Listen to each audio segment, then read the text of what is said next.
Broken Bodyguard, The Nightingales of Wall Street, Book 1. Written by Ember Leigh, narrated by Jill Smith and Jeremy York.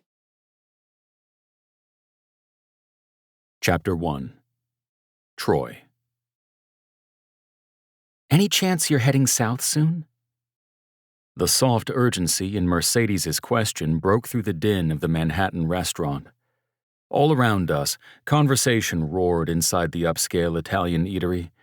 Our plates were empty in front of us, awaiting the renowned lasagnas and cacio e pepe that the Fairchild party had ordered. Dining out with this crew was always a lavish affair, and I had no problem enjoying the spoils. I looked over at her, trying to figure out what South she referred to. I must have taken too long to answer because she hurried to add, "Southern U.S."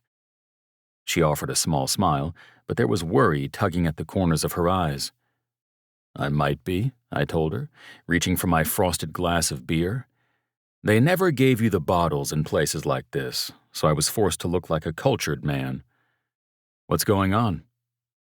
Mercedes glanced at Willow, who sat between her and Trace at the long table, drawing on a pad of paper they'd brought along. Then she drew a deep breath, leaning closer to me. "If you were heading in that direction, I was thinking of asking you for a favor." I took a pull of beer. I was always heading in a new direction. I'd ended a 6-month stint in Los Angeles back in November, and then I'd come to New York for a holiday breather, though I'd accidentally picked up a couple gigs while I was visiting. My life was like that. Always fun, always a surprise, always on the go. And I had no intention of stopping or settling down. I didn't know anything but transience. Since day one. "It sounds like you need me to head in that direction." I lifted a brow. "I just thought that, well," she expelled a worried burst of air, her hands finding the bump of her belly. She'd revealed a month ago that she and Trace were expecting, and it was cool to see her growing in real time. "Do you remember my sister-in-law, Maddie?" I was mid-sip when she asked the question, and the beer went down the wrong pipe. I coughed, damn near choking. "Remember, Maddie? That brunette with all the curves, the soft smile, and the most infectious laughter I'd heard since I don't even fucking know when? The sugar-sweet schoolteacher with the little girl on her hip who'd made Jordan and Seven's Christmas party evaporate in the blink of an eye as we chatted in the far corner? Yeah, I fucking remembered her. Couldn't stop thinking about her either. "Yeah," I said, setting my beer back on the table, a safe, non-choking distance away. "Is she coming north again, or—" My heart rate picked up. Thankfully, Mercedes wouldn't catch on to that. I didn't make a habit of lusting after single moms who lived 1,000 miles away from my security gig du jour. With my lifestyle, I knew better than that. Still, Maddie had burrowed into my brain. And even the month after our goodbyes, I still thought about her every day. I'd stopped myself from begging for Maddie's number more times than I cared to admit. Mercedes was just about to respond when a wave of raucous greetings overcame our conversation. Trace surged to his feet at Mercedes's side, followed by his brothers Axel and Damien farther down the table. I couldn't see yet who had arrived, but those 3 brothers knew just about everyone in Manhattan, either from advising them on their finances and investments, or from rubbing elbows with them in elite circles. My best friend Seven, sitting across the table with his girlfriend Jordan, also seemed to recognize the newcomer because he pushed to standing and came around the table. I didn't really care who was here. I needed to know what Mercedes had to say about Maddie. "I can't believe you had a reservation for the same time." Trace's voice boomed as he pulled the newcomer into a quick bro hug. I caught a flash of tattoos creeping down a manly forearm. I cleared my throat, ready to prompt Mercedes again, when Trace shouted my name. "Trojan, I need you for a second." Trace waved me to standing, his dark eyes shining with mischief. "I've been talking you up to this guy for too long." Now my gig radar was pinging. I had the distant urge to tell Trace to wait until my conversation with Mercedes was over, but even Mercedes looked excited by whoever was here. I pushed my chair back from the table. Trace, Axel, and Damien owned Fairchild Enterprises on Wall Street, a successful and well-known wealth management company. After their company had been investigated by the SEC for financial fraud, the ensuing drama and ultimate name clearing could be made into a high-drama Netflix series. If the investigation had hindered their business in any way, it certainly didn't show. The brothers were more famous than some of the A-list actors we occasionally saw out on the town. The Fairchilds had gathered around the newcomer at the end of the table. I joined them, nodding at the brawny, suited man. He almost passed for any other Wall Street type: button-up shirt, sleeves rolled back, pressed black pants. Except for the tattoos. His arms were covered in ink, and some crept past the collar of his shirt as well. "Nash, I've been wanting you to meet this one. He's the CPO I've been talking about." Trace's dark eyes gleamed as he clapped my back, which only made me stand taller. At 6'4", I was the tallest one here, but Trace and this Nash guy were close seconds. "Trojan, meet Nash Nightingale." Nash stuck out a hand, which I shook firmly. His eyes were a dizzying shade of blue, something between clouds and lake ice. "Trojan, it's great to finally meet you. You come highly recommended." I looked around at the Fairchild brothers. I didn't realize I was being recommended. "We are perpetually recommending you," Axel said with a grin. To Nash, he said, "If you need a connection, this guy has got it. He pulled an ex-CIA operative out of his ass for us once when we needed one." Nash smiled in a calculating way. His gaze hadn't moved from me, and I could tell he was sizing me up for something. Though I didn't know what for, I was more intrigued than I wanted to let on. The Fairchilds were part of my inner circle now, so I trusted their judgment. Which was why whatever Mercedes was about to ask me to do, I already knew my answer. And if the brothers were talking me up to a potential employer, I could bank on it being a good next gig. "I've got more where he came from." I cracked a grin, and Axel burst into laughter. "Trojan is best friends with Seven, who heads our family's security detail," Trace told Nash. "They're old military buddies turned security experts." "Why haven't you joined your friend's business?" Nash asked quickly. The question almost caused me to take a step back. I could sense the awareness behind the question. Astute, this one. "Seven has his own firm," I explained, "which is New York-focused. I, on the other hand, want to keep traveling the world while skirting complicated tax returns." Nash grinned, nodding. "So traveling is important to you?" "Among other things." "Very diplomatic way of saying he's going to need a very high salary," Axel added. I was ready to elbow Axel, not because he was wrong, but because it thrust us into salary talks when our appetizers were just about to arrive, and I could barely pry my mind off what I might learn about Maddie at the other end of the table. But this was how business deals worked in Manhattan. It was breakneck or nothing. "A high salary will be no problem," Nash said smoothly. His white-toothed grin and understated but expensive as hell rings struck me as right on par for the elite circles I'd heard about through Seven. But Nash also had a rough edge that I couldn't quite put my finger on. Like he wasn't from here, or if he was, he hadn't come from wealth. "As long as the work ethic is there and long hours aren't an issue," Nash went on. "I'll be honest, I don't want to hire anyone that doesn't come with a recommendation like you've gotten from the Fairchilds. Close protection officers are a dime a dozen, but the good ones are harder to find. And I haven't come across a single CPO with a recommendation like yours." Nash's words hung in the air, and for a moment the entire restaurant shrank away. Somehow I was on the cusp of a job offer. 10 minutes ago, I'd been debating between red or cream sauce. The time was right, though.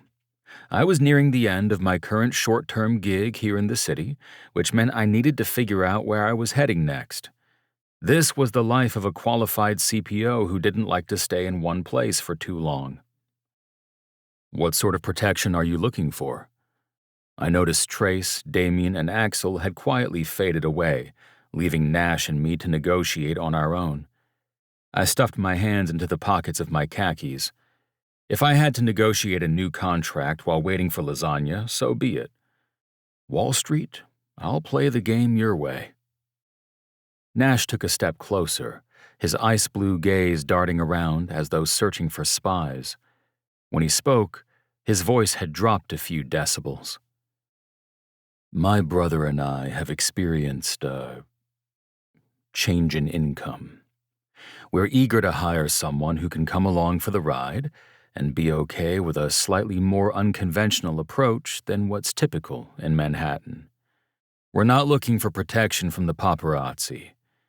We need protection from haters, the occasional kidnapper, things like that. Something clicked inside with the use of the word hater. The Fairchilds were the kings of unconventional on Wall Street and had garnered their own set of enemies. From the sound of it, Nash Nightingale was new money, much like the Fairchilds had been when they came onto the scene a decade ago.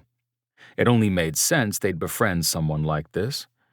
And as for the occasional kidnapper, that was par for the course with most wealthy people. They were usually targets for thieves, whether for robbery or a well-timed hostage situation that led to a hefty ransom. Nash needed an outsider, like he was, like the Fairchilds were, like I was. Trust me, I have no allegiance to how things are done in Manhattan, I told him.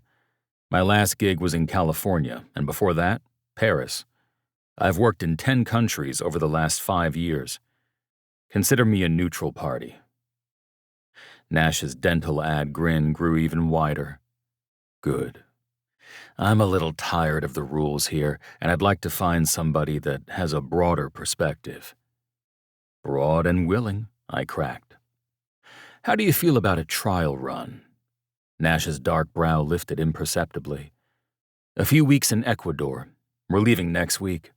You come with us, get to know me and my brother, and then we can see how we feel about terms moving forward. Ecuador. A few weeks. Equal likelihood of this turning out to be a drug deal or investment opportunity, but either way, I was down for the adventure. Sounds like a plan. I fished out a business card from my wallet, handing it to Nash. Send me the travel info, where we should meet, all the details, plus your salary offer. I'll be there. Nash pocketed the card, offering me a final handshake just as the server appeared with a steaming tray of food. Enjoy your meal, Trojan. It was great to meet you. Nash strode further into the restaurant, and I returned to my seat to a round of cheers from the brothers. Done deal or what? Damien asked as he slung his arm around his girlfriend, Jessa. We're going to South America together. I laid my napkin back in my lap, watching as the server set out small platters of oysters, scallops, and crab cakes. Feels pretty done to me. Sounds like you guys are already endgame, Axel said. Things happen fast in the Fairchild world, I've learned. I forked a scallop as the plate made its way to me. And here I thought we were just going to enjoy dinner together. There's no such thing as downtime with these guys, Seven murmured, grabbing a piece of bread from the bowl being passed. South America sounds exciting, Mercedes said with a grin. Trace and I went to Chile last year for a wine tour. It was incredible. Only drank Petit Verdot for 4 days, Trace chimed in. I took a quick sip of beer, more than ready to return to the most pressing matter at hand, what Mercedes had been about to tell me. That sounds fancy. Mercedes, what were you in the middle of telling me before Nash showed up? She shook her head, waving it off. It was nothing. If you're going to be starting something with the Nightingales, I don't want to interfere. It's no bother, I reassured her, even though I had no idea what she'd been about to suggest. I just knew that it was attached to Maddie. Is everything okay? Mercedes sighed, crumpling slightly. Technically, yes. I'm worried about Maddie. Now we were getting somewhere. Tell me more. She's been back in Louisville for the last few weeks, and she's been having some issues getting my brother to finalize the divorce. She drew a measured breath, gnawing on the inside of her cheek as she cut a scallop in half with her fork. I'm worried things might get ugly. I have a feeling Jericho isn't going to make it easy on her. Jericho, Mercedes' brother, was now Maddie's ex. I'd heard him mentioned once during my conversation with Maddie, but she didn't linger there, and I got no details other than he was the father of Maddie's daughter, Grace, who had also joined her in New York City for the holidays. A fist formed in my gut as the pieces started to click together. Has Jericho been violent in the past? Mercedes' throat bobbed. Manipulative is probably a better word. He has a knack for playing dirty. He was the one who originally broke me and Trace up when we first dated a decade ago, though I never found out until years later. And then Trace experienced Jericho's ways firsthand when he was staying in Louisville a year and a half ago. My brother will ruin your life without laying a finger on you. Sounds like a winner. I frowned down at my plate, suddenly not hungry. I didn't like knowing this about Maddie's ex. Now I was dying to do something about it. He's horrible. I can't wait until we no longer share the same last name. He and I haven't spoken for over a year, and I have no intentions to change that. How'd you come out so nice? She laughed bitterly. Don't you know? Southern girls are supposed to be sweet. Southern boys just take what they want. I took another pull at my beer and cleared my throat. It doesn't sound like Maddie is safe around him. I don't think anybody is safe around him. Jericho's been getting more erratic, based on what I've heard from Maddie, and that's what makes me scared. Mercedes paused to tend to Willow, who asked for help, and it could only be from Mercedes, with drinking her lemonade. When Willow was satisfied, Mercedes turned back to me. Anyway, I was going to see if you had plans to go anywhere near there and convince you to make a pit stop and check in on her. But it sounds like you've set your plans now, so I'll see about sending someone else. I am heading that way, actually. Her green eyes widened. Oh, you are? Yeah. I racked my brain to think about who in my network was in that area. Who could I call up or pretend to visit? I'd planned to visit my friend's cabin after my gig here ended. Even with the Nightingale offer, I can still do that. I'm pretty sure his cabin is in northern Kentucky somewhere. She clutched at the sides of her face. Oh my goodness, this is perfect! I thought it would be a long shot, so I almost didn't ask. I didn't tell her that I'd rent a cabin if I had to, just to make sure Maddie was safe. My protectiveness didn't make sense to me. I'd spent a total of 8 hours with Maddie and her daughter, Grace, yet I'd said goodbye to her that night feeling like I was leaving my wife behind. I didn't form connections like that, the type where it felt destiny was somehow at work. The connections I had usually involved a dating app, one night, and zero follow-up. But Maddie was different. From the second I saw her, I felt like I'd known her for years, and I couldn't say why. I'd be happy to check in on her, I told Mercedes. And I meant it, with every cell of my being. Here was my chance to see if that connection with Maddie had been a holiday fluke. Chapter 2. Maddie. Mommy! Mommy! Grace, my blonde bundle of joy, rushed toward me as I pushed through the front door of my parents' house in East Louisville. I opened my arms to receive my daughter, coming down to my knees to give her a big hug. This is how it went every day. Say goodbye to her, practically in tears, around 7:30 at the door of the preschool she attended. Then see her beaming face first thing after work. Thankfully, my mom was able to pick her up on days that I had to stay late at school, like today. I had to thank my parents for a lot these days. I really missed you, Mommy. Her lisped words made my heart melt as our long hug went even longer. Tears pricked my eyes. How was I so lucky to have such a beautiful child? A child who loved me unreservedly, despite the ways I felt I'd failed her as a mother. I tried not to let the dark thoughts swoop in. I'd been living with my parents for over a year since filing for divorce from Jericho. Removing him from Grace's daily life was a good thing. I tried to remind myself of this when I got too down on myself for being a divorcee, raising a child in her parents' home. I missed you too, Pumpkin. I kissed the top of Grace's head, finally releasing her from the hug. When I stood, Grace beamed up at me and reached for my hand. What do you think we should have for dinner tonight? Grace loved to help plan dinner. In fact, she was my right-hand girl in all areas of life, from selecting my outfits to prepping meals to organizing the craft area. That didn't mean she was always helpful, of course, but she loved to try. And despite all the pain and uncertainty that my separation from her father had brought to our lives, part of me felt that I was living in paradise at the same time. For the first time in a long time, I knew what freedom tasted like. Even if I wasn't fully free from Jericho yet, I was so close. All he needed to do was sign the divorce papers, and that chapter of my life would be done. Per Kentucky law, we had to be separated for a full year before the formal divorce could go through, and we'd hit that milestone late last year. Jericho always had an excuse for why he hadn't finished his side of things. Logistically, it was simple, but Jericho was dragging his heels.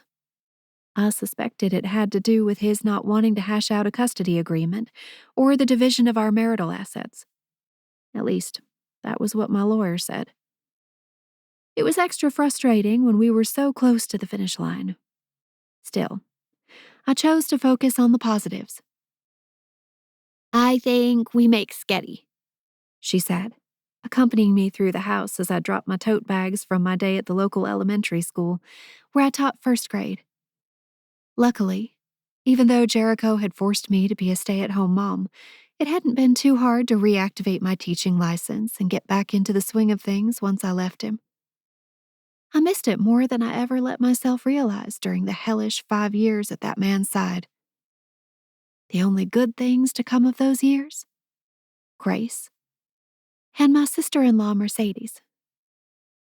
Even after Jericho signed these dang papers and I was free of the Hendricks name, Mercedes would remain my soul sister. In the kitchen, I found my mom chopping vegetables for a snack tray. Her gray blonde hair was pulled back into a low ponytail, and her face lit up when she saw me. Hello, dear. You're just in time for party prep. I smiled as we hugged. Having a soft place to land, at Mom and Dad's house, after the separation, was something I thanked them for every day. Their penchant for casual get-togethers helped me feel like life had direction and purpose, especially in those early months when I'd been so adrift and confused. Where's the party tonight? I checked my phone as Grace danced around us with excitement. It was almost 6. My dad walked into the kitchen, humming to himself with some sort of air filter in his hand. One of the many random dad tasks he filled his evenings with. He paused to kiss the top of my head and continued on his way. We're heading to Jerry and Susan's house, she said, crunching into a baby carrot. And I've already got Grace on board because their little granddaughter June is coming to play tonight. Grace squealed with excitement. I want to play with June. I smiled down at her, relishing her enthusiasm, her toothy grin, the way she twirled her lavender skirt, which I could barely get her out of, she loved it so much. Sometimes I wasn't sure I could handle her being any cuter. But going to Jerry and Susan's house tonight was not exactly what I wanted to do. After the long work week, I was dying for some quiet time in the bath. When are you heading over? I reached for a broccoli floret. She looked at her wristwatch, then resumed cutting. In about 20 minutes. Oh, geez. I sighed, trying to imagine if I could scrounge up any energy for more socialization. After wrangling 6 and 7-year-olds all day, plus finishing up all my work so I could fully clock out this weekend, I wasn't sure I could do much more than change out of work clothes and vegetate. I know what that sigh means, my mom said, waving the knife in my direction. And I'll be honest, I won't be mad if you don't go. My shoulders slumped, an unexpected weight releasing from them. You won't? I think you should have a night to yourself. It's Friday. Go see a movie or something. I grabbed a slice of bell pepper and dipped it into the ranch dressing she'd just opened. By myself? You're in your independent woman era. Didn't you just tell me that the other day? Well, yeah. I munched thoughtfully, running my fingers through Grace's silky blonde tresses. I guess there are a few frontiers I haven't explored yet. You can go to the movies by yourself, go shopping by yourself. Heck, you can even go out for dinner by yourself. The knife thwacked against the cutting board as she cut into the final head of broccoli. We having sketty? Grace asked, looking up at me. I cupped her heart-shaped face in my hands and planted a kiss on her forehead. Well, it sounds like you and Grandma have plans. As I spoke, I began to visualize what I might most enjoy for tonight. I thought it had been a bath, but now I was seeing something else. Slightly upscale restaurant, sitting at the bar by myself, maybe even reading a book at the bar. A thrill of excitement raced up my spine. My plan was cemented. You're going to go play with June, and I'll bet they'll have some yummy dinner over there. Burgers, Mom said. With cheese? Grace asked. All the cheese you could ask for, she confirmed with a final thwack. The knife was the signal. Our Friday evenings were set, and mine looked a lot more exciting than I'd originally planned. I ran up to my room to get changed. This felt like a date night with myself, which was appropriate, given the transformation I'd undergone over the last year and few months. I'd spent the first 6 months post-separation in transition mode. Move out of the house I'd shared with Jericho, figure out how to renew my teaching license, start the job hunt, begin a new life under my parents' roof while saving up for a down payment. The last 9 months had been more about starting to relax a little, settling in, navigating my way out of married status. Things were going well, at least as well as I could hope for. Maybe tonight you'll even see a cute guy or two. Something strange pinged inside me. It felt like longing, a deep, core-shaking kind. My mind instantly flitted to Troy, the man I'd met during my holiday trip to New York City. Grace and I had gone to visit Mercedes and Willow and Trace, and by extension, the entire Fairchild clan, and met a man I still couldn't forget. I smiled to myself as I shed my dark slacks and puffy cream sweater. Troy and I had only shared one long evening together at the Fairchild Christmas party a few weeks ago. It had been full of happy conversation, Willow and Grace chasing each other around the apartment, and such top-tier catering that I still hadn't been able to stop thinking about the filet mignon. Everyone else called him Trojan there, but when I tried to do the same, he stopped me. I like it better when you call me by my real name, he'd said, and just remembering the rough scrape of his voice could still knock the wind out of me. I thought about that man far too often to be considered sane.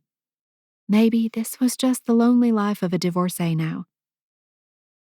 I bit at my bottom lip, recalling the tiny details I'd loved most about him.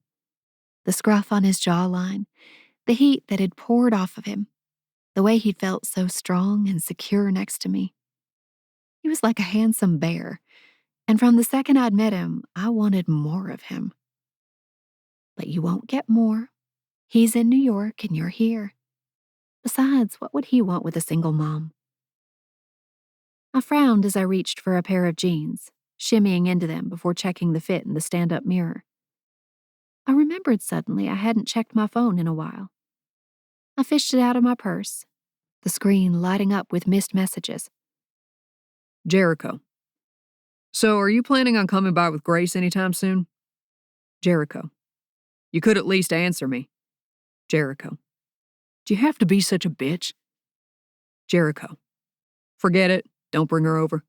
But you and I need to square some things away right now. Any good mood I'd cobbled together fell away. Jericho had a bad habit of being a completely unpredictable co-parent. He'd disappear for 2 full weeks and then show up demanding a full weekend with Grace. That wasn't happening on my watch. Not when he'd been growing increasingly agitated by the smallest things. I drew a deep breath, looking through my clothes in the closet. I needed something with long sleeves, thanks to Jericho. My forearm still throbbed from my visit earlier that week. I'd taken Grace to visit him and his parents at their house, a neutral area, or so I'd thought. Jericho had gotten so agitated about the divorce papers yet again that he'd yanked on my arm as I tried to hurry out the door, bringing me crashing into him, nearly clipping my chin on the doorway. Grace hadn't seen it, thank God, but the bruises he left behind were more than visible, and I didn't want anyone to see them. Not Grace, not my parents, not even myself. They were just a reminder of a phase of life I wanted behind me. I opted for a loose-fitting boho shirt with long, wide sleeves and a V-neck. Feminine, but modest. I gathered my purse and a new paperback and set off for the kitchen to say goodbye to Grace and my parents. Once I was out the door, snug in my puffy winter coat, the crisp winter air gave me a surge of energy. This was my night out. Who knew what fun I might find? I headed for a trendy-looking bar and restaurant I found from a quick internet search. Someplace new and hip. Perfect for a single mom like me trying to begin the next chapter of her life. I sang to myself as I blasted Taylor Swift on my drive downtown, trying to ignore the way my phone kept lighting up with incoming texts. Jericho. Do you not know how to use a phone? Jericho. Wow. Just went to your parents' house and nobody's home. Jericho. Are you trying to keep my daughter from me? Answer me. I pulled into the parking lot of the restaurant, my stomach doing flips. I didn't know why Jericho wouldn't just let me go. Custodial arrangements for Grace was one thing. This weird control he kept trying to exert over me was entirely different. I stuck to my guns when this sort of thing cropped up, enforcing boundaries I'd never had while we were married. But something behind his text tonight had me worried. Just go enjoy your night. Don't think about him anymore. I hurried through the car-cluttered parking lot, pushing into the warm, fragrant air of the trendy brew pub. A hostess led me to a seat at the bar per my request, and as I slid onto the bar stool, I received an image from Mercedes showcasing a gourmet dish with squirts of lavender and green on the edges of the plate, and not much else. Maddie. Wow, that looks fancy. Is that what they're calling dinner for two these days? Mercedes. Trace's nonprofit is hosting a gala, and this is the appetizer. I'm about to lick the plate, pregnant and starving. Maddie. Don't be uncouth. Get a very dainty spoon. I snapped a picture of the bar and sent it to her. Maddie. I'll be ordering my dinner from here soon. Mercedes. I'm glad you're out doing something. Has everything been okay? Be honest. Maddie. Your brother is making things hard. He won't stop texting today. Mercedes. Where are you? Maddie. Some new place called Espuma. It's a girls' night out for one. I'm trying something you'd approve of. Reading at the bar. Mercedes. Sounds fun. I'd totally read at the bar next to you. How long do you plan on staying? I frowned down at my phone. Her questions about my location were odd, but maybe she was making a joke. Ever since she'd started dating Trace Fairchild, she'd become a type of bon vivant who wasn't afraid to take his private jet across the country for the right reason. But flying out to join me seemed a little impractical. Maddie. I just got here. Are you going to surprise me for my solo girls' night? Mercedes. Surprise? Yes. Me? No.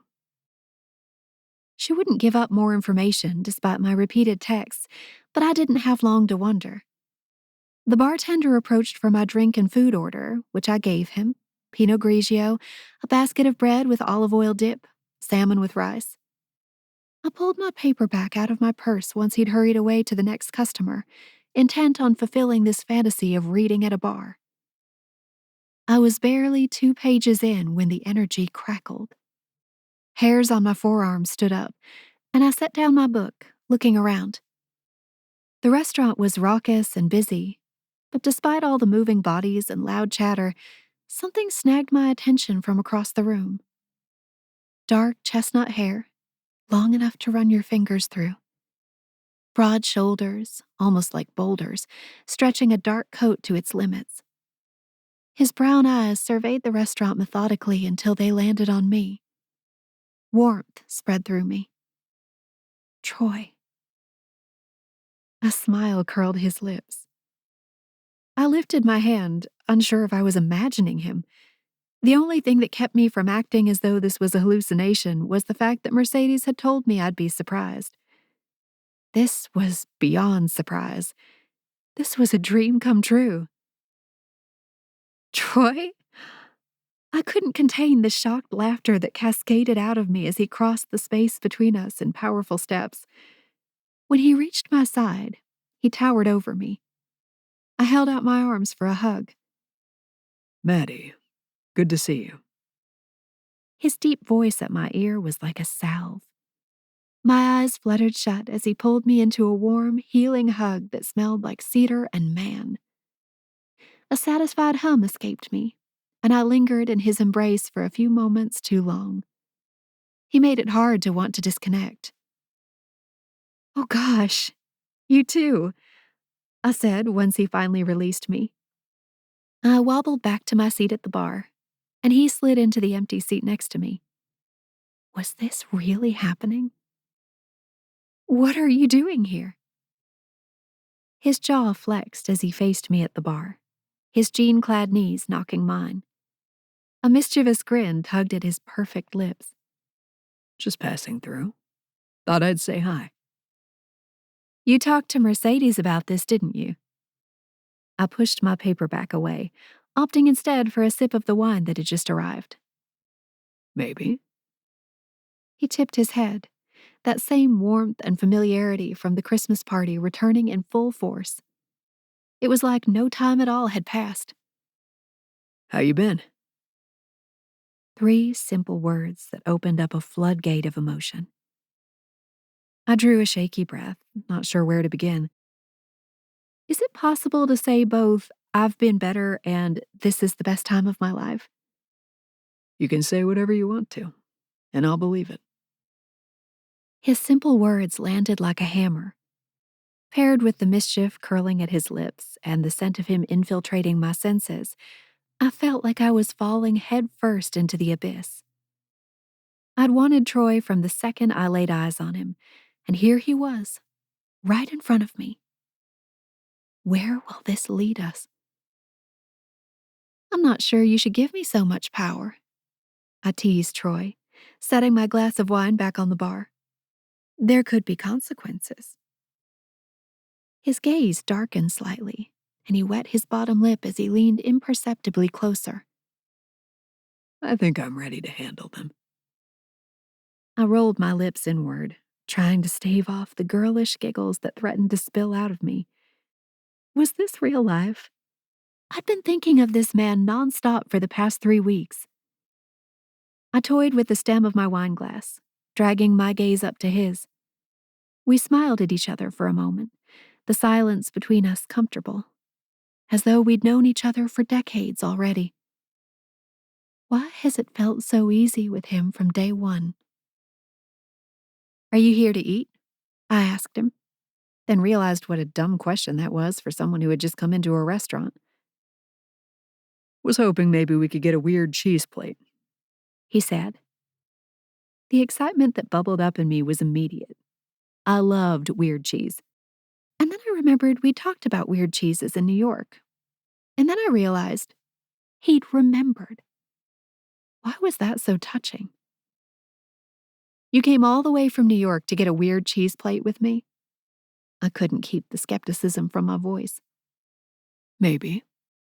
I'm definitely ready to eat.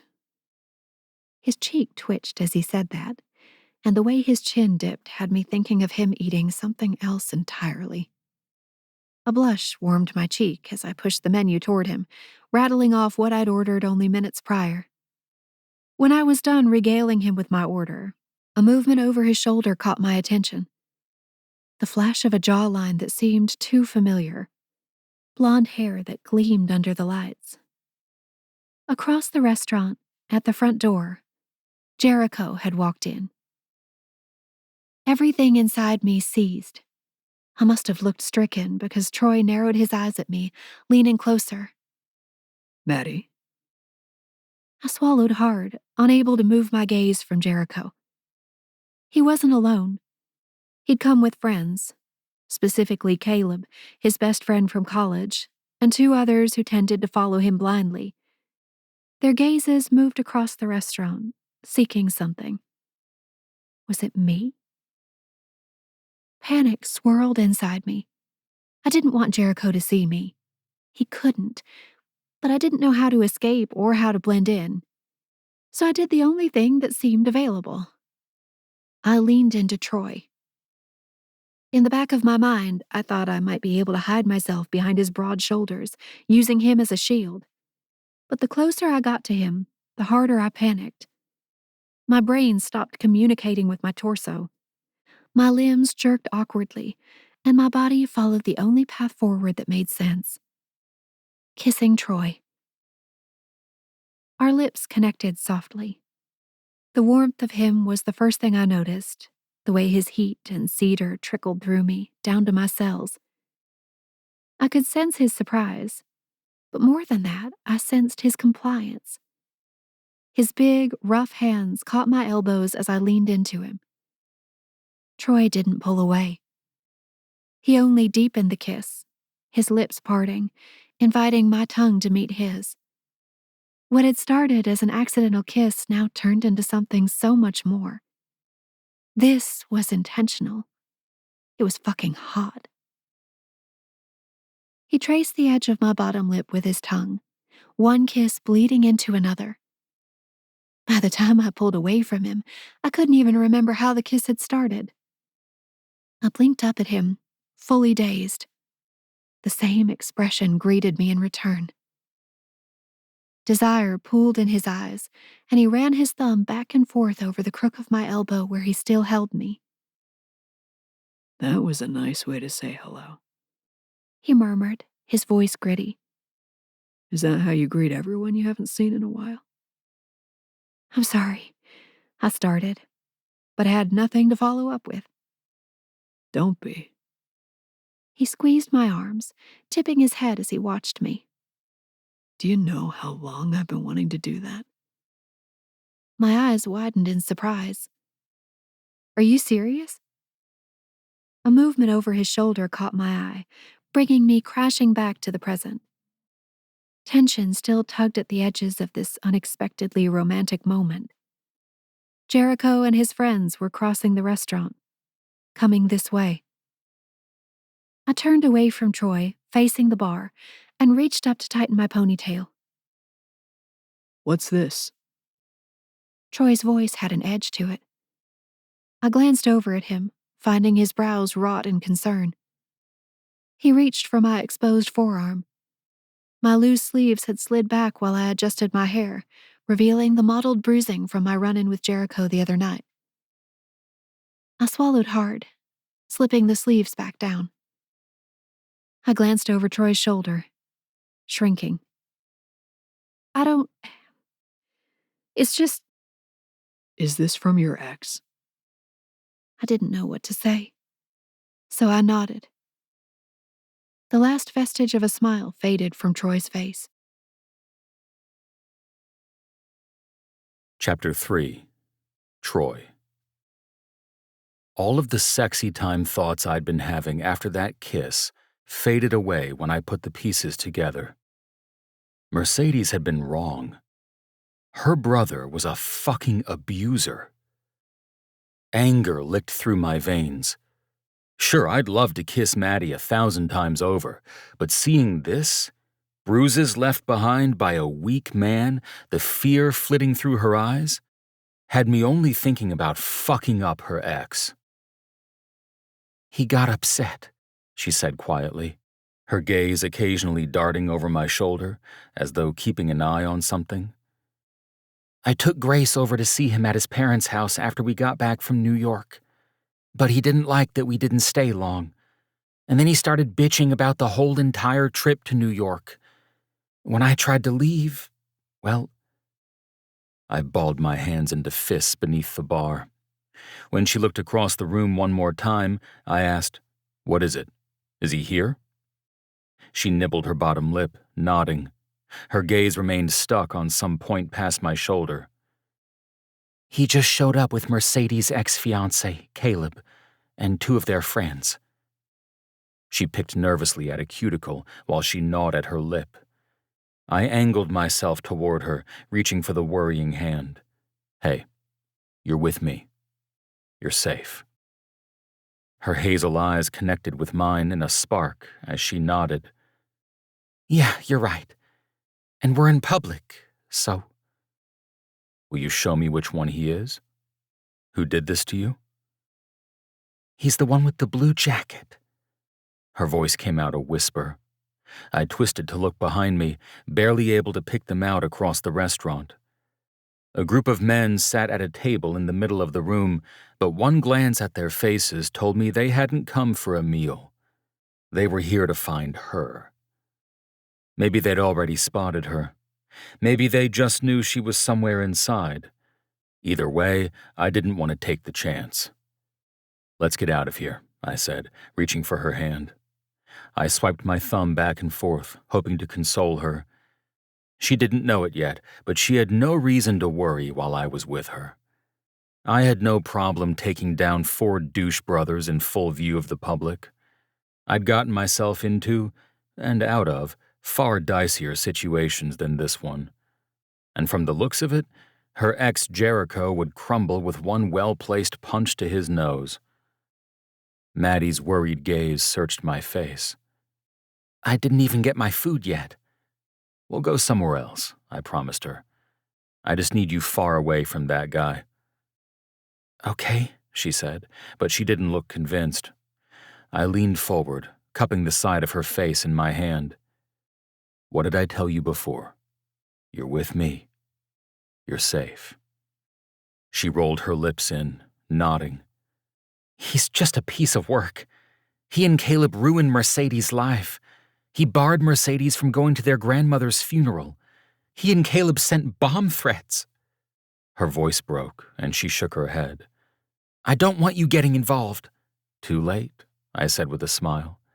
"You kissed me. I'm involved. And for what it's worth, a bomb threat isn't enough to get me to back down. Now, are you ready?" A small smile curled at her pretty pink lips. It was a sign of progress, at least. I held her small hand in mine, surging to my feet. I was now the human shield between her and those idiots.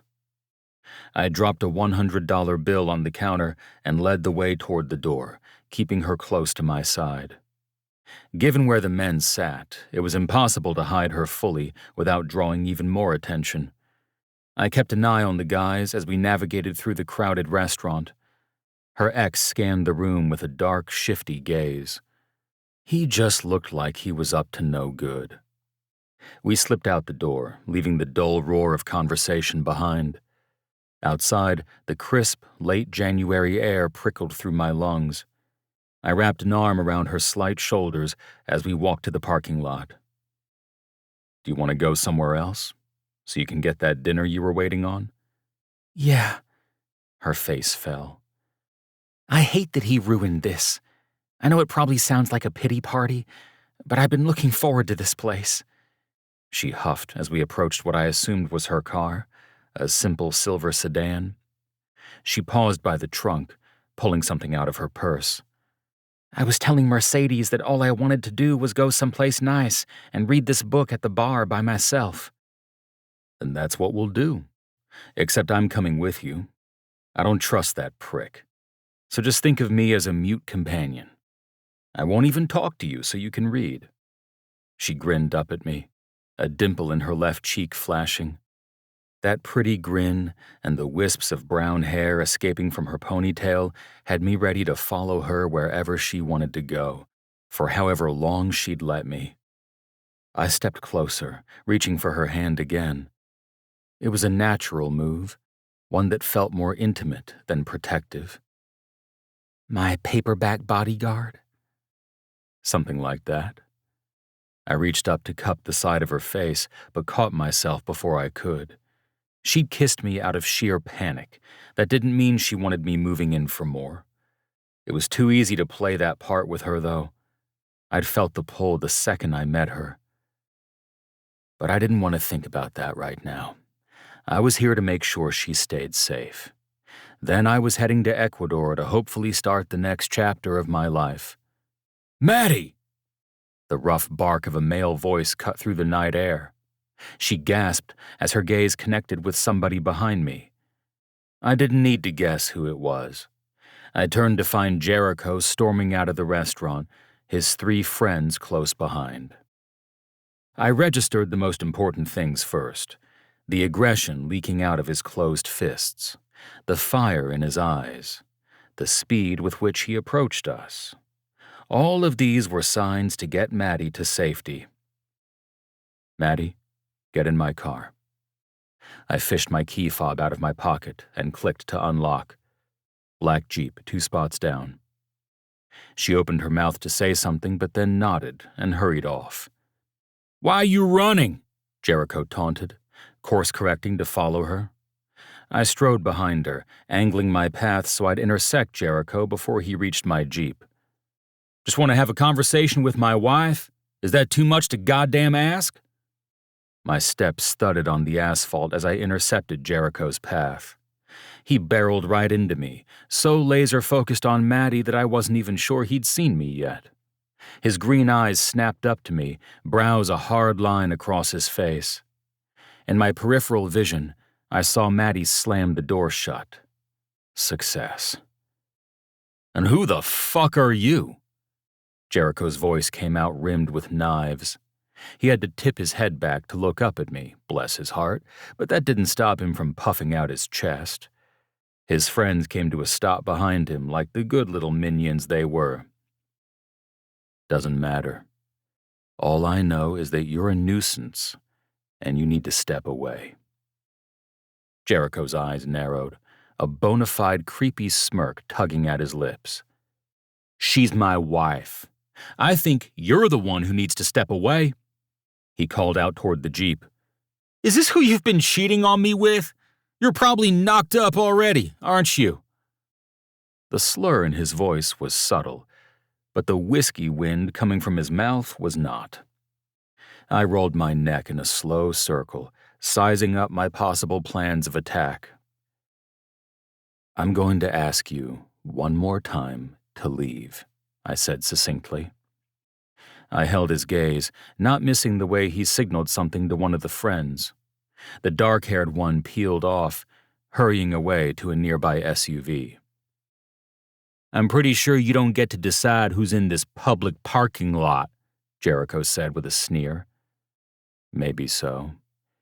But there's one thing I do get to decide. My voice was nearly a growl as I stepped forward, erasing the distance between us as I used my full height on him. And that's whether you ever lay a hand on Maddie again. From the corner of my eye, I saw his friend returning to the group, but this time, he had a baseball bat in his hands. It was cute how he thought that would be enough to scare me away. "From here on out," I spat out, "if you see Maddie, expect to see me too." A bitter laugh escaped him, but I could tell he was struggling to keep his confidence. When I stepped forward again, he stepped back. "You don't fucking scare me," Jericho said. "And if you come one step closer, we'll make sure you can't walk out of here." His tone pushed me over the edge. Or maybe it was the flash of remembering the fingerprint bruises I'd found up and down Maddie's forearms. Whatever it was, I'd had enough of looking at his sorry face. I snagged Jericho by the collar of his coat, bringing him closer so that I could deliver a swift punch to his rib cage. I moved so fast he didn't have time to respond, but his friends reacted. "You're gonna regret that," the one with the baseball bat said before he swung. He hit me in the hip, a dull thwup that didn't register at first, but I was sure I'd feel later. For now, it only irritated me. I had inches on all these guys, and the panic in their eyes told me I had far more experience in various types of combat than they did put together. While Jericho gasped for breath, I lunged for the guy with the baseball bat. He got one more hit on me, aiming for the back of my knees but clipping my left kneecap instead. Ouch. I grabbed the bat before he could hit me again, ripping it out of his hands. "Get the fuck out of here now before I bash all of your dumbass skulls in," I growled, stepping forward. My knee screamed with pain, but now wasn't the time to think about a potential injury. I towered over them. Jericho backed up, glaring at me as his friends retreated alongside him. "Have a great night," I called out jovially, popping on a big old sarcastic smile. "Thanks for the new sporting equipment, pals." "Shut the fuck up," Jericho snarled. "It's been a real pleasure," I went on. They grumbled further, piling into their SUV.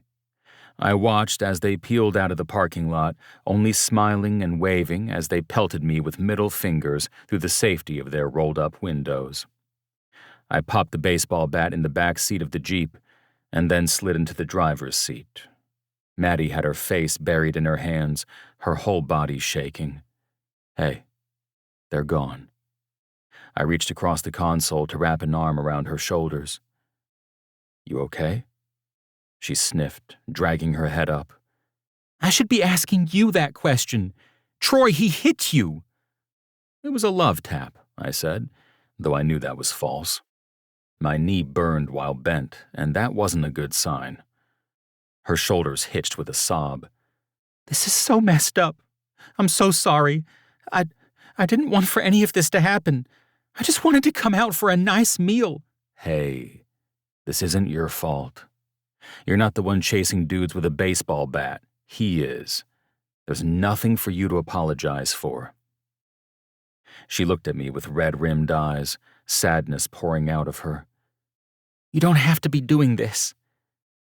"I want to make sure you're safe." I reached for her hand, giving it a squeeze.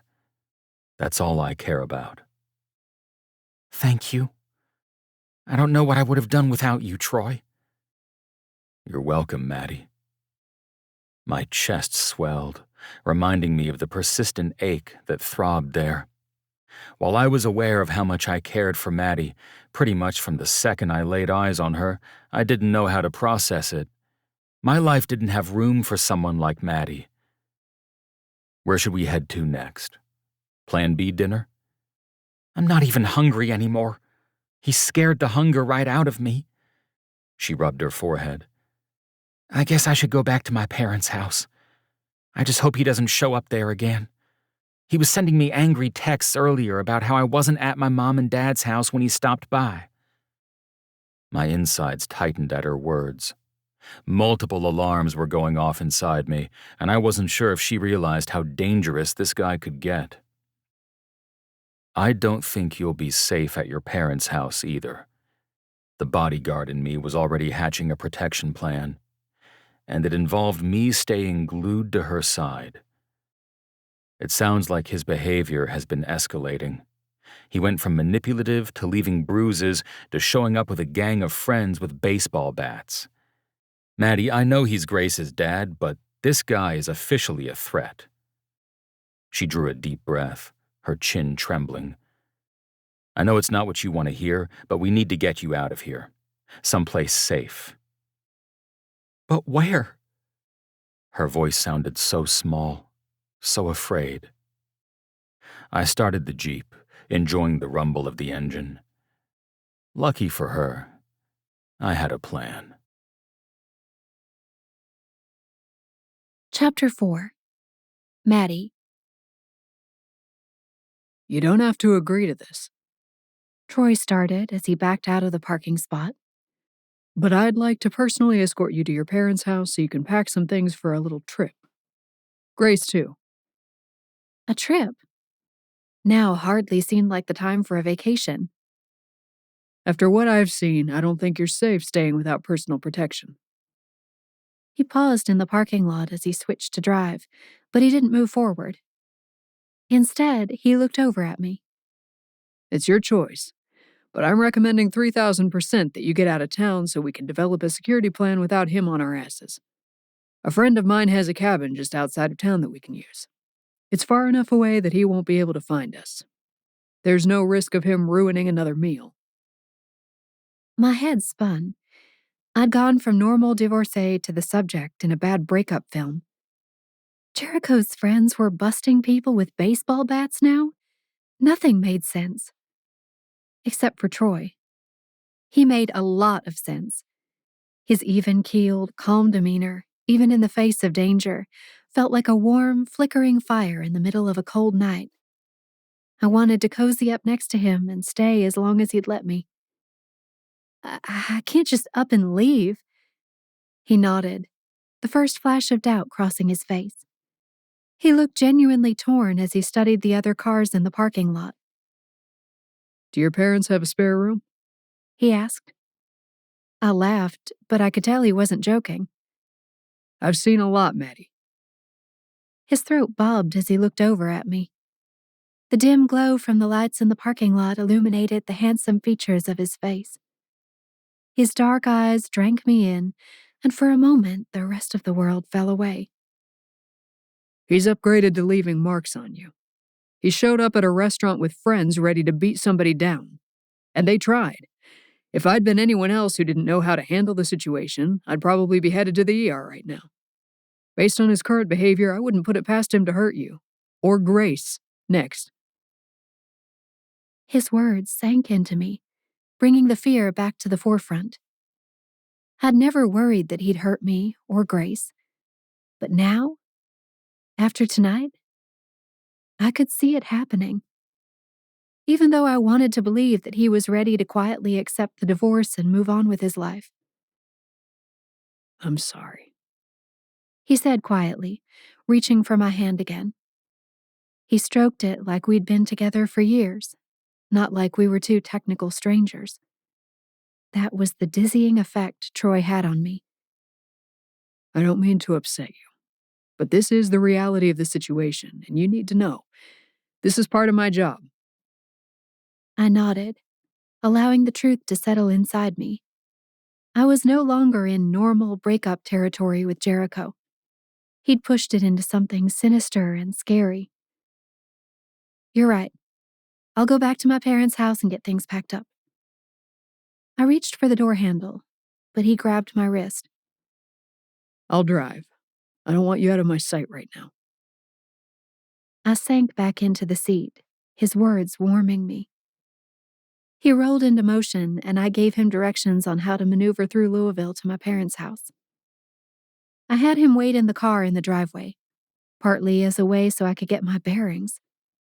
Was I really about to run away with this man I hardly knew? Surely I would be fine here with Mom and Dad. But maybe I didn't want to spend the next few days without Troy. I called Mercedes as I hurriedly packed my and Grace's things. She answered on the third ring. Is everything okay? She asked. As okay as it can be, considering your unhinged brother. We tried to make it a joke that she was related to him, but the soft sigh told me the joke hadn't landed like it normally did. I was worried about that. Is Trojan there with you? He is. He intercepted Jericho and Caleb and two of their friends in the parking lot outside the restaurant. They brought a baseball bat, and Troy took a couple blows. But he scared them off, and now we're heading out of town. Oh my God. You were right about the unhinged part. Where are you guys heading? I don't know yet. It's someplace Troy suggested. I nibbled on my lip as I assessed the quick suitcase I'd thrown together. Am I crazy to go with him? We're going to pick up Grace once I get everything packed. Honestly, no. I'd trust that man with my life. He and Seven are the smartest, most trustworthy men I've ever met. Mercedes added off to the side. Of course, except for you, Bear. I'm talking to Maddie about bodyguards. I laughed softly. Tell him not to worry. We all know he's your number one. Now that I'm pregnant, he's extraterritorial, she said with a little giggle. Believe me, I noticed. I zipped my suitcase, cradling the phone between my ear and shoulder. Well, as long as you don't think I'm crazy for running off into the night with a man like Troy, then I think that's what I'm about to do. That man helped save Trace and his brothers from prison time. Trust me when I say you have the green light from all of us here in New York. I hung up the phone and pocketed it, feeling a particular sort of sadness. Part of me wanted to be back in New York too, but it just didn't seem possible. My entire life was in Kentucky. What reason would I have for moving to New York that made any ounce of sense? Maybe just because you want to. I pushed the thoughts away, checking the bedroom one final time to make sure I hadn't forgotten anything important for Grace or myself. As soon as I stepped out the front door, Troy practically tumbled out of the car to relieve me from the hassle of the suitcase. I'll take this, he said, easily plucking it from me. I thanked him and slipped into the passenger side of the Jeep, thinking about our next steps, when I realized something important. We didn't have Grace's booster seat. It was still in my car at the restaurant. Once Troy was back in the driver's seat, I told him, I made a major mistake. I forgot to grab Grace's booster, and we need it for her to ride in the car. Can we go back? My insides clenched, waiting for his response. All I could hear was Jericho's voice in my head. What a fucking waste of time. Why didn't you think of this before? You couldn't have told me before? Instead of echoing what I heard in my head, Troy just nodded. Of course. That's easy. I let out a breath I hadn't realized I'd been holding. Such simple words that dissolved my anxiety. Did he realize how helpful he was? I looked over at him, watching the shadows shift across his face as we drove through the traffic. Thanks, Troy. Thanks wasn't strong enough of a word, but I wasn't sure how to convey to him just how grateful I was. He cast me an easy grin. It's my pleasure, Maddie. The drive back to the restaurant was unnaturally quick, likely due to all the thoughts careening through my head. When we pulled into the parking lot, he swore under his breath as he slowed to a stop behind my car. That fucker, he muttered. What? Look at your tires. I connected the dots as he was saying the words. My car sat lower than normal, thanks to the 4 slashed tires it now sported. I covered my mouth as I stared out the window. He's never gone this far before, I whispered. Even more reason for you and Grace to not be anywhere he might be able to find you. He sighed heavily, putting the car into park. Is the booster in the back seat? I'll go grab it. Just unlock the door for me. I can get it. Maddie. He sent me a stern look, but the corners of his lips curled. You gotta know by now that while you're with me, you're not lifting a finger. I fished my keys out of my purse and clicked the car to unlock, biting back a little smile as he headed for the back seat and tugged the booster out. Something in his gait looked off. I studied him as closely as I could, but he was back to the Jeep before I could make a determination. You ready for this jelly? If the jelly is runaway flavored, I guess so. He cracked a heartbreaker grin as he rolled into motion. I'll be honest, I wasn't expecting you to make a jelly-flavored joke like that, and I'm not prepared with a good comeback. But just know, I'm much wittier in usual circumstances. And just like that, even more of the tension of the night snapped. I grinned over at him, remembering how easily that night at 7 in Jordan's had disappeared for us. Like this. If you can't be level 10 witty in the wake of being attacked by a guy with a baseball bat, then... I drifted off, shaking my head. He looked like he was holding in laughter. Then I think I'm going to have to run away to someone else's cabin. His shoulders shook with laughter. Okay, I'll drop you off at another bodyguard's house. Poking fun at the situation really helped to lessen some of the anxiety. The car ride progressed like that, banter tempered with questions from Grace and the occasional moments of easygoing silence. "How does your leg feel?" I asked him. He shrugged. Fine. Why do you ask? "You took a baseball bat to the knee." Nah, I'm good. "I don't believe you." That would explain the hint of a limp I'd seen. Or maybe I'd only thought I'd seen it. That had to have hurt. I've experienced worse, I promise. He flashed me a smile that told me to drop it because I wouldn't get the answer I wanted out of him. You don't have to worry about me, Maddie. But maybe I want to? He looked over at me, and even in the darkness I could see the question marks in his gaze. There was something heavy behind my words that even I wasn't sure I'd intended. But there it was. The truth of the matter. If he'd chosen me to protect, then I could choose him to worry about. Even though I wanted to do a lot more with him than just worry. Chapter 5. Troy. "Where are we, Mommy?" Grace's little voice in the back seat of my Jeep felt like a spear to my heart. Nothing about this situation was right. The fact that they had to leave Louisville to feel safe, the fact that they even needed me to begin with. In a perfect world, Maddie would have married a guy who wasn't a level 10 douchebag. But we didn't live in a perfect world. And maybe part of me was secretly glad that I was the one who was able to catch her when she needed the support. "We're at the cabin I told you about when we left the party." Maddie's voice was a calming hush as she stroked her daughter's silk blonde hair. We were roughly 45 minutes outside of Louisville in a cabin owned by Len, one of my good friends, as a safe house. Really, he used it as an outpost on his cross-country security gigs.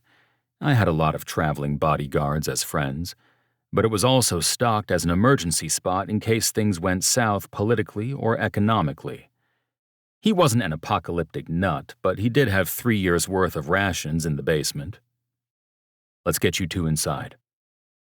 I headed for the back of the Jeep, ignoring the screaming pain in my knee. I needed to rest, and I'd wake up fine. That was a demand more than a hope. I plucked Maddie's bag out of the back along with my own, the automatic lights of the sprawling wooden porch clicking on as I got closer to the front door. "This place is pretty nice," Maddie murmured once she had Grace in her arms. The scraggly branches of the bare trees framed the edges of the cabin, which was nestled at the end of a long driveway in the forest. I set our bags at the front door as I wrestled with the lockbox to get it open. After inputting the wrong code about 6 times, I finally got the key out with a satisfied grunt. When I caught Maddie's eye, she was biting back a smile. "What's so funny?" "I love how you can defend me against 4 men, but a little lockbox will take you out." I snorted with amusement as I unlocked the door and pushed it open. Then I turned my gaze to her, lifting a brow. "It didn't take me out," I told her. "And who won, after all?" I flashed the glinting key. Amusement shone in her eyes, and we shared an electric moment. It was easy to get lost in her warm hazel eyes.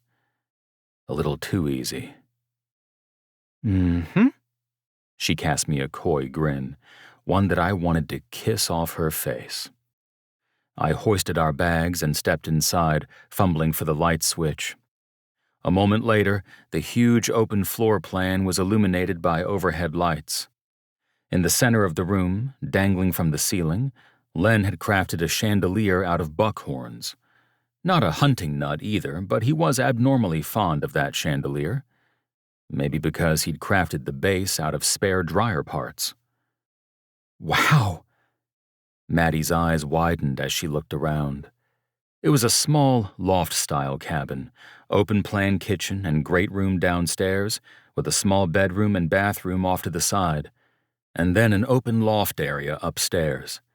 Everything reeked of wood and must, but in the good way. There's a bedroom right off to the side here. I led the way across the tiled floor of the kitchen, measuring my steps to hide the way my burning knee impacted my gait. The wheels of her bag clicked behind me until I pushed open the bedroom door and flicked the light on. The queen bed was thankfully made with a heavy blanket laid out on top. Grace snored softly in her mother's arms and barely roused when Maddie slid her onto the bed. Thank you. She sent me an appreciative look. I'm going to get her tucked in, and then I think I'm going to head to bed, too. You two rest up. I'll be out here if you need anything. I left her to unpack, knowing to my bones that space right now was the best idea. Not just because she was a single mom with a kid, but because if I looked at her for even a second longer, I'd be suggesting she find me in the loft that night. Better to ignore those thoughts entirely. I got busy opening things up in the cabin, checking the water, lighting the fireplace, making sure everything was in good working order. I'd be giving Len a full report, which started with a complimentary picture of his favorite chandelier. As I rummaged around the cabin, it was hard to keep my thoughts from sliding to Maddie. I had no business thinking about her in any sense other than a temporary protection gig. That's what this was, after all. Mercedes wanted me to check on her, so here I was.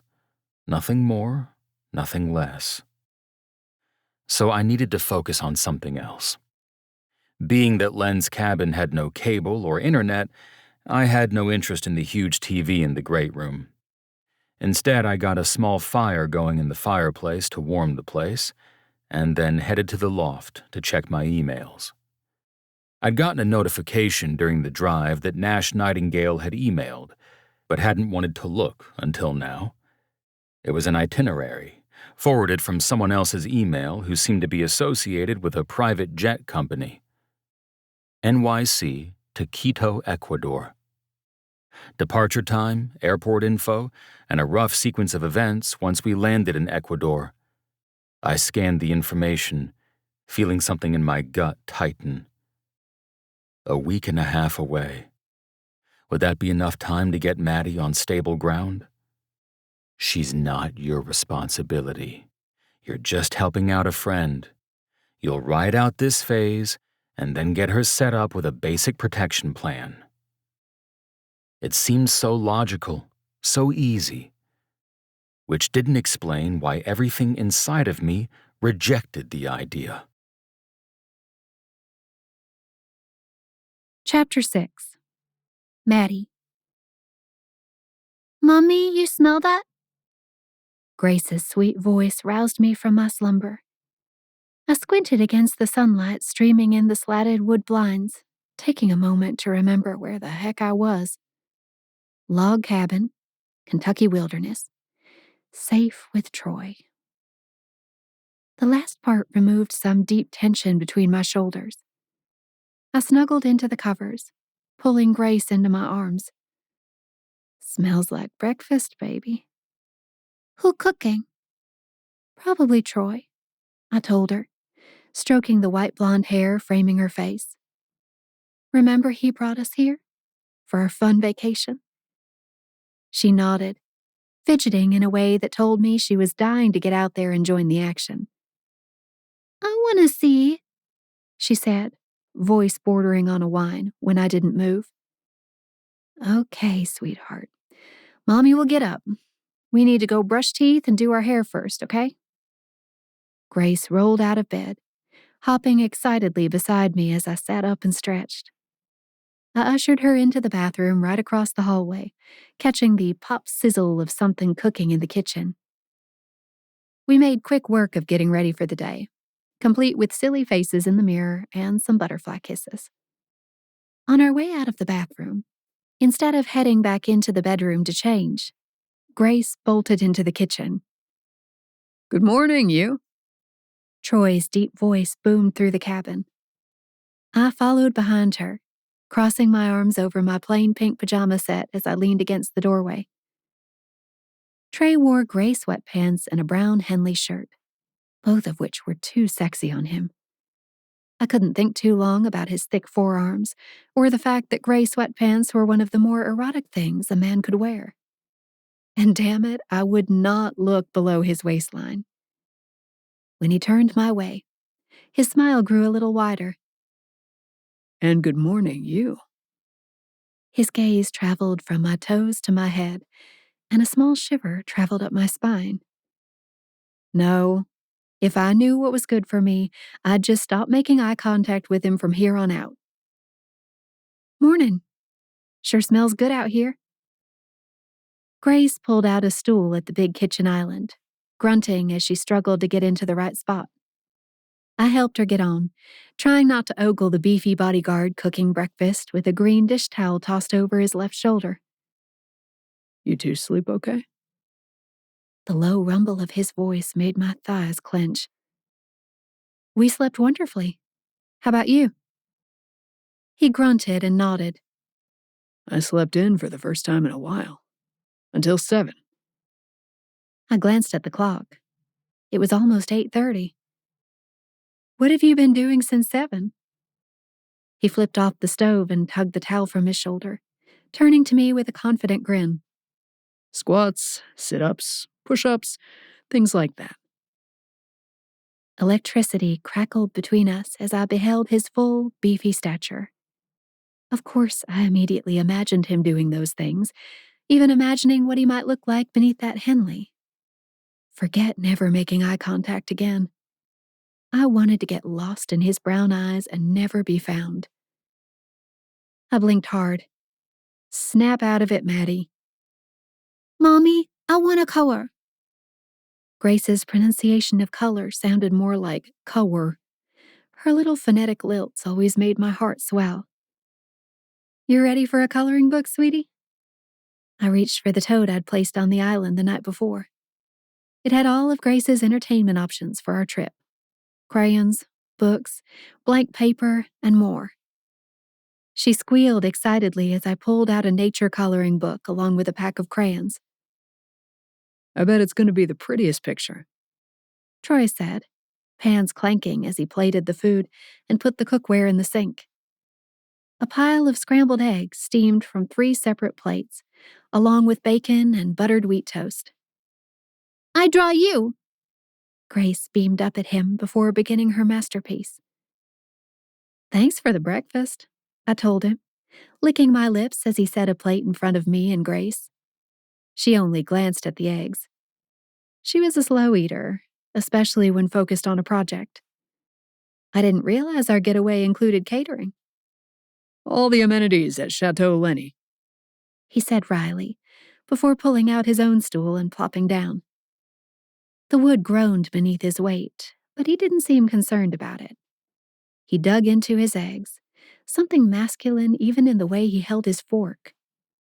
I snapped my eyes back to my own plate, determined not to overanalyze the way he held a fork and somehow find a way to fawn over him. I was a few bites into the eggs, fluffy, perfectly salted, when a text from my mom came in. Mom, good morning, honey. I didn't want to worry you last night, but you should know Jericho came by late last night after we were in bed. My stomach sank as soon as I saw the words. I guess it's a good thing we got out of town. I forked another bite of eggs. My mom just texted that Jericho stopped by last night. Mom, he pounded on the door until we got out of bed and answered. Wasn't too happy to hear you weren't there, but we got him to leave. My frown deepened. He didn't do anything, did he? It doesn't seem like it. Got my parents out of bed, though, which is a little rude. I sighed, pushing the eggs around my plate. Daddy coming? Grace peered up at me. Her pink crayon paused halfway across the sheet. No, sweetie, he's not. I stroked her hair, wondering what else I should add, if anything. She was too young to grasp what was going on, but she still noticed when things were off. She'd gotten used to the fact that Daddy didn't come around much, ever since we moved out of the house we used to share with Jericho. And maybe it was just me projecting, but It didn't seem like she missed him. Maybe because he'd never spent much time with her to begin with. This is a Mommy and Grace vacation, Troy said, grinning down at her. just for you two. She seemed satisfied with that answer, so she went back to coloring. Speaking of vacation, where did these eggs and bacon come from? I brought them with me from New York. Troy cocked a grin before he bit into a slice of bacon. I had a cooler in the Jeep and the bacon was frozen. I wasn't sure what to expect at the cabin, so I came stocked. Thanks for sharing your rations with us. I'll share my rations with you anytime, Maddie. His husky rasp made another wave of heat crash through me. The man could read cooking instructions and make it sound hot. But I'll need to head to the store today if we want to have any more meals. Oh, a trip to town? That sounds fun. He lowered his chin, narrowing his eyes. I don't know if you should come. Oh, please. We're an hour from Louisville. I don't think Jericho has any idea where I am, nor will we run into him at the store. Despite my protests, his protective mode was a turn-on. He relaxed slightly, tipping his head. Yeah, you're right. It's a vacation, after all, I teased. Can't leave us at home twiddling our thumbs. He snorted, popping the rest of the bacon into his mouth. He chewed before he said, We'll go see all the attractions this area has to offer. The creek, the general store, and the gas station. Sounds like a thrilling outing. Once we'd finished our plates and Grace had finally started to eat her own food, Troy got to work cleaning up. He hulked over the kitchen sink, scrubbing at dishes and pans. I could hardly rip my gaze off his broad back and the muscles straining at the fabric of his shirt. I hadn't been with a man in years. Jericho and I formalized our separation over a year ago, but we'd been distant and fractured for so long before then, probably since before I'd even given birth to Grace. The last year of living with Jericho had been like walking on eggshells. I'd forgotten what it felt like to really crush on someone. After airplaning the last bite of eggs into Grace's mouth, I took the plate over to the sink. You're an excellent breakfast cook, I told him. His arm brushed mine as he turned, a smile curling at his lips. I'll add that to my resume, he said. What does the resume say now? Bodyguard, fitness expert, breakfast specialist. He tipped his head. Don't make me blush, but you forgot chauffeur. I laughed, swatting at his arm. How could I forget that? Troy winked at me as he took the plate and rinsed it off.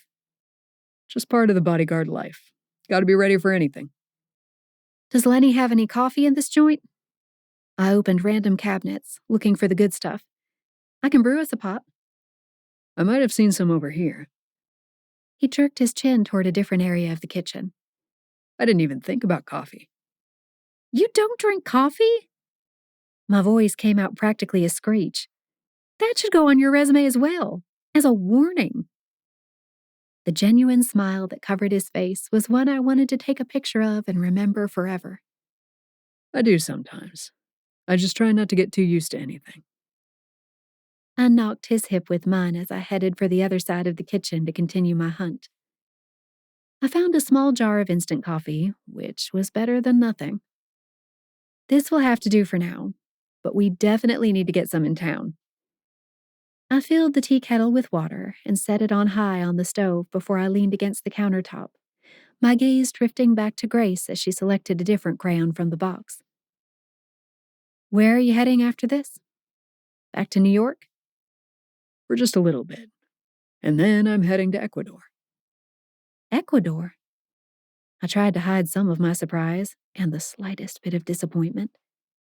Not because I didn't want him to visit a place as fabulous as Ecuador, but because it reminded me that this sweet cocoon was only destined to be a short-lived fantasy. Something like a fever dream, until it went poof and the fever broke. That sounds fun. Is that a vacation or a job?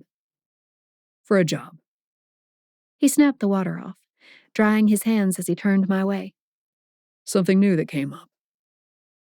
I could already imagine him breezing through open-air markets in Ecuador, wearing sunglasses as he smiled into the sun on a coastal beach. You've got the best job. It has its perks. I'd say more than perks. What did you tell me during Jordan and Seven's Christmas party? That you'd been to LA, Paris, Miami, and London all within 6 months last year? That's right. His gaze made that dangerous trek from my face down my body again, as though sizing me up. Deep inside, I hoped it was a precursor to him tossing me over his shoulder. But the faintest whiff of that thought had my logical side swooping in. Starting something with a bachelor like him is the last thing you should do. Last year, it had been LA, Paris, Miami, and London. This year, it was New York, Kentucky, Ecuador, and where else? The year had barely begun, and he was 3 pins deep into the world map already. I just needed to enjoy this weird version of a getaway for what it was. A temporary pause on real life. A chance to regroup. You're going to have a good time in Ecuador. You'll have to send me a postcard, I told him, trying to close the door on the part of my mind that wanted to believe I might be able to see him beyond this time in the woods. I walked toward Grace, who was finishing her drawing. Now, let's get ready to go for a drive. I tickled her sides, ready to clear my head with a trip to town. She giggled, then pushed her crayons aside. This for you. She held up her sheet of paper, proudly displaying the multicolored scribbles that loosely resembled a snowman. Oh, Grace. Are you for real? Troy took the paper gingerly, looking genuinely touched. This is incredible. You drew this all yourself? Grace nodded shyly, burrowing into my side. I'm going to keep this forever. Thank you. Troy took it to the fridge and stuck it behind a Kentucky-shaped magnet. We'll keep it here for now so I can see it all the time. Grace grinned up at me, her eyes twinkling. I could tell they were on their way to becoming best friends. Once I had a mug of underwhelming instant coffee, I ushered Grace into the bedroom so we could get dressed to go shopping. Once she was in some cute leopard print leggings and her favorite pink sweater, I changed into my own matching mommy outfit. Leopard print leggings and a camel-colored sweatshirt. I'd always wanted to do the matchy-matchy thing with my daughter, and here we were. It was glorious. When we emerged from the bedroom, Troy was shrugging on his dark coat. His eyes widened. I don't think I've seen anything cuter in my life, He said. There's more where this came from, I warned him. I've been waiting to match my daughter since before she was born. I think I packed about 6 matching outfits on top of everything else I brought along. We shrugged on our coats and headed out into the crisp morning. Our boots crunched over the frosty gravel, breath coming out in comical puffs in front of us. The trip into town held the same edge of wonder that I'd expected on a vacation. Everything felt new, exciting, slightly foreign even though we were barely an hour away from my parents' house. Like I was waking up and seeing the world for the first time after so many years of barely absorbing my surroundings. The store we shopped at was cute but stuffy. A side-of-the-road outpost packed full of the essentials, a meat stand, and a very small vegetable cooler. Grace picked out a banana and another pack of crayons as part of her haul, while Troy and I loaded up on veggies, rotisserie chicken, and coffee. At the counter, Troy blocked my path as I angled to get closer with my wallet out. I couldn't hold in the laughter as he blocked my hands no matter which way I tried to come at the register. You're not paying, he informed me. You really don't have to foot the bill. I don't have to, but I am. Once we'd checked out, Grace wiggled her fingers at Troy, urging him to pick her up. Troy blinked down at her. What's that? She wants you to carry her. I tried to hide my smile. Grace had warmed up to him fast, not just here at the cabin, but during the Christmas party last month as well. Grace hopped excitedly in front of him. Toy, pick me up! She loved making new friends, but I couldn't help but think she liked how big and strong Troy was, too. Same girl. Oh my God, if that doesn't just melt my heart. He picked her up easily, holding her in his left arm as he scooped up the rest of the bags from the counter with his free hand. You need a hand? I asked him, following behind as we headed for the front doors with the jingle bell on it. He still had a slight limp that I could tell he was trying to hide, the stubborn man. I slipped my phone out of my purse, snapping a quick picture of the scene in front of me. His broad back, Grace's too cute to handle pigtails, all the bags dangling from his right hand. I got it, he said, but I darted in front of him to open the back door to the Jeep. You need to let me do something, I told him. You did plenty, he said, plunking Grace in the booster seat as though she weighed nothing. You got in my Jeep when I told you to come to the cabin, and you let me pay inside just now. That seems like a technicality, I said. Grace giggled as he fumbled briefly with the seatbelt. You can do the seatbelt, I guess. He stepped away, smirking at me, and I caught a puff of his woodsy scent. My eyes fluttered shut. Dear Lord. I wanted to crawl inside his jacket and live there. I got Grace buckled in and kissed the tip of her nose. Once I'd settled back into the front seat, I had an incoming call. My mother. My stomach pitched to my feet as I answered. Hello? Maddie, sweetie, how are you two doing? My mom sounded nervous. Doing well, I said. Slept great. Just picked up some stuff to make dinner. What's up? Jericho just came by again. My eyes slid to the clock in the Jeep. It was barely 9:30. He demanded to know where you were, my mom went on. I didn't tell him anything, but... The tremble in her voice betrayed the emotion there. He was mad, sweetie. Troy's attention sizzled on me as I spoke to my mom. Was Dad there? Did he say anything when he left? I asked, my voice sticking to my throat. Yes, your father was here, thankfully. Jericho said he hoped you didn't plan on staying gone because he needed to see his daughter. I pressed my head to the back of the seat, the familiar knot of anxiety cinching tight in my gut. Thanks for letting me know. Truthfully, I had no idea how long it made sense to stay away. Was forever an option? At some point, I'd have to face him. If he bothers you again or you get scared, call the police, okay? I couldn't believe I was recommending calling the police over my soon-to-be ex-husband. But deep down inside, I wasn't surprised at all. I'd known since the beginning that Jericho wasn't the one for me. But I'd thought that marriage and starting a family would change him, help him tame that dark, insidious thread inside him. And though I'd always done my best to make sure that thread never snapped, it had snapped anyway. Now it was time to get to work cleaning up the mess, claiming a new future for me and my daughter. Chapter 7. Troy. Do you want me to pour you some more? Maddie's simple question and big hazel eyes were like a spear through my chest. With the fireplace crackling behind her and the entire cabin coated in warmth and ease, I knew the answer to her question. I think I've had enough beer. If I took another sip, I'd scoop her into my arms and take her up to the loft.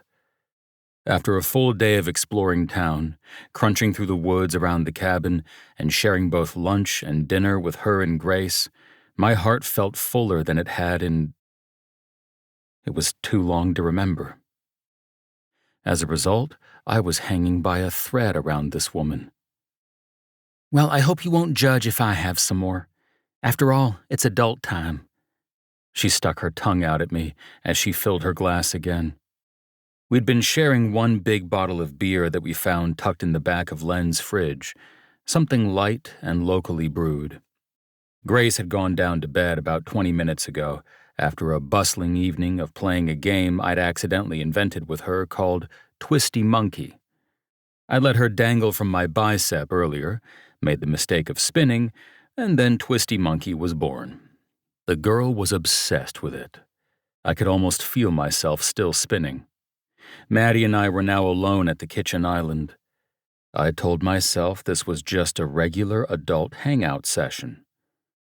I needed to convince myself it wouldn't go further. Have as much as you want, Maddie.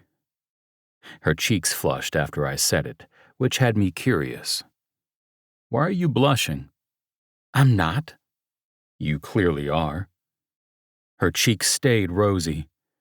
It's just hot in here. She twisted to look at the fireplace, then made a display of fanning herself. See?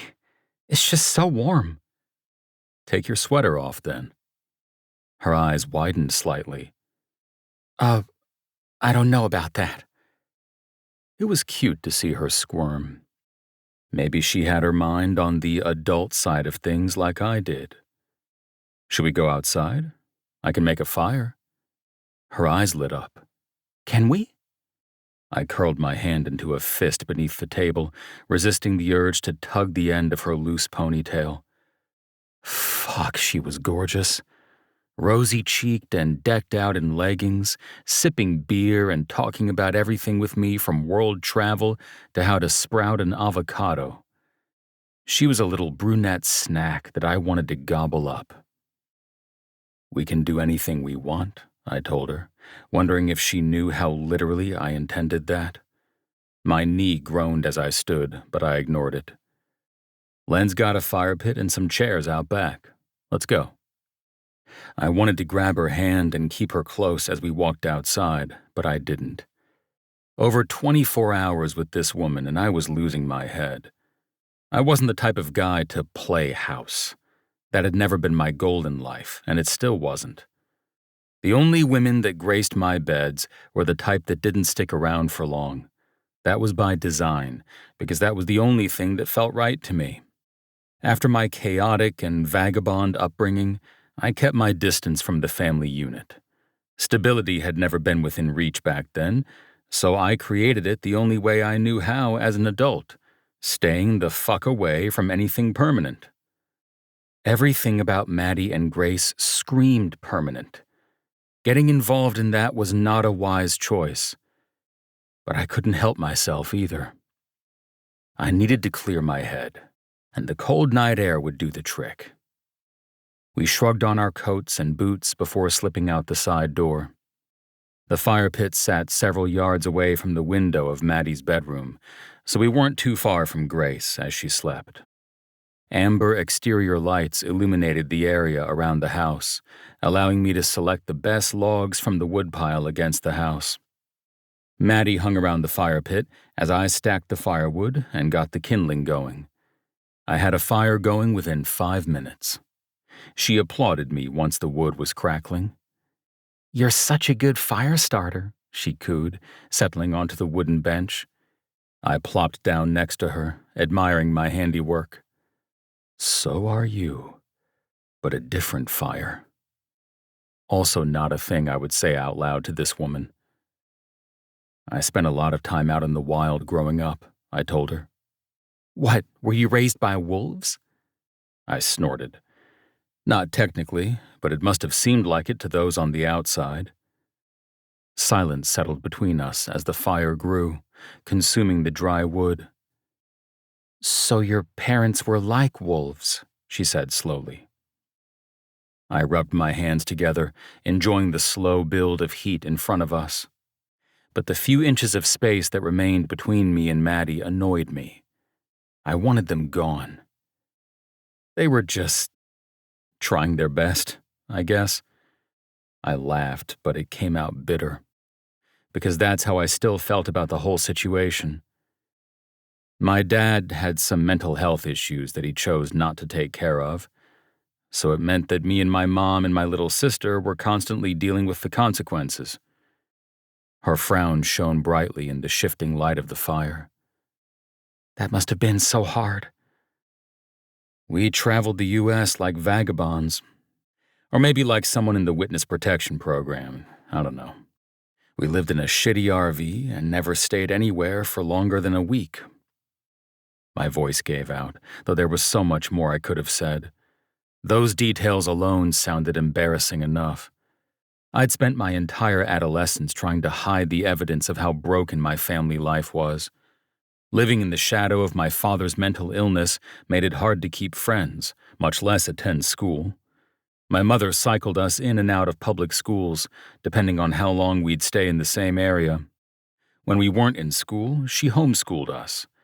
It had been a shit show with a capital shit. Maddie reached for my hand, crossing her legs and facing me on the bench. Seriously? It's okay. I couldn't move my hand away from hers, even though I knew I should. Ancient history now. Her frown deepened, and I could tell she wasn't satisfied by my response. It sounds difficult. Well, upside is I got to see a lot of the country, from sea to shining sea. That's definitely unique, she said with a laugh. When kids were looking at the Grand Canyon in their textbooks, we were there in the flesh, making breakfast sausage over an open flame after staying illegally overnight in the state park, I went on. She grinned, but it faded quickly. Is your father okay now? My stomach sank like a rock to my feet, and I pulled my hand away from hers. No, he's worse than ever. I haven't heard from my parents in months, and I don't know how to find them. I just gotta wait until he snaps out of it and reaches out. Sometimes my little sister will hear from them and let me know, but other than that, I swallowed a knot in my throat. It had taken me a long time to realize that my upbringing wasn't normal, much less healthy.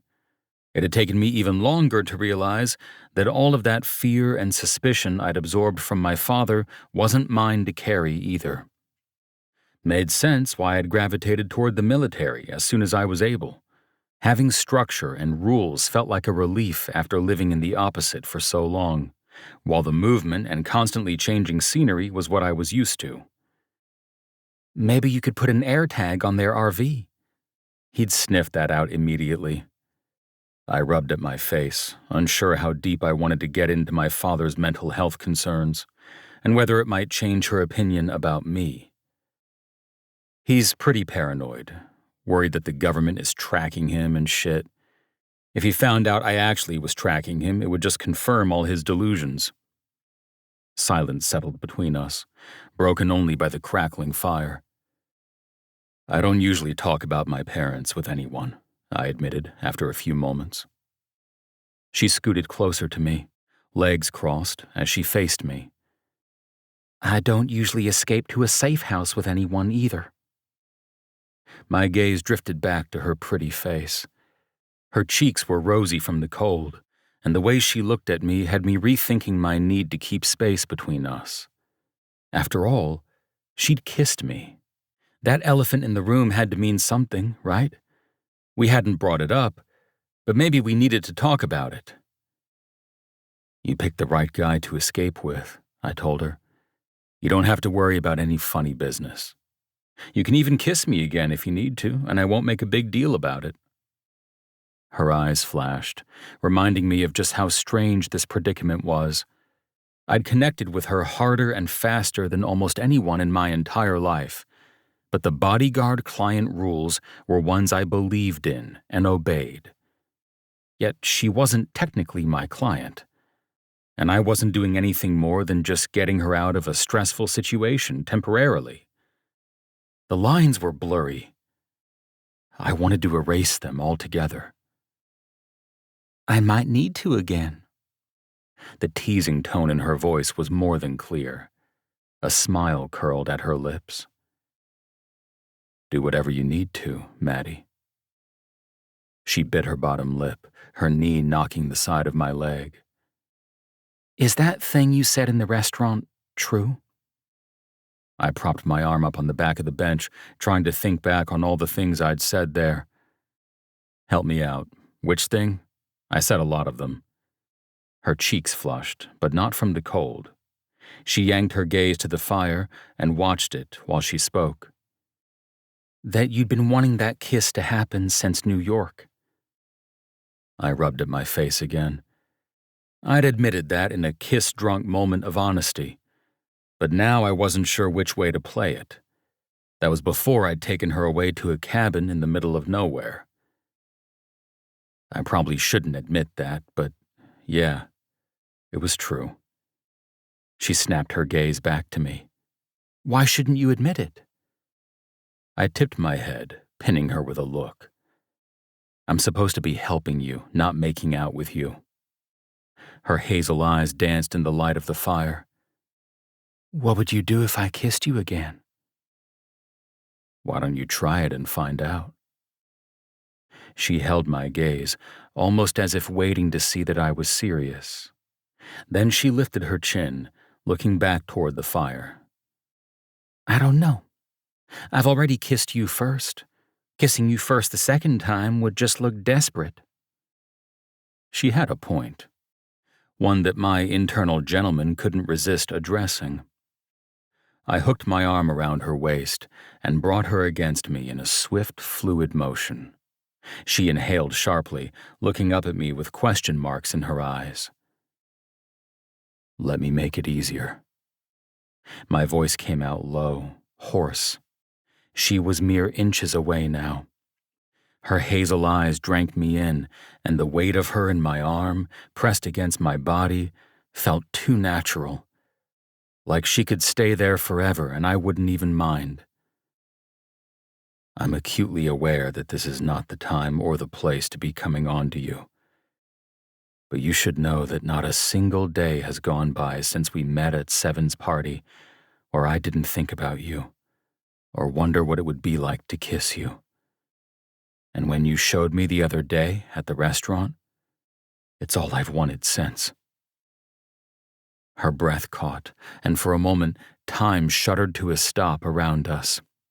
Nothing existed except the endless hazel paradise of her eyes, the amber tang of her perfume, and the crackling fire that had nothing on the energy pounding between us. I'd laid my cards on the table. And fuck, I couldn't play the chivalrous part any longer. I tightened my grip around her and pulled her into me, our lips meeting in a warm, hungry kiss. The scent of her enveloped me, sending me deeper into desire. I traced the contour of her waist through her coat, fingers twitching with the urge to find the hot silk of her skin beneath. Maddie whimpered, fisting the front of my coat as our tongues met. Without even deciding, I hauled her onto my lap, her legs opening up to straddle my waist. Her thighs tensed around me, locking me in, as our kisses went from tentative to deep and delicious. I traced the edge of her lip with my tongue, coaxing more from her. She hooked her arms around my neck, pressing her curvy frame against my chest. I hated that we had these coats on. I would have done anything to feel the softness of her against my body, to finally get handfuls of her tits like I'd been imagining for weeks. She pulled back suddenly, resting her forehead against mine. I didn't think there was any way you felt the same, she whispered, her gaze darting back and forth across my face. I grunted, shifting slightly beneath her. My cock had gone from semi to fully hard, and the weight of her on top of me had me dizzy from desire. From the second I laid eyes on you, Maddie, I kissed the tip of her rosy nose, followed by her cheeks, then along her jawline. She laughed softly. We connected pretty hard, didn't we?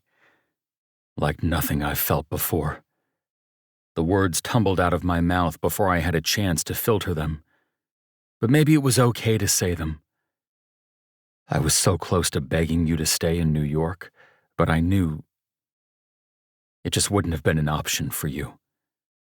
Her gaze dropped to the space between us, and I could feel something inside her shift. She nibbled on her bottom lip, as I nibbled on her earlobe. Yeah, she finally said. When I tried to kiss her on the lips again, she pressed softly on my chest. There was sadness in her gaze, and something else I didn't fully understand. I think I should just go inside, she whispered. Why? I nuzzled her neck, trying to remind her of what we were on the precipice of exploring. I don't want to do something I'll regret. She gnawed on the inside of her lip, avoiding my gaze. She slid off my lap, a whoosh of cold air replacing her. Maybe she didn't mean for the words to be a spear, but they landed like one anyway. All right. Good night, Maddie. I reached for her hand as she stood from the bench, but missed her by an inch. I listened to her steps toward the house, the door creaked open, and then a moment later, it was just me and my thoughts in front of the crackling fire. There were 1,000 reasons why Maddie's decision to pump the brakes was a smart one. So why couldn't I fully convince myself of it? Chapter 8. Maddie. Twisty Monkey! Twisty Monkey! Grace's excited pleas for Twisty Monkey had been ping-ponging off the walls since she woke up. I managed to stave her off long enough to get dressed, brush teeth, and do our hair before she barreled out of the bedroom, looking for Troy. Excited giggles moments later told me she found him. I followed behind her tentatively, still feeling some of the awkwardness from the way I'd left things last night. Pulling myself off a hulking, hard-bodied bodyguard snack like Troy wasn't easy, but I needed to think long-term, big picture, even if it meant saying no to the one man I fantasized about. Look who it is. I came into the kitchen to find Troy already doing the spin and bicep curl move that Grace was obsessed with. They were both grinning like crazy, his husky laugh and her shrieking giggles filling the warm cabin. Through the big bay windows at the front of the cabin, fresh snow sparkled on the bare tree limbs and all across the yard. "Good morning," I called over the fray. I went to go make a pot of coffee with our newfound coffee grounds, but I found the coffee pot already full. An empty mug sat beside the coffee maker with a spoon inside, along with a jar of sugar and some creamer set out. My eyes watered as I beheld the careful preparation. When I turned to look at Troy, he was spinning underneath the buckhorn chandelier, practically guffawing with laughter as he spun Grace around and around. This man is perfect. The thought hung uncomfortably inside me as I poured myself a mug of coffee, added sugar, and topped it off with a few drops of creamer. Perfection. It was still early, so I figured I'd return the favor by getting breakfast started while they played. To the chorus of happy shrieks, I whipped together my and Grace's favorite breakfast, my mom's French toast recipe. Okay, Gracie, Troy needs a break. Troy sighed heavily and plopped onto the couch in the great room. Grace curled up next to him on the couch, grinning over at me with ruddy cheeks. "Mommy, did you see?" "Oh, I saw." I smiled brightly at her as I beat the eggs in a small bowl. "You have so much fun with Troy, don't you?" "I love Troy." That was her way of saying love. It made my heart break. I figured they'd become fast friends, but now she loved him on day 3. This was just going to make things harder when it came time for Troy to go to Ecuador and for us to resume our regular lives. My stomach twisted. What would my regular life look like now? Constantly thinking about this handsome, thoughtful, protective man while he gallivanted the world? I fought to ignore that train of thought. After taking a rest on the couch, Troy finally joined me in the kitchen, his limp still noticeable only if I stared long enough. He brushed past me, peering over my shoulder at what I was doing. Electricity sparked beneath my skin. You get your coffee? His voice was a low rumble. My thighs tensed, wanting to pick up right where we'd left off last night.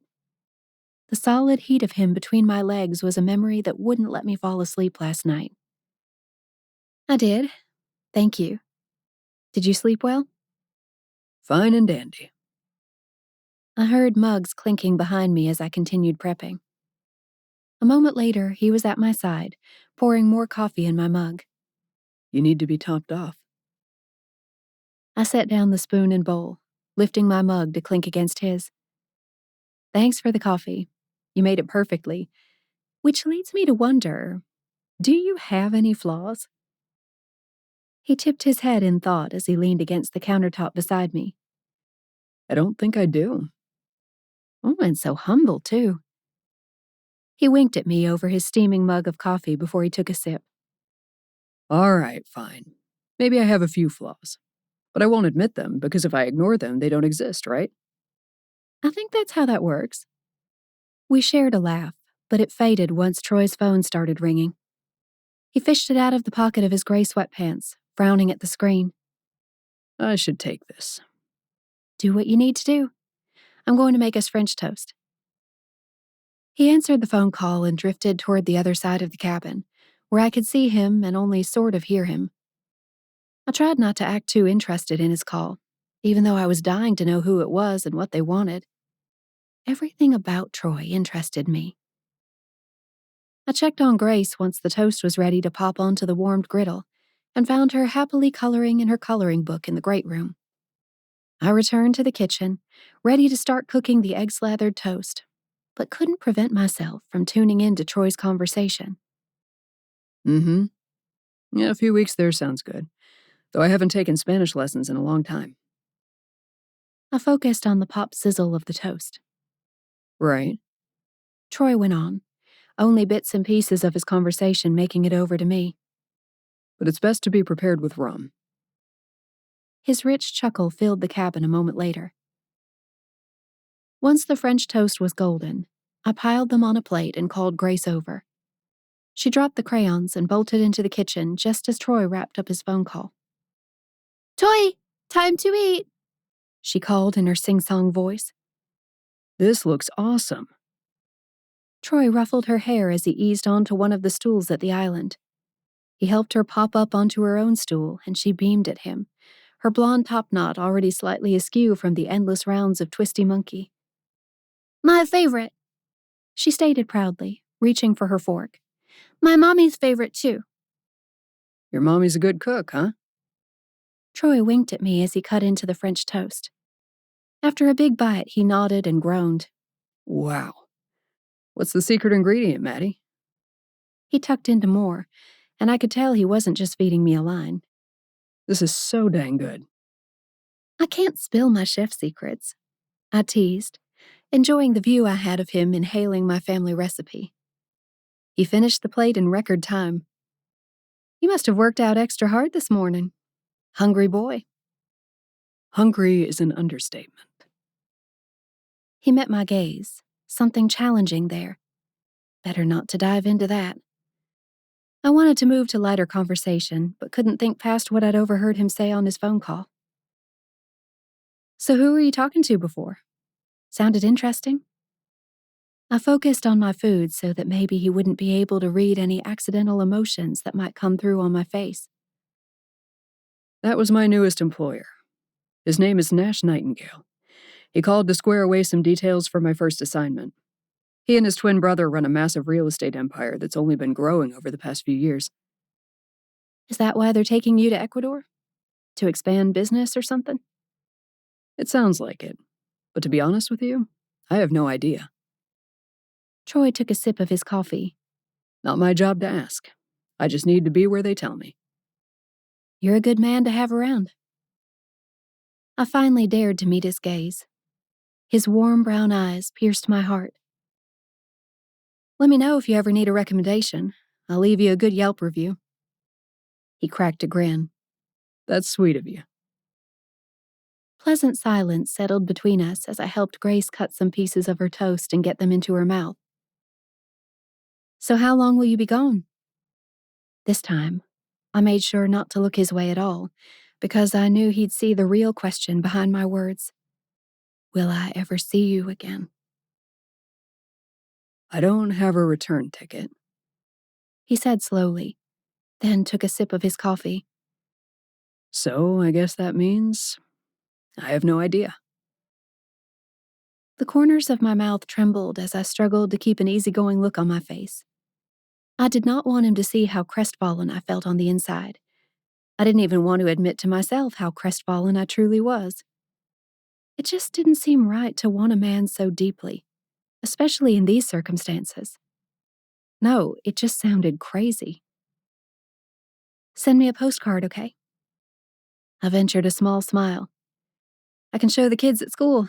They'd think that was so cool." Maybe I can come by with some stuff for Ecuador for a show and tell. That would be cute. The idea was genuinely touching. But Louisville is so far out of your way. What a silly detour to make. Not a silly detour if I get to see you. His words thudded between us, causing me to jerk my gaze up to meet his. His eyes looked hungry again. I took a quick bite of food, eager to distract myself with something. Anything. Besides, I need to see how Miss Maddie keeps her classroom. Troy went on. He grinned down at Grace, ruffling her hair. Have you seen your mommy's classroom? Does she keep it as cute as she is? I couldn't fight the grin. I bet you decorate for all the holidays. You make it sound like an accusation, I teased. It sort of is. Well, you're right. I scrunched up my face at him. I'm legally required to decorate for every holiday as an elementary teacher. He watched me with an easy grin, the kind that made it impossible not to sit there and drink him in. Toy, can we play outside today? Grace's innocent question cut through the desire building in the air between me and Troy. Troy ripped his gaze off me, looking down at Grace. He pretended to think about it, then said, Yeah, I don't think there's anything I'd rather do. Once we were all finished with breakfast, Troy offered to clean up, but I waved him off. You have important things to do, like playing outside and possibly a few bonus rounds of Twisty Monkey. Shh. He glanced back at Grace to see if she'd overheard. That game makes me dizzy. 3-year-olds only want to do the dizziest, most puke-inducing thing possible, I informed him. You're going to have to buck up. Surely your bodyguard training prepared you for this. Nothing at boot camp prepared me for Twisty Monkey, he said with a severe look. Grace gasped loudly. Did you say Twisty Monkey? Troy groaned softly, but when he turned to Grace, he had the biggest grin. I absolutely did. The rest of the morning disappeared like that. Warm, homey, sun-dappled moments that burrowed straight into my long-term memories. For lunch, Troy made lunch meat sandwiches that provided yet another chance for him and Grace to connect. And after lunch, they finally got suited up to head outside. You coming with? Troy asked. I think I'm going to curl up by the fireplace and read. I bit my bottom lip, almost embarrassed to admit it. I knew how much of an introverted homebody I was, which was why fall and winter were my favorite months of the year. Not that I didn't love spring and summer for their own strengths, but I was a supreme fan of coziness, books, and everything seasonally appropriate. Add in a totally unnecessary throw blanket, and I was a happy woman. Troy looked like he was fighting a smile as he nodded. Yeah, that's exactly what a cute-ass elementary teacher would say. I scrunched up my face. You said the A word. Troy looked down at Grace, but she didn't seem to notice. Okay, got a free pass on that one. Let's go outside, Gracie Belle. He had a nickname for her now. Be still, my heart. I watched them through the window as they stepped tentatively into the snow. Troy had her hand in his as they ventured into the side yard, right near the fire pit where I'd straddled the steel of Troy's legs just last night. My eyes fluttered shut as the memories returned. Was there really such a problem with just getting one taste of him? I sank onto the couch nearest the fireplace, determined to forget about all things Troy. Once I'd found my place in my paperback, I quickly got lost in reading. Time melted away in a blissful state. I wasn't sure how much time had passed when I heard the muffled sounds of crying. My skin prickled and I sat up. That had to be Grace, unless I was imagining it. I set down the book and hurried to find my boots and coat. As soon as I opened the side door a moment later, the crying grew louder. Outside, Grace sat in an Adirondack chair at the fire pit. Troy knelt in front of her, cradling her ankle in his big hand as he inspected her leg.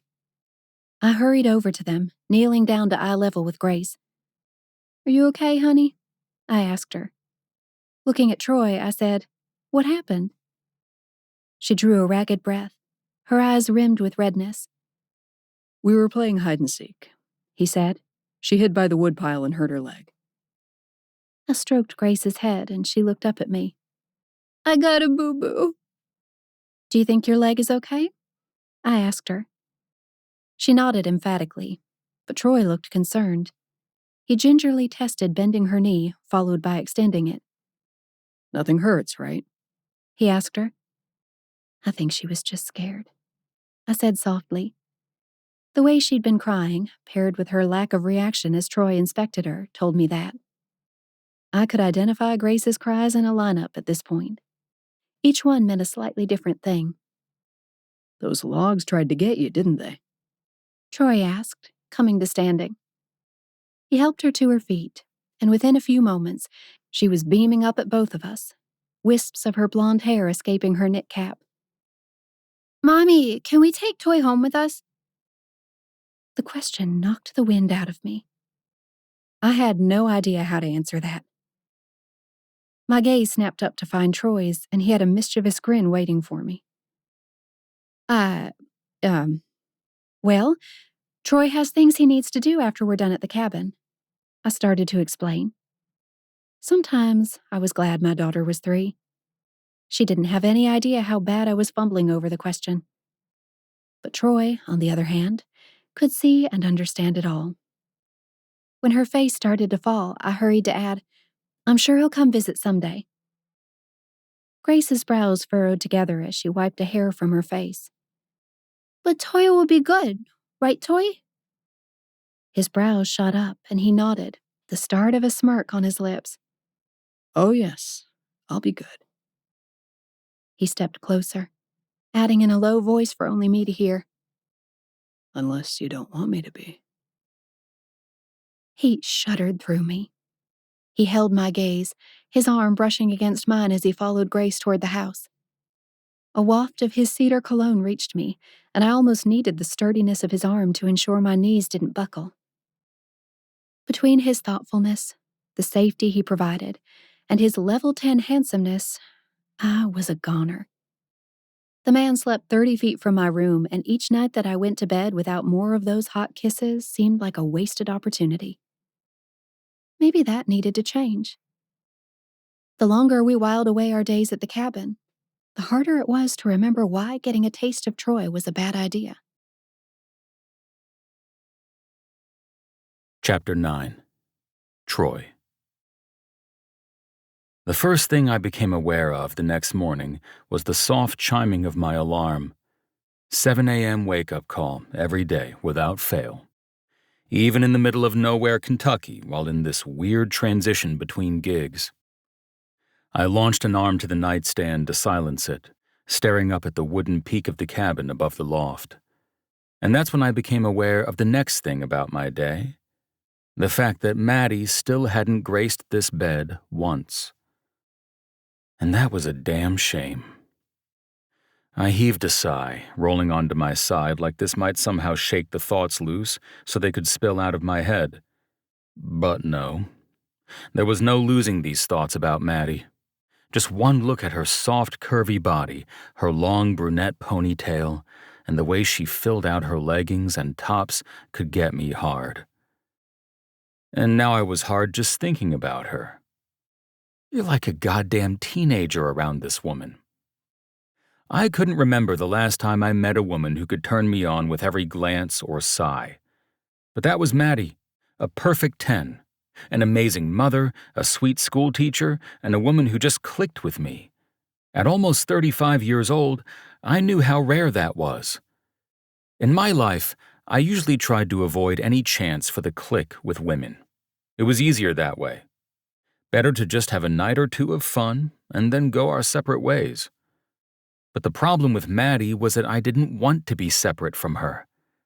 And that was a little uncomfortable for me. I tossed back the covers, sitting up with a deep sigh. Time to start the day. I chugged the glass of water I left on the nightstand, hurried into the bathroom to take a piss and brush my teeth. Then I pulled on some workout shorts to get started on the routine. Push-ups, sit-ups, squats, and crunches until I sweat my ass off. That was the non-negotiable way to start the day and the only way to keep my head on straight. By the time I was done, sunlight streamed in through the floor-to-ceiling windows on the north end of the house, showcasing the frosty branches and sparkling snowfall outside. As I wiped my face with a towel, I heard rustling from downstairs, followed by the soft pitter-patter of feet, soft thumps on the stairs, and then finally 2 big eyes peering around the banister of the loft staircase. Gracie! Maddie's urgent hiss ricocheted through the cabin. Get back here! Grace didn't make a move, just continued spying on me as though I couldn't see her. I sank onto the edge of the bed and waved. Hey there, cutie. Should you be up here? Footsteps sounded on the staircase again, this time Maddie's. She appeared behind Grace a moment later, her eyes turning into saucers as she spotted me. Oh my God, I'm so sorry, Troy. It's no problem. I had to fight a smile as I watched Maddie's cheeks flush. Sure, I was shirtless and sweating, but it wasn't like they'd caught me doing something bad. Maybe she liked what she saw. There was no keeping her in the bedroom, Maddie went on, smoothing Grace's hair. She just had to come say good morning. Good morning, I told the little blonde pipsqueak. She smiled shyly. Sorry to interrupt. Maddie waved her fingers in my direction. Whatever you were doing here. While she spoke, I drank in her just-woke-up perfection. The messy top knot, the olive green cotton pajama shorts and loose t-shirt that allowed me a tantalizing glimpse of the peaks of her breasts. I closed my fists, dying to pull her into the bed and see what happened. Just trying to tone up a little, I said, wiping at the side of my face with the sweat towel. I hear school teachers like it when guys are fit, so I'm just doing whatever I can. She pursed her lips, something mischievous coming over her face. They certainly don't mind it. We should get back downstairs, though. Come on, Grace, let's go find your coloring books. Grace pouted as she started down the stairs. But Maddie, you should stay. I knew it was impossible to do what I wanted while Grace was awake for the day, but I couldn't keep the words from tumbling out of my mouth. She dipped her chin, sending me an admonishing look. But I saw the desire flash across her face as well.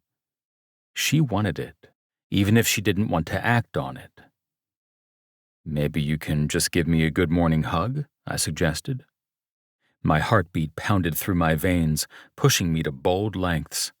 She'd already pumped the brakes once, and I respected that.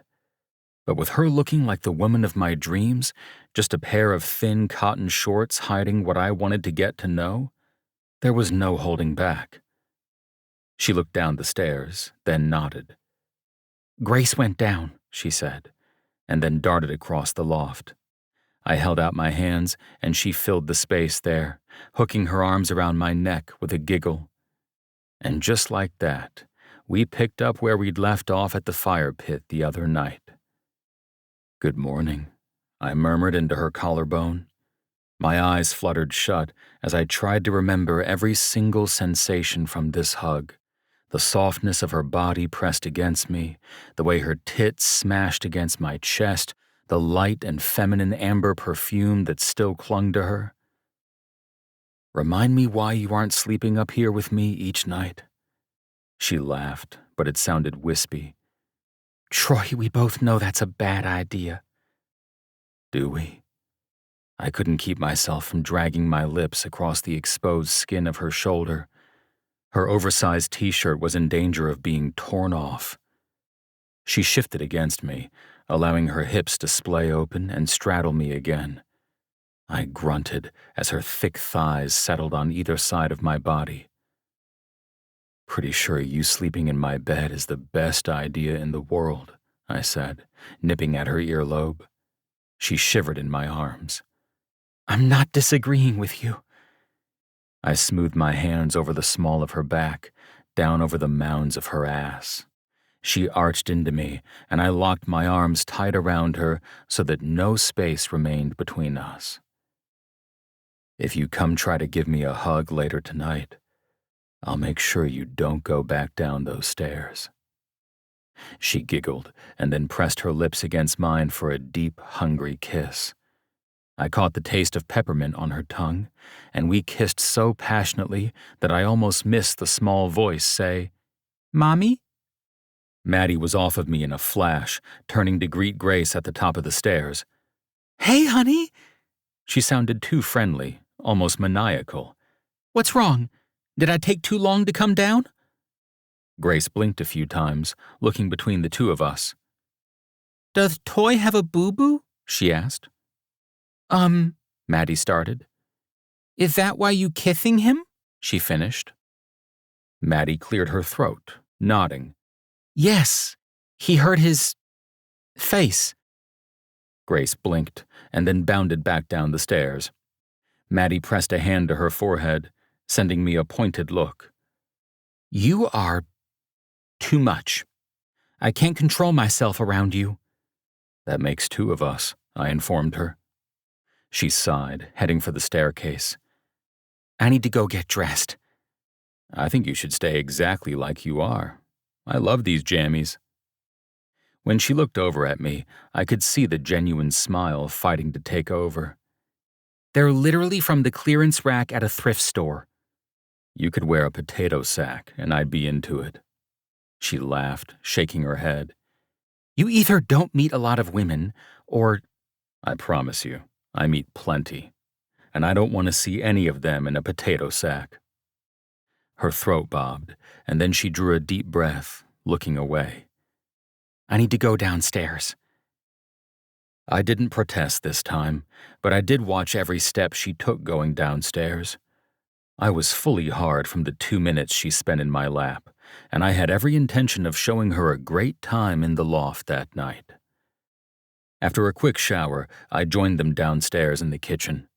This time, Maddie had prepared the coffee for me. She wore leggings and an oversized sweatshirt today.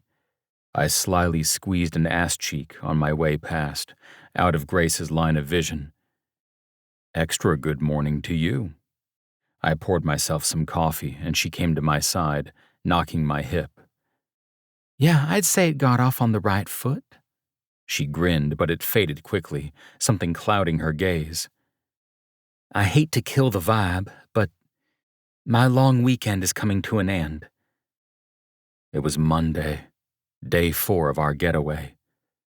"I've got some admin work to catch up on today, but I have to be at work tomorrow." Maddie crossed her arms, gnawing on the inside of her cheek as she looked out at the cabin. Today was an admin day for her building, so no students were reporting for class. "Do you want to go back to your parents' house?" I blew on the steaming coffee, leaning against the countertop to face her. She shrugged. "That's fine. I have to go back there eventually." She seemed like she was going to add more, but thought better of it. "Or?" I prompted her. She laughed, shaking her head. "Or nothing.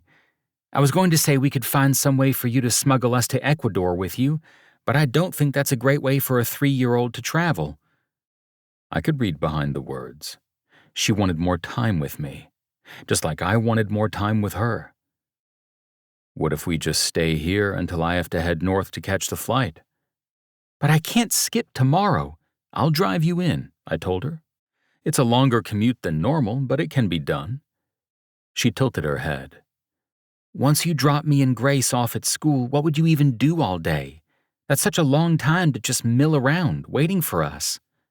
"I'll figure it out. Besides, someone needs to take care of your car now that the tires are repaired. Let me handle that." I sipped at my coffee, holding her pretty hazel gaze as long as she'd let me. "I'm not letting you out of my sight as long as I can help it. Unless you tell me to fuck off, in which case, I'll think about it." Her shoulders shook with laughter. I reached over and poked her in the belly. "So what do you say?" "I'm afraid to admit to you how much I'd like to continue our cabin staycation," she finally said. "That sounds like a yes." "It's a yes, but I can't believe you actually want to drive in and out of Louisville every day to make this work." She had no idea the things I was ready to do for her. Scaring off her ex, hiding her away, and being her personal chauffeur were just the beginning. And that surprised even me. Our Monday at the cabin disappeared amid home-cooked meals, a surprise batch of cookies, and a holiday movie marathon, even though Christmas was behind us. Lenny probably couldn't imagine what a home his cabin had turned into. I took a picture of us beneath the buckhorn chandelier. He liked daily updates of his work of art, and sent it to him with the caption, "Still haven't burned the place down. Thought you'd be happy to know." I didn't think he realized just how much sexual tension his cabin contained either. Maddie and I specialized in lingering looks and heated touches. While Grace was awake, I was committed to not having another slip like what had happened in the morning. But the longer that Maddie was breathing and within view, the harder it became to keep my fingers and lips from wandering away. Around 7:30, Maddie clapped her hands together. "Okay, Grace, time for a bath. We're late getting to bed." The poor thing had no idea that her mom was actually early in getting her to bed, by at least a full half hour. I gave Grace a goodnight hug, per her request, before she shuffled off to the bathroom to do her nighttime routine with her mom.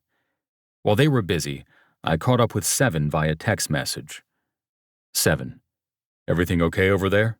Haven't heard much from either of you." Trojan, "Peachy keen." Seven, "Oh my God, you two are boning already, aren't you?" I was so glad there were 1,000 miles between Seven and I right now, because I would have punched the fuck out of his shoulder for his annoyingly correct observation. Trojan, "Not sure what I said that suggested that, but okay." Seven, "You have never once used the phrase peachy keen in your life. You're either boning the ward or you've been abducted and this is your cry for help." That fucker. He knew me too well, but I wouldn't let him win so easily. Trojan, "Abducted. Send help." Seven called me seconds later. I answered with a laugh. "I'm glad you're so quick to react when you think I've been abducted." "So you haven't been abducted, which means you are boning the ward." My gaze slid to the hallway. I could hear the muffled undertones of the shower running in the bathroom. "Can neither confirm nor deny." "You know," Seven started, sounding fucking smug, "a wise man once told me to never get with a client." "Maddie's not a client," I reminded him. "Why don't you just go find someone else and get it out of your system?" Seven's smug smile could be tasted as he said my own words back to me. And I hated it. "That same wise man told me that." This wise man sounds like a very handsome, smart, and capable person who was speaking to you from a very specific point in his life. Seven's laughter boomed through the phone. "You are so busted. And you are annoying. I need to go. Everything good over there?" "Yeah, about to be a lot better once he let me get back to what I was doing." As I hung up, I heard Seven's laughter booming through the phone. My cheeks hurt from how hard I grinned. I loved that dude. He was the closest thing I had to a brother. We'd been thick as thieves since day one at boot camp, and I was happy to report that our friendship was even stronger over 15 years later. Ever since he'd gotten serious with Jordan, the one I'd told him to stay away from because not only was she his client, she was the little sister of his employer at the time, he'd been putting the pressure on me to settle down too. Well, I had no intentions of settling down, at least not like he had. But part of me wondered if there wasn't some happy medium to be found. I checked emails while Maddie and Grace moved from the bathroom to the bedroom. I heard some muffled giggles, followed by a long stretch of silence. Just when I thought maybe Maddie had fallen asleep in there, the bedroom door creaked open. Maddie slipped out, hurrying toward me. I straightened from where I'd been leaning against the kitchen counter as she launched herself at me. I barely had time to catch her, laughter cascading out of me as she clung to me like a little panda. "You really missed me, huh?" I hoisted her in my arms until her thighs settled on either side of me. She was at eye level now and grinning at me with mischief written across her face. I was hoping we could pick up where we left off this morning. Her arms slid around my neck, wrists locking behind my head. I squeezed the thickness of her upper thighs, a low rumble of appreciation escaping me. She could stay here forever as far as I was concerned. Nothing felt better than the weight of her in my arms. In lieu of more words, I leaned forward and finished the kiss I'd been thinking about since 8 a.m. Our lips met hungrily, and she kissed me like she'd been thinking about the same thing nonstop too. I pressed my tongue past her lips, consuming the taste of her, getting drunk on this passion pulsing between us. A soft whimper escaped her as she tightened her thighs around me, erasing every last inch of space between us. I kissed her like I'd been wandering a maze for years, and she was the exit. Something deep inside me sighed with relief. Something I wasn't quite ready to explore, much less understand. Our kisses grew more desperate. Maddie rocked her hips against me, which sent my pulse pounding. I'd been fully hard since the second she stepped out of the bedroom, and I only wanted more of this woman. Oh my God. Maddie rested her forehead against mine, drawing deep breaths of air. These kisses are making me dizzy. I nuzzled the side of her neck, needing more of her sweet scent. Me too. You're a really good kisser. She bit at her bottom lip, her eyes drifting shut. So are you. I'm good at other things, too. I set her on the kitchen island. You're about to find out. She giggled, wriggling her hips. And on the countertop? No better place. I tugged at the hem of her sweatshirt, pulling it over her head. Once it was tossed aside, I eyed the plain white tee she had on underneath. Cute, but it ultimately had to go. I pushed my hands beneath the cotton, searching out the warm curves beneath. She shivered, her thighs squeezing around my hips. You look so fucking cute in everything you wear, I told her, running my hands over the swell of her hips, her belly, up over her rib cage. But I think you'd look absolutely stunning, wearing nothing at all. Pink stained her cheeks. It's nothing to get worked up about. Excuse me. I took a step back, sweeping my gaze from top to toes. Are we talking about the same sexy-ass mama right now? Because I am worked up. She laughed, and I dipped in for another kiss.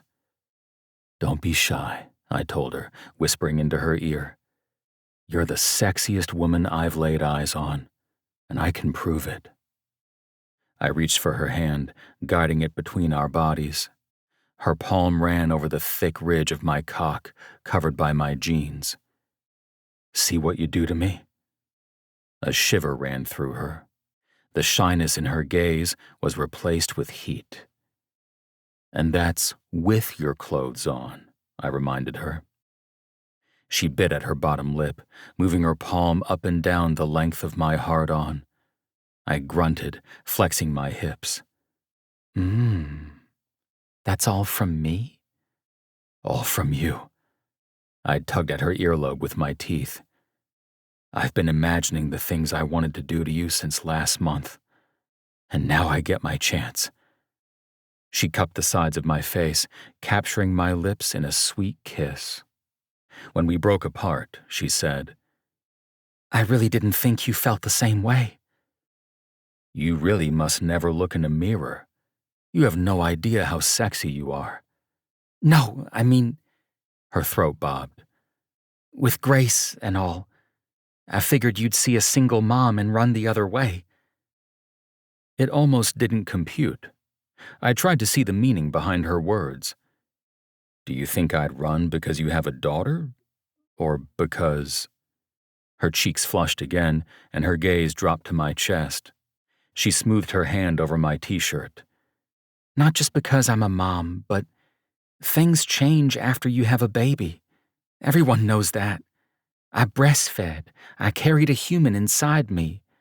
I'm not a perfect 10, Troy. I gripped her by the hips, tugging her flush against me. The pieces were clicking into place, and the picture the puzzle created was that her ex-douchebag likely made her feel like shit a lot. I guess it's time for the exam then. The exam? Laughter leaked out the edges of her words. Yeah, I'll accept nothing less than a perfect 10. It's my right as a blue-blooded male. We shared an amused look from my thick-ass sarcasm. I tugged off her shirt, revealing a taupe, lacy bra covering the most perfect set of breasts I could remember seeing. I smoothed my hands over her belly rolls, taking big handfuls of the overspill from the waistband of her leggings. I grunted, then pushed my hands up, underneath her bra. Perfect handfuls. I swiped a thumb over her taut nipples as my free hand reached behind her to unclasp the bra. Her breathing came out a little quicker and her head lolled to one side. I'd tell you the results of the exam, I said, dragging my lips against her exposed collarbone. But the truth is, no one else's opinion even matters. So whoever made you feel like shit deserves to get my fist into the side of his skull. Tell me who I need to go visit. You already met him, she whispered, her chest rising and falling rapidly. Noted. I'll add that to my list of grievances for when I run into him next. A pretty smile covered her face as I held her tits and kissed the tops of each one in turn. And by the way, kiss. You're a perfect 10. I need to have you around as my personal hype man, she breathed. Just wait until I get inside you, I promised, before covering her lips with my own. Because I already knew the truth. I was a goner for this woman. Chapter 10. Maddie. I didn't feel particularly good about having my bare-ass cheeks on the kitchen island where we'd had breakfast earlier that morning. But luckily I knew where the cleaning spray was, and I'd be spraying like crazy later. Because there was no way in hell I was going to interrupt anything that Troy wanted to do right now. He'd gotten me down to absolutely nothing. I was buck naked and ass spread on the kitchen island. Every inch of my skin was electric and alive as his appreciative gaze swept over me. He wet his bottom lip, shaking his head like he was admiring a piece of art. You are going to be such a good nighttime snack, he finally said. Do you plan on having a nibble somewhere? I asked jokingly. His hot palm slid up my thigh, then gently spread my legs as he nodded. And that's when I realized what he meant. Oh, I blurted. His grin went devilish as he focused his attention on my breasts. He kissed and licked each nipple in turn. What did you think I meant? To be honest, I forgot that eating was even an option. I realized how stupid I must have sounded, but it had been so long since I'd been appreciated, or desired, or taken care of like this. I could count on one hand how many times Jericho even remembered I had a clit. And I had a sneaking suspicion that was going to be Troy's first priority. It was almost embarrassing how different they were, because it meant that I had been accepting crumbs from Jericho for longer than I even wanted to admit.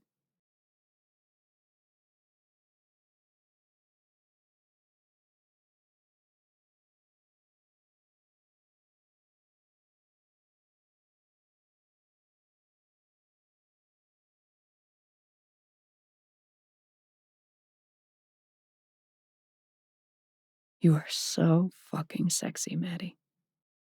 He pressed a kiss to my inner thigh, not releasing me quite yet. Do you have any idea?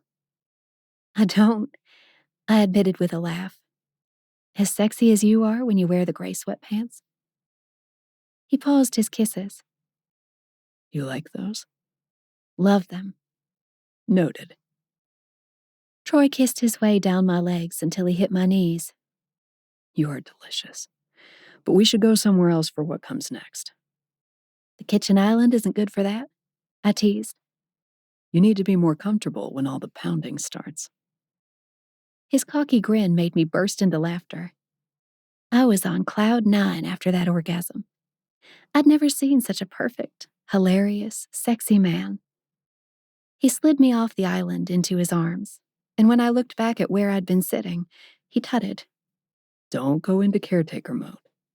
We'll take care of that later, because right now I'm taking care of you. If I hadn't fallen in love with him already, that line did it. I giggled, wrapping my legs around his waist as he carried me across the cabin and up the stairs to the loft.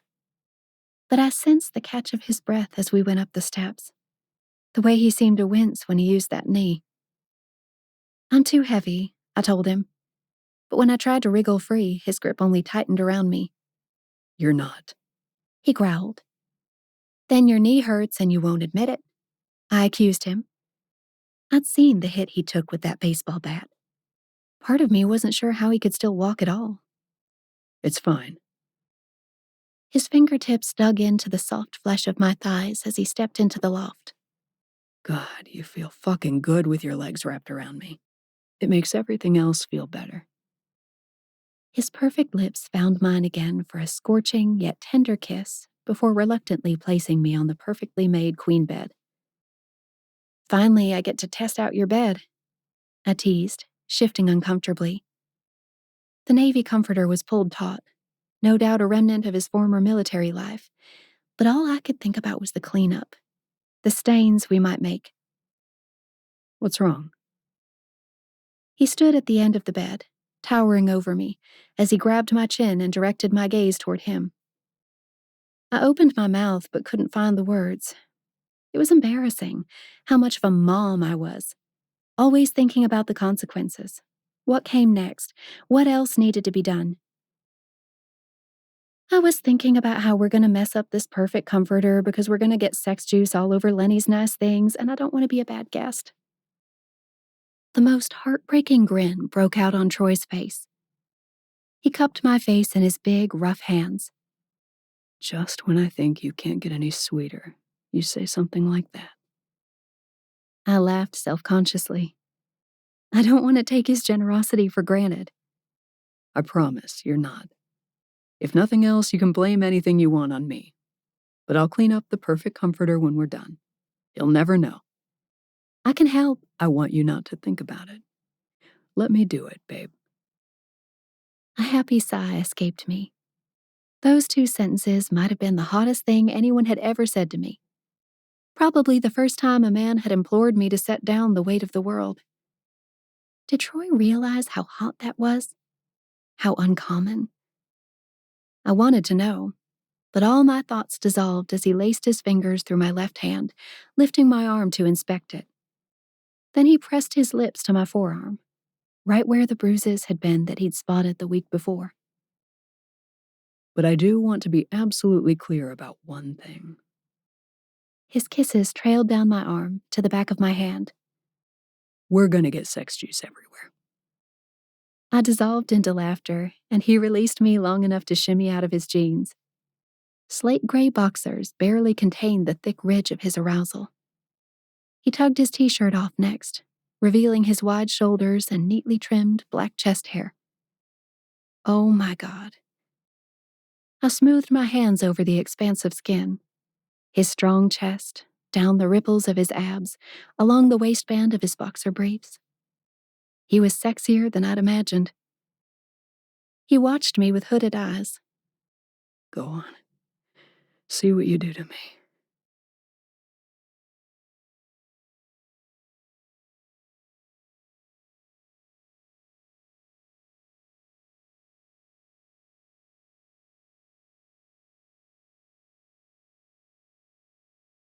With Troy, it felt easy. I could break myself open and trust that he'd accept it. Like it, even. I wanted more of it. More of him. So much more than I even wanted to admit to myself. Chapter 11. Troy. All right, girls, have a good day. I leaned across the empty passenger seat of my Jeep, waving out the open window as Maddie and Grace held hands and walked toward the school building in the pre-dawn morning. They both looked back at me, grinning and waving, bundled up in their winter coats.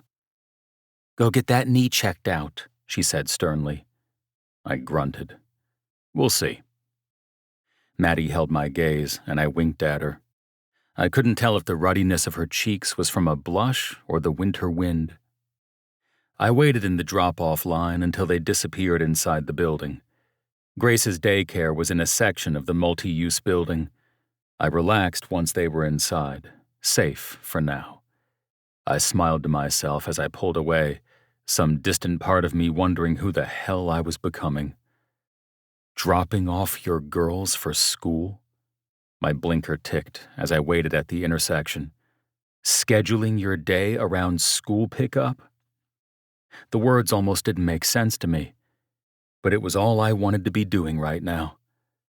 I needed to leave for New York by that weekend, so we had at least 4 days ahead of us to play house and see how things progressed with Jericho. What scared me was what came after I left for Ecuador. Jericho didn't seem like a guy who would just roll over because a bodyguard stole his baseball bat during an aggressive encounter. Maddie needed a plan, and I intended on helping her create one. As promised, I spent the day taking care of Maddie's car. I got it moved safely to her parents' house, fresh tires and all, and caught a ride share back to the garage to pick up my own car since her parents were working. Then I spent the rest of the day getting things for the cabin during a grocery store run, including a weird cheese board for Maddie and some new coloring books and crayons for Grace. Because my girls need a treat. There it was again, that inner voice saying some wild things. I wasn't sure when things had gone from just checking on Mercedes's family to my girls, but I suspected it had something to do with that Christmas party. I couldn't fucking deny it. I'd fallen for Maddie the second I saw her. Once 3:30 hit, it was time to pick up Maddie and Grace. I crept through the school pickup lane, looking around at all the other parents in minivans and SUVs. In all my assignments around the globe, I'd never found myself in a school pickup line before. I tapped the steering wheel as the line moved forward, imperceptibly slow. I scanned the faces of the kids streaming out of the building, heading toward cars, the frazzled pickup attendants trying to keep everyone in order. As I got closer to the school, I heard a shout, then a tap, tap, tap at the passenger door. Maddie ran up a moment later, looking spooked. "Gracie, I told you not to run off like that." She hoisted Grace into her arms from beneath my line of sight. Grace beamed at me through the passenger side window, and I leaned over to push the door open for them. "Hey, girls, how was your day?" Grace hopped into the car, throwing her arms around my neck. "Toy!" I touched her arm gently, looking over at Maddie. Something warm and bubbly sprang to life in my chest. So this was what I'd been missing out on by avoiding settling down. I swallowed hard, not wanting to think about that right now. "You have a good day, Monkey?" I'd started calling her Monkey ever since the Twisty Monkey game. She nodded eagerly, dawdling on the center console. "Grace, we need to get you in your car seat, sweetie," Maddie urged gently, looking behind us.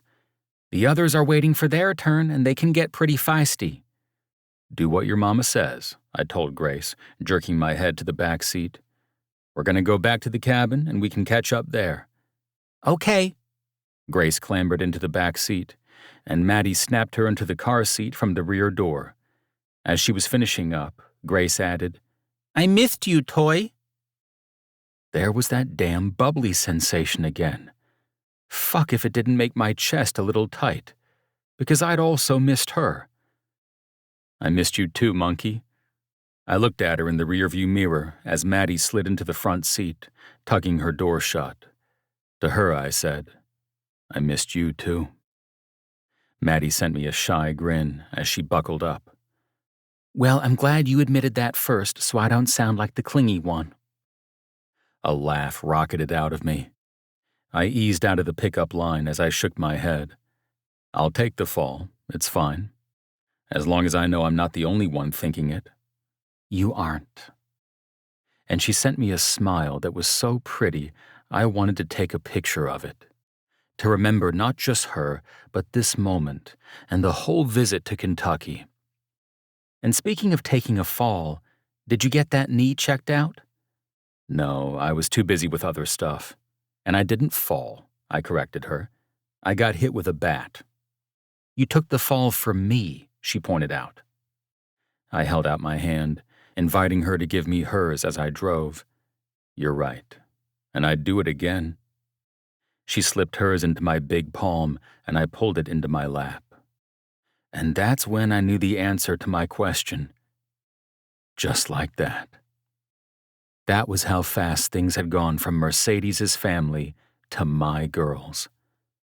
Something about Maddie clicked into place, just like that. And I wasn't the only one who felt it. 1 full week beneath Len's buckhorn chandelier was all it took to turn me into a family man.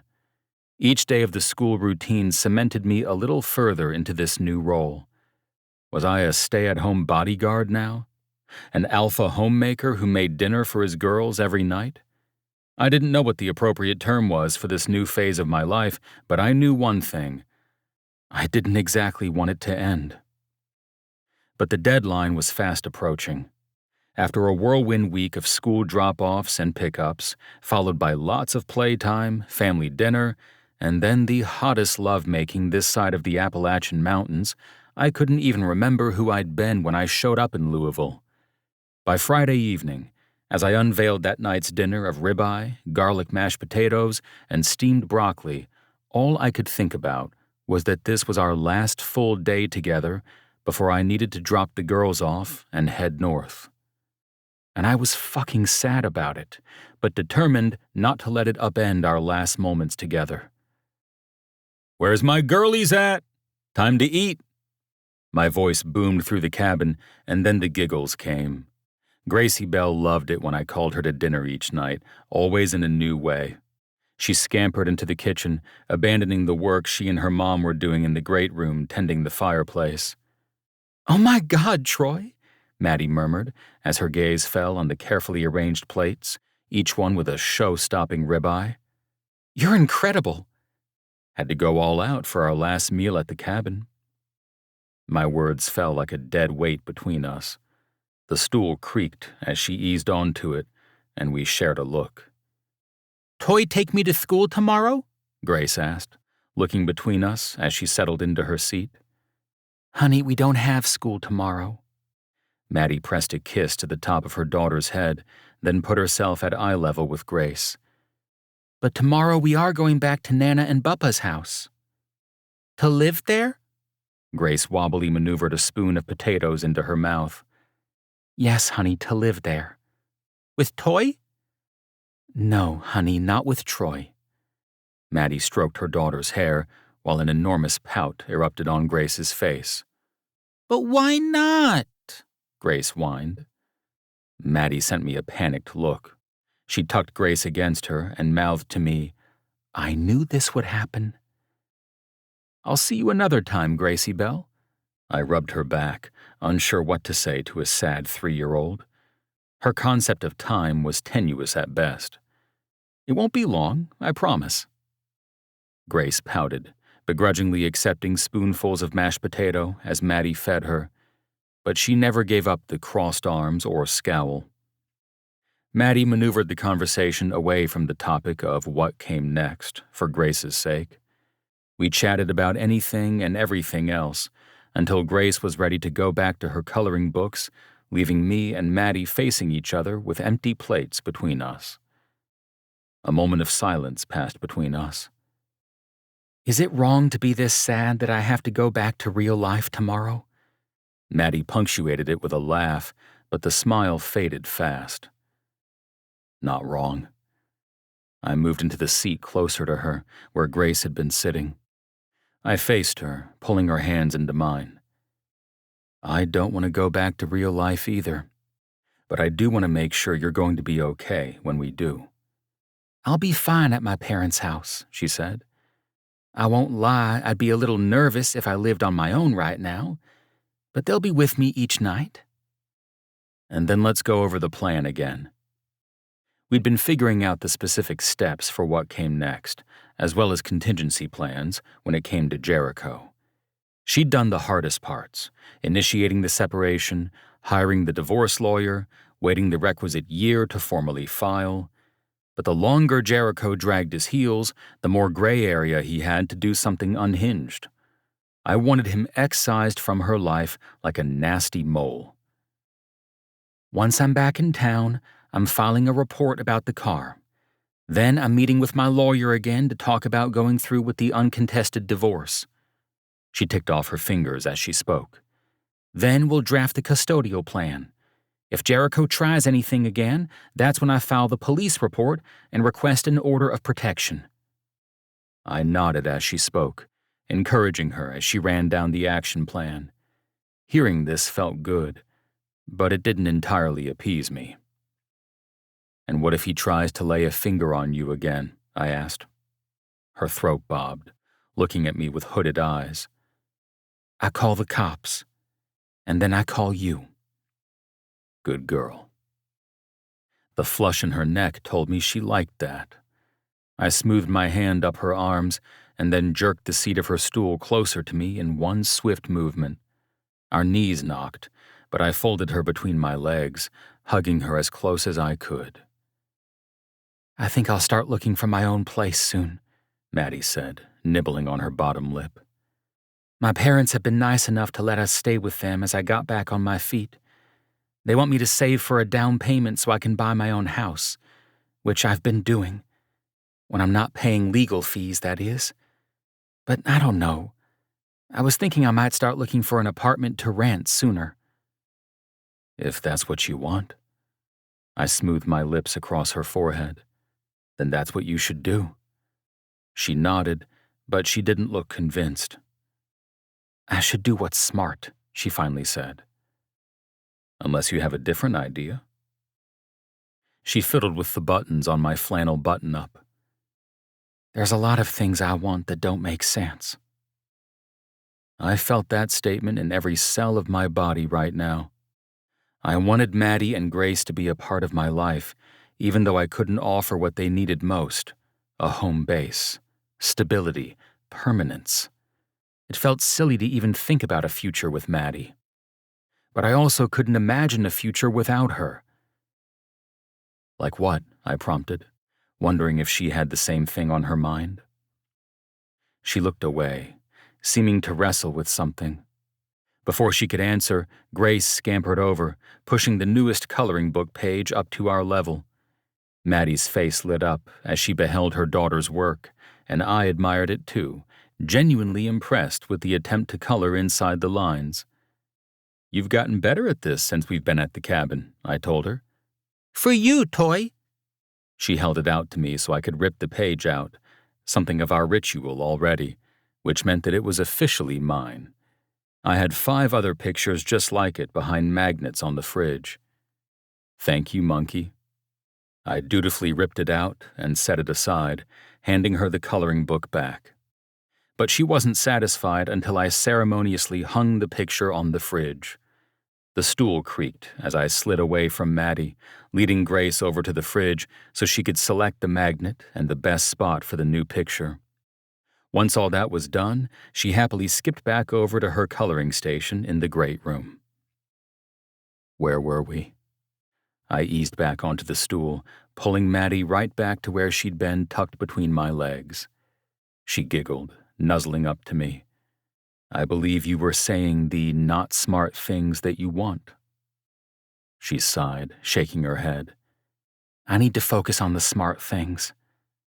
Let's just hear what you think is out of reach. She paused, studying a faraway point across the cabin. I want to get out of Kentucky.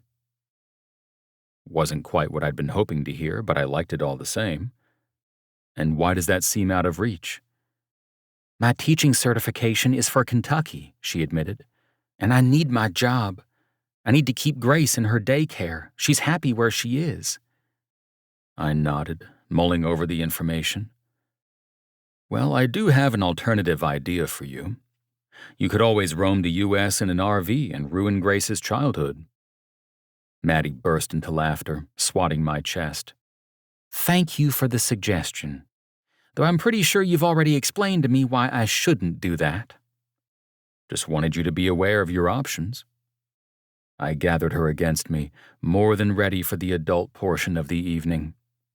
But we had some time before Grace went to bed still. I'll think on it. I know there's something perfect out there for you, Maddie. What I didn't understand was why, deep down, I thought that maybe I could be that perfect thing for her. I didn't have a home, not even a lease. I had my Jeep and a few duffel bags of shit.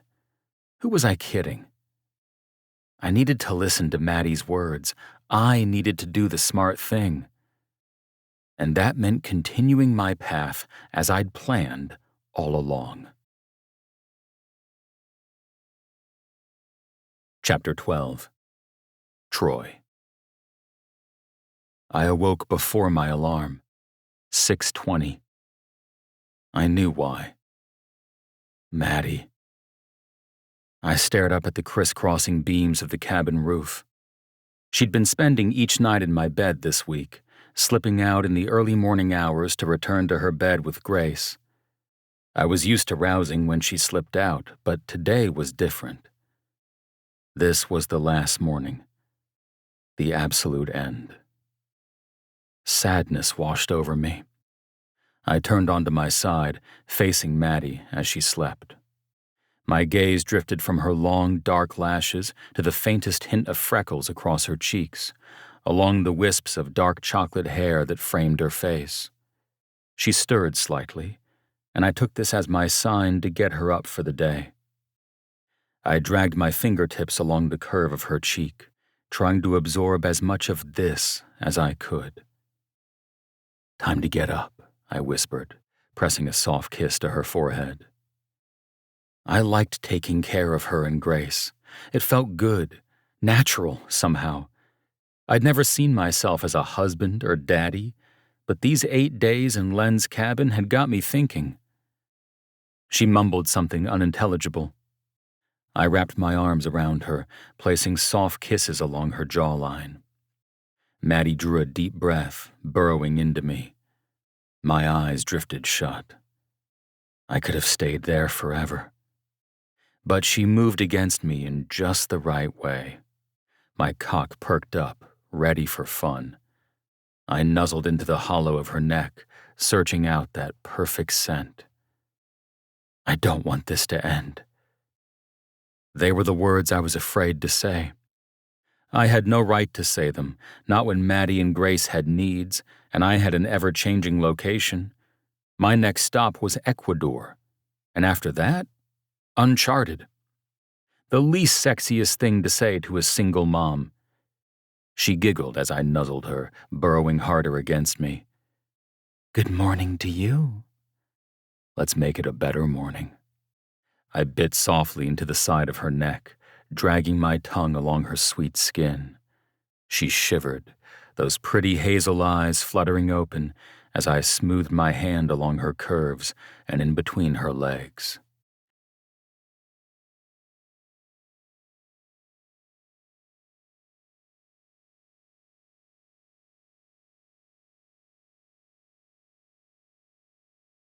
Once we'd cuddled and laughed together for a few minutes, I scooped her into my arms and carried her to the bathroom. "Troy," she hissed, swatting at my arms. "Put me down, I'm too heavy." I tutted. "I don't make it a habit of telling beautiful women this, but you're wrong." She laughed, wriggling out of my arms in the bathroom. "You shouldn't carry anything heavy with an injured knee if you refuse to get checked out." I bit at my bottom lip as my gaze followed the delectable curve of her ass. "It's fine. Remember what I said? You make it fine." She expelled a burst of air that sounded equal parts frustrated and amused. I gave her a cheesy grin in return. Truth was, my knee still hurt, and sometimes it locked up. No bueno. but my approach was to ignore it until it resolved on its own. Besides, I had way more important things to tend to while Maddie was with me. I didn't plan on giving away a second of my time to anything that wasn't my girls. Maddie and I made quick work of cleaning up, and then she slipped down the stairs to return to her own bed for when Grace woke up. And I got to continuing my day like I always did, with exercise. I was determined to keep my routine the same, not just today, but in general. I only looked ahead, no matter how much it gnawed at me. As the morning wore on, I tried my best to click into gear for what came next. Nash Nightingale's new assignment, the trip to Ecuador, which started tomorrow. Conjuring any sort of excitement about the gig was impossible because I couldn't yank my attention from Maddie. Not when I was sharing my last breakfast with her and Grace and thinking about what might happen while I was gone. Maddie got to tidying the kitchen after breakfast while I loaded their bags into the Jeep. When I came inside the cabin, Grace was hopping around, ready for one last round of Twisty Monkey. I was happy to oblige, because who knew when I'd be able to again? After 6 near-puke-inducing rounds of Twisty Monkey, the worst and best game ever invented by accident, Maddie and Grace waited in the Jeep while I closed up the cabin. I sent Len a quick text to let him know we left, pausing before I could add anything else. I didn't want to say I fell in love under his buckhorn chandelier or anything, but I felt like Len needed to know that I'd definitely fallen for someone in there. Maybe later, after I dropped off the girls, I could admit to someone what was happening inside my chest. Since it wasn't a school day, I drove to Maddie's parents' house. Grace got excited as she recognized the neighborhood. We see Nana, She clapped. Yes, sweetie, it's time to see Nana. Maddie unbuckled her seatbelt slowly, looking over at me. Grace made a racket kicking and wriggling in the car seat, wanting to be unbuckled so she could go inside. Maddie slipped out of the car to release Grace, and her daughter bounded up to the front door. You think she'll forget about me? I asked Maddie, who sank back into the front seat once Grace had gone inside the house with her grandparents. No. She'll probably talk about you for the next year. Silence settled between us. It was almost awkward, the first time I'd felt that way around Maddie since meeting her. I didn't know what to say, where to even begin. She nibbled on her lip as she looked over at me. Will you forget about me? I could barely force the words past my lips. Never. There was no hesitation in her voice, only a challenge. One that I wasn't sure I could meet. Gonna talk about me for a year too, huh? I squeezed her hand, hoping to see a smile at my corny joke. I got one, but it didn't last long. You should go. She looked toward the front door. You have such a long drive. All I can think about is how you'll have to drive straight through if I keep you any longer. She wasn't wrong, but I wasn't quite ready to leave yet either. I don't need many breaks. I could probably do the whole trip in one go. But the subtext behind her comment stuck with me, reminding me of the truth. This was the end. I reached for her hand, giving it a quick squeeze. What's the plan again? She offered me a warm smile. File the report about the car, meet with the lawyer, work on the uncontested divorce, follow up with you about what the doctor said about your knee. I fought a grin. You're really not going to let me get away with ignoring it, huh? Nope. So if you want me to follow the plan, then you should follow it too. I nodded, finally realizing that she wasn't going to drop it, because she was right, and we both knew it. Okay. But I wanted to go on the record that I'm only doing this because you're the most beautiful woman I've ever laid eyes on. Noted, and thank you. Her hazel gaze twinkled as she leaned forward and pressed a kiss to my lips. When she pulled away, Her gaze slid to the front door of her parents' house. Her mother poked her head out, looking toward the Jeep. Grace hopped at her feet. They were waiting for Maddie, but I wasn't quite ready to end this. "I should go," she started. I opened my mouth to say something. "Can we keep talking? What if I flew back to see you after Ecuador? Are you open to long distance with a guy like me?" But none of the words materialized. I had no idea how to launch this conversation.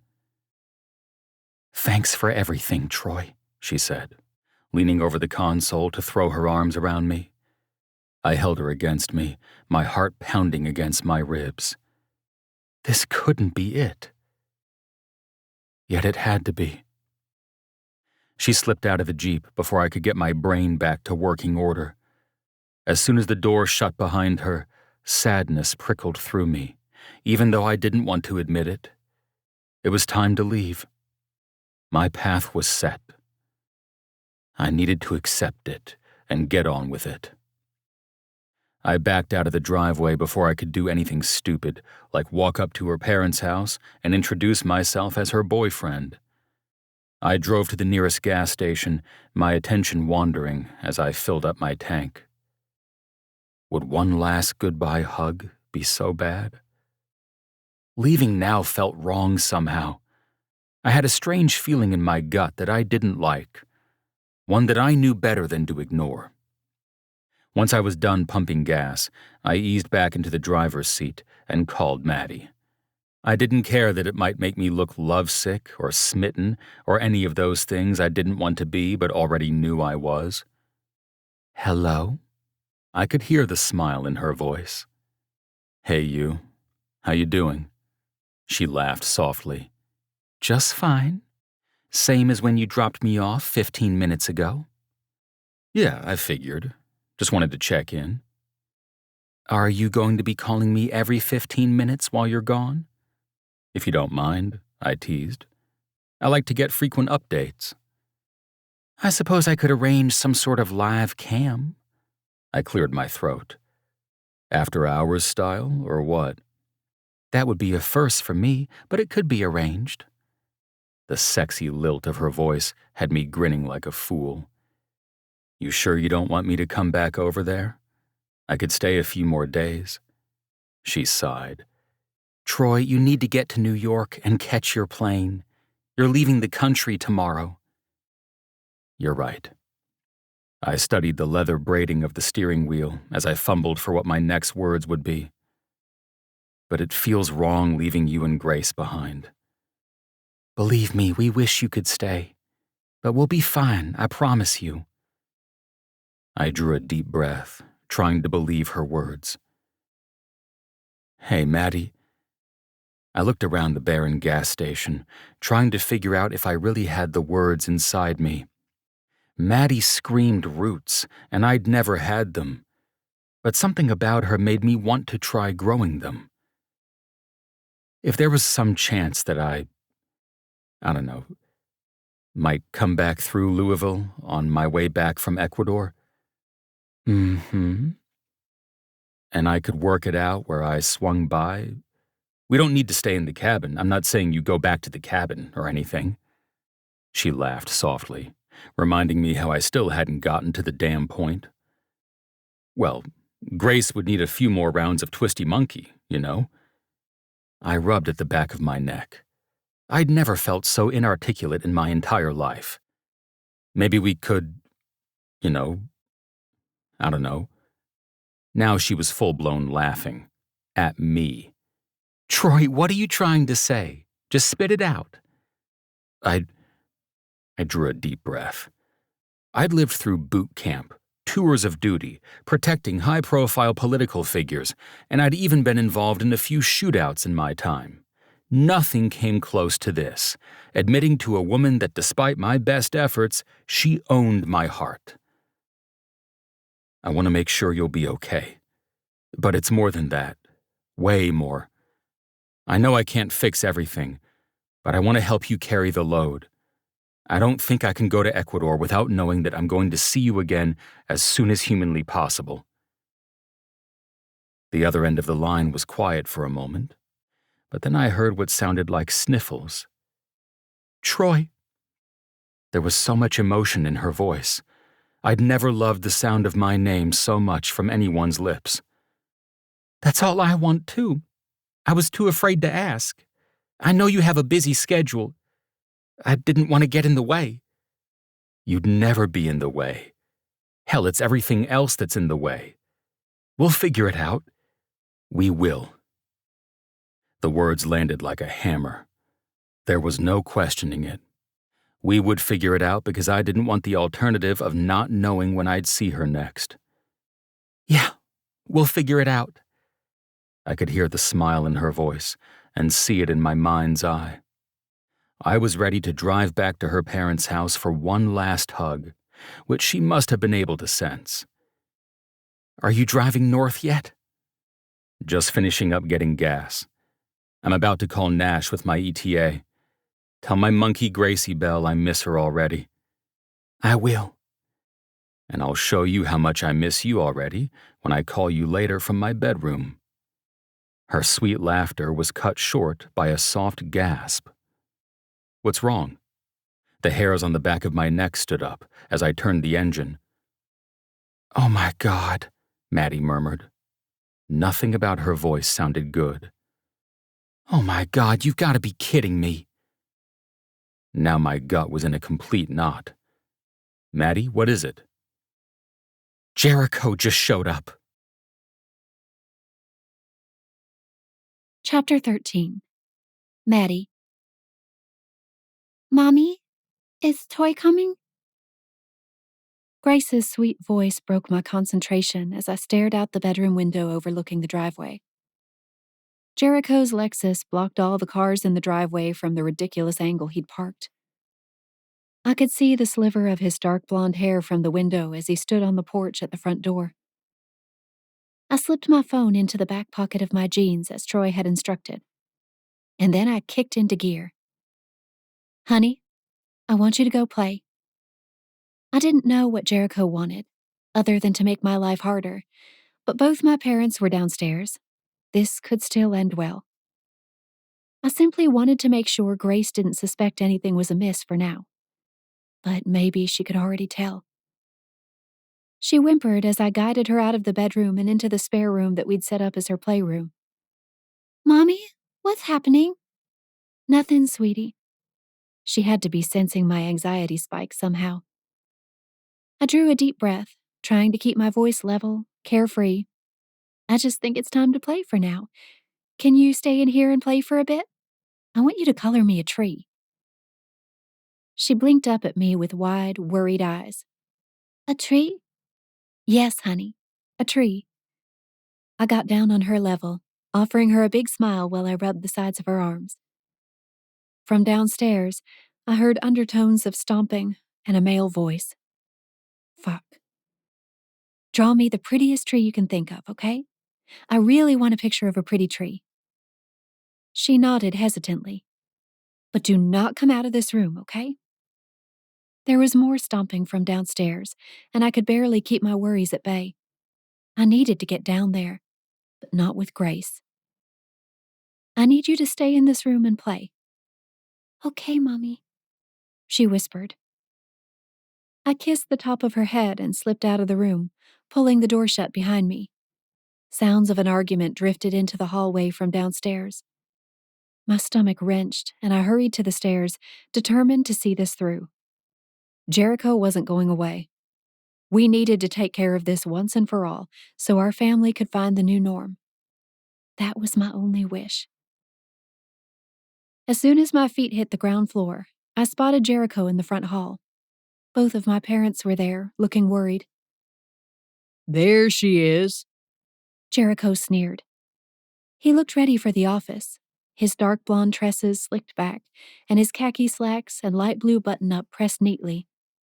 But something dark twisted his classically handsome features. I wasn't sure if it had always been there, or if it had just emerged since he'd gotten the divorce papers. But I barely recognized this man, even after having been married to him for almost 5 years. Jericho, why don't we take this conversation outside? My father suggested. He was a 6'1", broad-shouldered former football player who commanded respect, but something in Jericho's stance suggested he'd throw a punch at anyone right now. Even my mother. I just want to talk to Maddie. His gaze zeroed in on me. You've been avoiding me. I wasn't avoiding you. I didn't budge from the foot of the staircase. There were 3 people between him and Grace, and it needed to stay that way. I've been busy. I deserve to see my daughter. Then you can sign the papers and we'll set up a custodial arrangement. I crossed my arms over my chest, partly to hide the fact that my heart was racing a mile a minute. Like this would somehow bolster my confidence. I could hear Troy's voice in my head.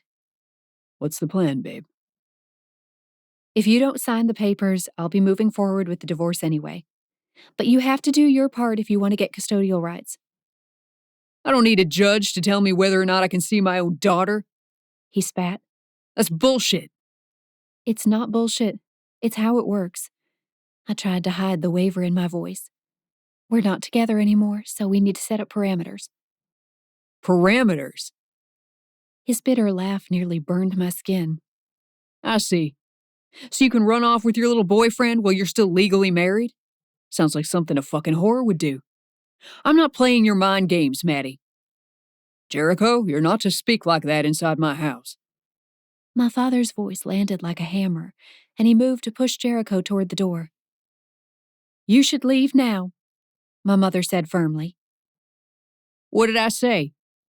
The hint of a smile twisted at his lips. Come on, guys. I said it sounded like something a whore would do. I never said Maddie was a whore. Even if it's exactly what she fucking did. You guys can draw your own conclusions. My stomach twisted. Those types of mind games he accused me of were exactly the type he loved to play in our relationship. Just being reminded of the circular logic made me sick. The only way out was to not respond directly to it. Nothing to say, huh? Jericho nodded my way as my father stood in front of him, urging him toward the door. I'll give you 10 seconds to leave on your own. My father warned.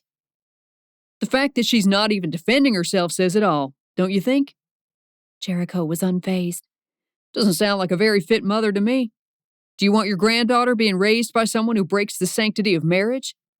She and I exchanged vows, and still she ran off with some man and probably got railed all weekend like a slut. Jericho, my father warned. This is your last chance to leave peacefully. I don't want to leave peacefully. His voice was rising now. I want to take my daughter and get the fuck out of here. I don't trust you people, least of all her. I straightened my back, rejecting all of the hurtful words he spewed. I willed them to roll off my body, like oil separating from water. Jericho, you need to leave right now. Everything else will be figured out by the courts. You're not taking Grace with you. Like hell I'm not. He stepped forward, but my father hooked him by the arm, keeping him at bay for only a few moments. But the longer he was detained, the harder Jericho struggled. You're not going to keep me from what I want, he growled, snagging his arm back. My mom held up her hands. Jericho, think about what you're doing, she pleaded. If you take another step, I'm calling the cops, I warned him. I don't give a fuck what you do. I'm taking my daughter. Jericho barreled past my father, who shouted and lunged for Jericho. But Jericho darted away, eluding his grasp, and stormed toward me. Jericho, stop! My voice came out shrill, betraying every ounce of fear that I felt. Before Jericho reached me, my father grabbed at his shoulders, hauling him back. Jericho swung his fist as he turned, landing a solid punch to my father's face. His gruff shout filled the front hall. Jericho, what has gotten into you? My mother screamed. I'm calling the police. My announcement withered in the chaos now filling the living room. But I didn't reach for my cell phone. Even amid my frozen limbs and high anxiety, I remembered what I was supposed to do. I reached for the telephone on the small table near the landing, but Jericho reached it first. The fuck you are! He swatted the phone out of my hand so forcefully the entire thing toppled to the floor. Besides, it won't even matter. You think I don't know enough of the police force? That I don't have them in my back pocket? His smile grew sinister. Get out of my fucking way. I'm taking Grace now. No, you aren't. My voice trembled. I had no way to stop him, and he knew it. He tipped his head, a creepy smile twisting at his lips. Yes, I am. Time. I just needed more time. That's all I could think about. You're not going up there, Jericho. If you try anything at all, you'll never get custodial rights. The fact that you just punched my dad has you fucked, and you know it. Think clearly, please. I'm thinking clearly for the first time in my life. His words fell like a threat, and when he stepped forward, I didn't budge. Get out of my way. Jericho shoved me aside, and even though I'd braced myself, I toppled under the angry force. I hit the wall hard with my shoulder and lost my balance, sliding to the floor, but I kicked my leg out to trip him as he headed for the stairs. Jericho stumbled over my feet, swearing loudly. You fucking whore! He glanced behind him, finding my parents distracted with my father's bloody nose and potentially broken nose. Jericho grabbed me by the hair and brought his face close to mine. I should have fucking done this years ago, he hissed, and then he slammed my head into the wall. Everything went black. Chapter 14. Troy. The Lambert household was a mess when I pulled up. Jericho's Lexus blocked the whole driveway. The front door hung open, muffled sobs drifting out into the front yard. I'm coming, girls. It was the only thing on my mind as I surveyed the state of affairs and adjusted my plan. Inside the 2-story house, I found Mr. and Mrs. Lambert crouched over Maddie. She was out cold, her silky brown hair matted to a bleeding gash on the side of her head. My gut turned into a lead knot. They'd stay with her for now. I needed to secure Grace. I touched Mrs. Lambert's shoulder gently. She looked up at me with red-rimmed eyes. I still hadn't met her parents face to face, but this wasn't the ideal time for introductions. I pressed a finger to my lips and then pointed up the staircase. She nodded, and I started a slow, silent creep up the stairs. As I ascended, I could hear the forced gentleness of a male voice. "Come on, Grace. It's me.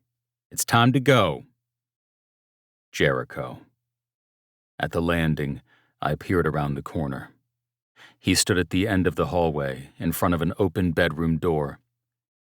"It's me, Daddy. We're going now." He sounded agitated. Grace's whimpers leaked out of the bedroom. "Why are you acting like this?" Jericho stomped into the room, and I took my chance to slip down the hallway. I listened in for a second, calculating the best plan given his potential reaction. I didn't want Grace to see anything scary, even though I knew Jericho's entire presence was terrifying enough right now. I needed to subdue Jericho and drag his ass out of this house without Grace seeing any of it. A tall order, given the layout of this house. But I'd figure out a way. "We need to go, now. Where is your coat?" Jericho snapped. "I want Mommy," Grace whimpered. "She's not coming. You're coming with Daddy. What is so fucking hard to understand about that?" Jericho let out a frustrated sigh. "Listen, do you want any of these toys or whatever? Pick out something. Let's go." "Where's Mommy?" Grace was sobbing now. I couldn't stand another second of it. I stepped into the doorway, pinning Jericho with my gaze. He blanched when he spotted me. "Toy?" Grace's bottom lip trembled, and she moved toward me, but Jericho yanked at her arm. "You're not going with him. He's bad, a bad man. You're coming with Daddy." Grace's shoulders shook as she cried. "Gracie Belle," I started, my voice calm. "You should listen to your daddy." I only said it because if I didn't, he'd become violent. Every inch of my skin prickled with awareness, with readiness. It was a type of trigger finger snap judgment that only came out under duress. "See? Smart man. Bad, but smart." Jericho sneered at me. When he bent down to scoop up Grace, she wriggled away from him, screeching. No! Grace, we're leaving. He lunged for her again, and she darted away, an ear-piercing wail slicing through the air. Shut the fuck up, Jericho snarled. Let her pick where she wants to go, I blurted, my eyes on Grace's pained expression. My heart was splitting in two. I didn't understand how Jericho could willingly inflict this on his own flesh and blood. Look at her. She's scared. If she wants to go with you, she will, but you need to let her choose. Jericho huffed, as though this was the stupidest idea he'd ever heard. I'm her father. It doesn't matter what she wants, it matters what I want. Okay, but you have to understand that she's going to make your life hell if you take her out of here scared like this, I told him. Let her choose. It'll be smoother. I stepped into the room, placing myself at Jericho's side. I had my palms lifted to show him that I wasn't a threat, and that I was all in on Grace making this decision. This will be easier for her. Jericho rolled his eyes. Then he cleared his throat, as though preparing to recite lines. Grace, who do you want to leave with? Me or the bad man? Grace couldn't even talk from how hard she cried, but she pointed her little finger at me. You're safe, Gracie Belle, I said softly. It's okay. She edged closer to me. You're not leaving with him, Jericho snapped. Come here, sweetie, I encouraged her. Grace sank to the floor, an immobile mess.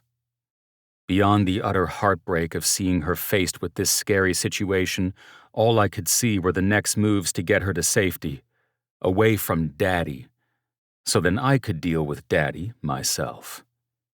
She didn't choose you, Jericho informed me. He took a step toward Grace, but I jutted my elbow into his side forcefully. A whoomp escaped him, and he staggered to the side. I scooped up Grace, holding her shaking body to mine as I raced out of the room. I pulled open a different bedroom door and dropped her inside. Stay here, I'll be right back, I promised her, before pulling the door shut. It wasn't ideal, but it would protect her from what came next. That was the priority right now. Minimize damages, minimize trauma. Obliterate Jericho. After what he'd done today, I considered this my blank check, and I fully intended to write the amount of my dreams in the blank space. Jericho barreled into the hallway just after I shut the door. He charged at me, swinging his fist. I ducked, catching him at the chest and hauling him against the opposite wall. Drywall cracked behind him, and I slid my hands to his neck, pinning him there. You need to knock it the fuck off, I hissed, pressing my thumbs into the hollow of his neck. I had no time to waste. He'd done enough damage, and I wasn't interested in proving my strength or battling it out. I wanted him subdued and carried out of here on a stretcher. But Jericho wasn't so willing. He had more fight in him. Or maybe I underestimated him. He landed a punch into the side of my head that made me loosen my grip. He jerked away, headed for the room where Grace was hidden. He landed a hand on the doorknob. From inside, Grace's wails drifted out. He's not getting in there. It was the only thought on my mind as I grabbed for his wrist, yanking him away. Stay away from her, I growled. She's my fucking daughter, not yours, and I'll make sure you don't ever go near her again, Jericho spat. But his words lacked bite. These were empty threats, and I could tell. You're the one who's about to be kept from your family, from behind bars. I hauled him up against the wall again, and then I landed a punch to his face that made him shut up. Blood trickled from his nose immediately. That was for what you did to Maddie down there. I punched him again, feeling the crack of bone beneath my fist. And that's for scaring Grace. He was fading out of consciousness already, but I wasn't done. I punched him again. And that's for the baseball bat to the knee, you asshole. Jericho crumpled to the ground, and I spat on him. My chest heaved as I struggled to catch my breath and assess whether or not he was really out. I half expected him to lunge at me, zombie style. but he remained slumped and unconscious. I dragged him by the armpits to the top of the stairs. At the base, Maddie's parents were still gathered around her. Maddie's mother was openly crying. "Jericho's out," I reported. "We called the police," Maddie's dad said, touching his busted nose gently. "And the EMS. They're both on their way." "Are you both okay?" I called down. "We're fine," Maddie's mother said, her voice choked with tears. "Maddie's breathing, but she's passed out." "I'm going to secure Jericho before I bring Grace out," I told them. "I don't want her to see this."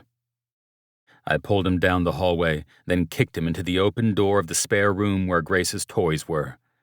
Out of sight enough for now. But there was still one issue. What if he woke up? I looked around, trying to find a makeshift zip tie. The only thing that made sense to me was some sort of fabric. I tore the sleeve of his button-up clean off at the shoulder seam, then used his own shirt to bind his wrists behind his back. Done. I hurried back to the first bedroom, finding Grace huddled against the bed, her cheeks tear-stained. "Gracie Belle, it's me." I held out my hands, hoping I hadn't scared her away. "It's okay now. Everything's okay." "Toy, Her bottom lip trembled. I want my mommy." "I know you do, sweetheart. Let's go see her, okay?" She nodded hesitantly, and I scooped her up, holding her close.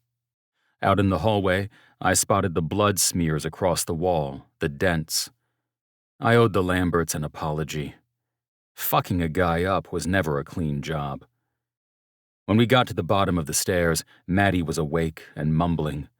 Grace reached for her grandma, so I passed her to Mrs. Lambert, who rocked her while she cried into Grace's hair. Maddie's father squeezed my shoulder. "Thanks, son." Emotion shone in his eyes, and I didn't have the words to tell him how easily I'd do it all again if I had to. "You're welcome, sir. I hope he doesn't give you guys any trouble anymore. I'm going to go check on him while we wait for the police." Before I did that, I bent down to look at Maddie. She had a nasty gash on the side of her head, but she was as beautiful as ever. I took her chin gently between my thumb and forefinger. "Maddie, can you see me?" I wasn't sure what type of damage that prick had done. I only knew he'd never be laying a finger on her again. She mumbled something, then nodded. "You're safe. We're going to get you to a hospital now, okay?" She sighed, her eyes fluttering open. "Thank you, Troy." "No need to thank me." I squeezed her chin gently, glad that I could get lost in the pretty depths of those hazel eyes once more. Men like Jericho could easily have taken it too far. I did what needed to be done for my girls. The small smile that curled her lips was one I wanted to never forget. It didn't matter where I went next or how long I was gone. She and Grace were mine. Chapter 15. Maddie. My visit to the hospital resulted in 3 lovely new stitches, a very scared daughter who clung to my side endlessly, and a big, bear-like bodyguard who wouldn't leave my side either. I spoke with the police while the nurses got my prescriptions, putting through my report for the incident with the tire slashing and what happened this morning. Everything was made much easier thanks to Troy's expert suggestion to use my cell phone as a recording device, tucked in my back pocket. The outrageous things on the recording were forwarded to the police and would be used in the custodial dispute moving forward. Troy stood by my side, my hand in his big paw, while Grace curled up in my lap. My mom and dad flitted in and out of the room, offering details when necessary. After I'd given up all the information they needed to begin the protection order, I looked up at Troy. "Thank you for being here with me," I whispered. Leaving was never an option. His jaw flexed, and I could tell he was holding himself back from kissing me. We hadn't exactly told my parents what was going on. Hell, I don't think even we fully knew what was going on. But now that we were holding hands in front of them, they'd surely have questions for me later. I looked at his thick fingers wrapped around my hand. But your flight leaves tomorrow. I already called Nash and told him I'm missing it. Tears welled up in my eyes. Troy, you can't do that. Well, I did. You'll lose the job. I might. But I'll figure it out later. I don't want you to worry about it, though. He leaned down, glancing at my parents before pressing a kiss to my lips. I want to be here right now. So I'm here. I couldn't argue with that. I worried he was missing out on a huge opportunity, but I couldn't change his mind. Once I got the green light to leave, we returned to my parents' house. The house looked and felt strange after what happened in there with Jericho. My mother ushered me and Grace into the great room to relax, while she and my father and Troy worked on cleaning up the house. Based on how long I'd been knocked out, the doctor told me to take it easy, and that meant I'd get some time off of work. My head felt fuzzy, but I was otherwise fine, if a baseline level of distress and anxiety was considered fine. But Troy made it melt away. Just one look at his handsome smile and his broad shoulders made everything better. He waited on me hand and foot, and even surprised Grace with a few rounds of twisty monkey to cheer her up. My baby girl was despondent and skittish after what had happened. It broke my heart to see her grappling with making sense of it all. When dinner rolled around, my mom made a big deal about making sure Troy stayed to eat. I was certain at this point that he would have waited outside the front door like a puppy if he hadn't been invited. But my parents were hardcore Troy fans after what happened this morning, so there was no chance in hell my mother wouldn't insist on feeding this man forevermore. Is there anything I can do to help? His rough baritone made my thighs clench, even when convalescing. Oh, you are too sweet. Just take this bread basket over for me.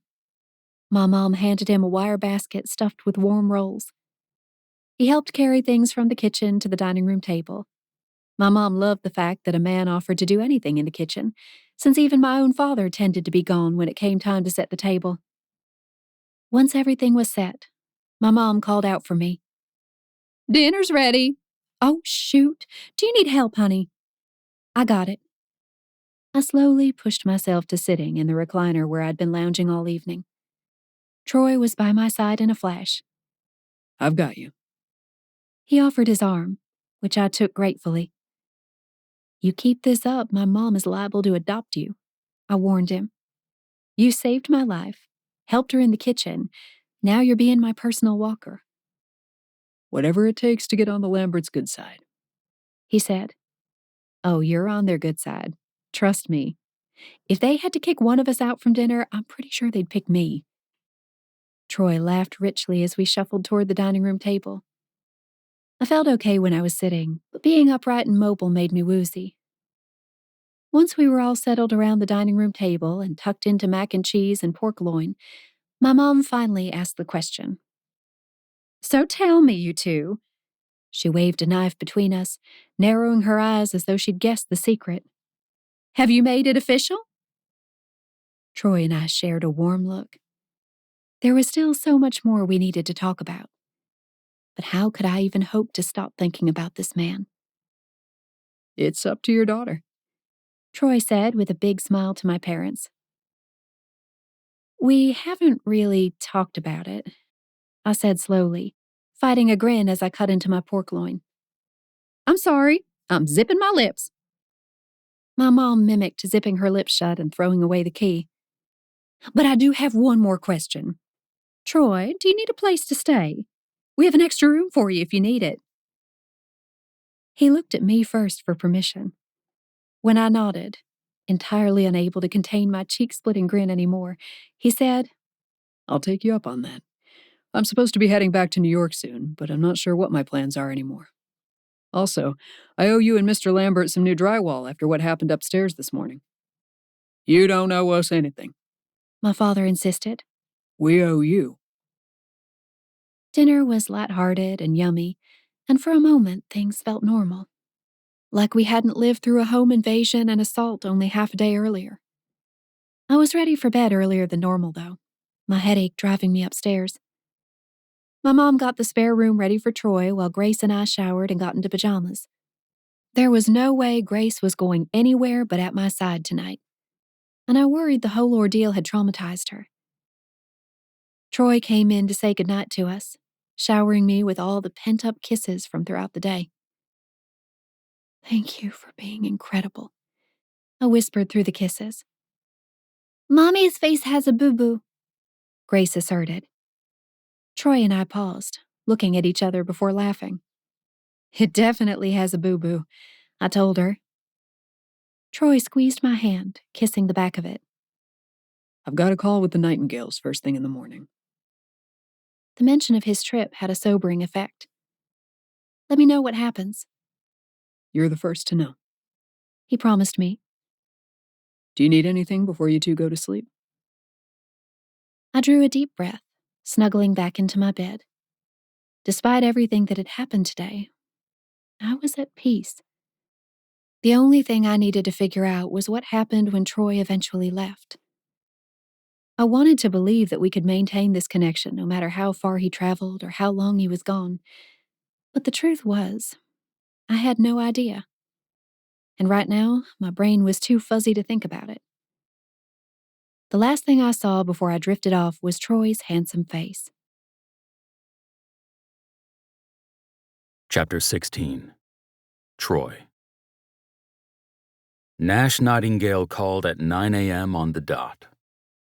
He wasn't happy that I wasn't getting on the private jet with him. "Louisville, huh?" He expelled a sigh. "I need to be here for at least another day." I'd explained to him the why. It helped that I framed Maddie as a client needing additional protection. "But I'm hopeful you'll still consider me even though I missed the mark today." Nash was quiet for a few moments. Then he said, "What if we picked you up?" "Sorry?" "We can swing through Louisville and get you on our way south." "That would mean postponing the trip," I said slowly. "I've got some flexibility," Nash said smoothly. "Do you?" "I sure do." "Great. Let's plan on that then. We'll see you in 2 days." I hung up the phone, both relieved and feeling sick.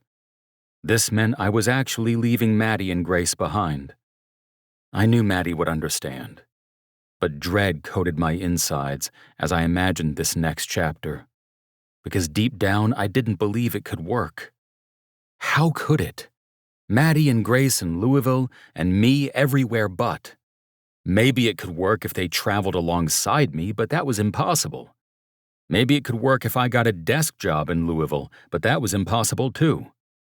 The only thing that was certain was that I had no idea what it might look like moving forward. And that's what I told Maddie when I shared Nash's new plan after my call. "I want to be with you, Maddie," I told her. "I want you and Grace in my life. But I don't know how it's going to look. I've never done this shit before, and honestly, I'm out of my element." She nodded, rubbing her thumbs over my knuckles. She sat cross-legged on the bed in front of me, wearing only an oversized t-shirt as pajamas. I'd never seen her look so delicious, but now was not the time to feast. "I want to be with you too," she said softly. "I'll travel a lot, but I want to know that my sexy schoolteacher is here waiting for me when I get back." That earned me a smile. "So let's try this, whatever it looks like." I brought the back of her hand to my lips, getting lost in her hazel eyes. "It can be something new, something just for us." "Just for us," she repeated, and then leaned forward to capture my lips in a kiss. Quito, Cusco, Medellin, Panama City. I accompanied Nash Nightingale's crew across all of South America for weeks on end. And every morning and night, I started and ended my day with Maddie and Grace. Without fail. Some nights we'd be on the video call while Grace colored and Maddie cleaned up the kitchen or worked on school paperwork. Other nights, Maddie and I were lying in bed together, chatting about the future. And sometimes, when Grace was asleep and I knew I wouldn't be overheard by my travel mates, Maddie and I had adult fun. We'd fallen asleep together on the video call. We'd watched movies while on video call. It was fucking wild. Like living a dream that felt too good to be true. Here I was, traveling the world and dating a woman. I could be on the move and let someone else into my heart. I hadn't realized the two could coexist. For now, it was enough. Nash Nightingale was a good employer. He was rough around the edges, got a little too drunk and prone to annoying songs sometimes, and could talk circles around anyone who dared utter a word about real estate. When he had a beer, he could speak Spanish, and when he had whiskey, he could speak French. For a poor kid from an old steel town in Ohio, he'd come a long way. That's what I related to the most. He didn't have a stable father figure growing up, never even knew who his father was to begin with, and spent his life trying to claw his way out of poverty, just like the rest of us in the Fairchild orbit. He and I hit it off fast. It was evident by the end of week 1 that we were a good fit. By the end of week 2, we'd gotten drunk together. By week 3, Maddie had lured Nash onto a video call one night and roped him into the accountability plan for me taking care of my knee. And by the end of week 4, we were finally considering coming back to the U.S. Nash and his twin brother Archer were somewhere between boss and brother for me. So when they began laying out plans for the upcoming year, I knew that New York was my new base. It had to be. That's where they needed me, and that's what made sense. Which meant my tenure in Seven's apartment, looking after Jordan's weird-ass cat Ranger, was back in the forecast. It just didn't leave a lot of time for visits to Louisville. That was the part I was trying to figure out. We could be long distance for a time, but I wanted her in my arms every night. That was the goal. After Nash's South American test trip, I finagled a stopover in Louisville. I got 4 days before they needed me back in New York, when I'd drive north from Louisville in my Jeep. 4 magical days with Maddie and Grace. I hoped. When I pulled up to her parents' house in early March, I felt like I was in a dream. My muscles were coiled tight with anticipation of seeing them again. Seeing if these daily video calls for the past month had really passed as a relationship. Maybe I was deluding myself. Maybe the bottom would fall out on this any second. Grace was the first to burst out of the door. She was dressed in a winter coat and boots, clearly dressed and waiting for me to arrive. I picked up the cute little blondie and spun her around as she shrieked with excitement. "Toy!" Well, if that wasn't fucking worth the 4-week absence, I didn't know what was. But then came Maddie. She burst out of the house next, racing my way with the biggest, prettiest grin on her face. My heart nearly stopped beating as I drank her in.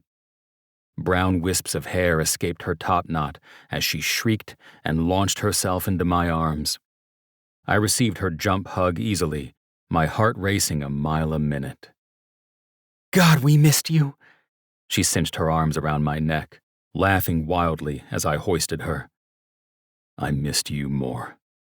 I couldn't wait any longer. I kissed her, my tongue finding hers instantly, onlookers be damned. Her thighs squeezed around my torso as my hands slid to cover her ass. A groan began to rumble out of me, until Grace's little voice broke through.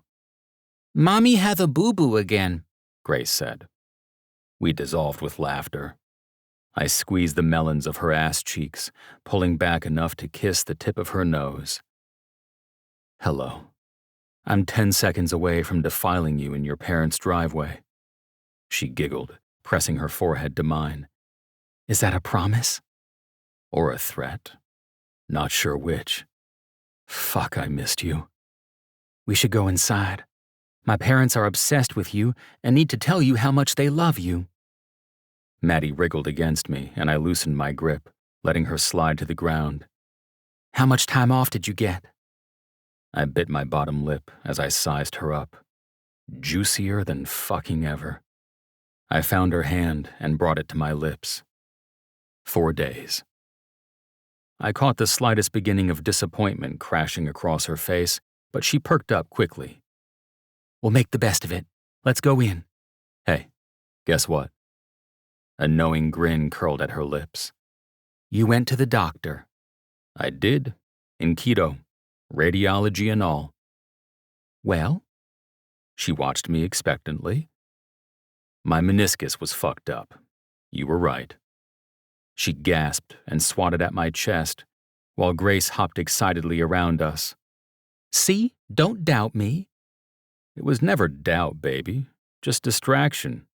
You think I'd give up precious seconds with you to go spend it with some ugly dude in a white coat? Grace jumped in front of me, wriggling her fingers so I'd pick her up. I scooped her up into my arms and found Maddie beaming at me.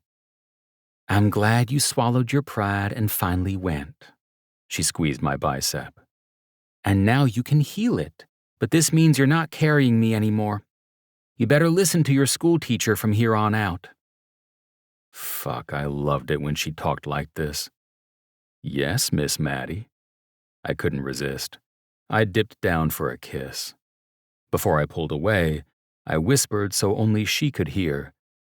But if you won't let me carry you, this just means that you need to sit on my face instead.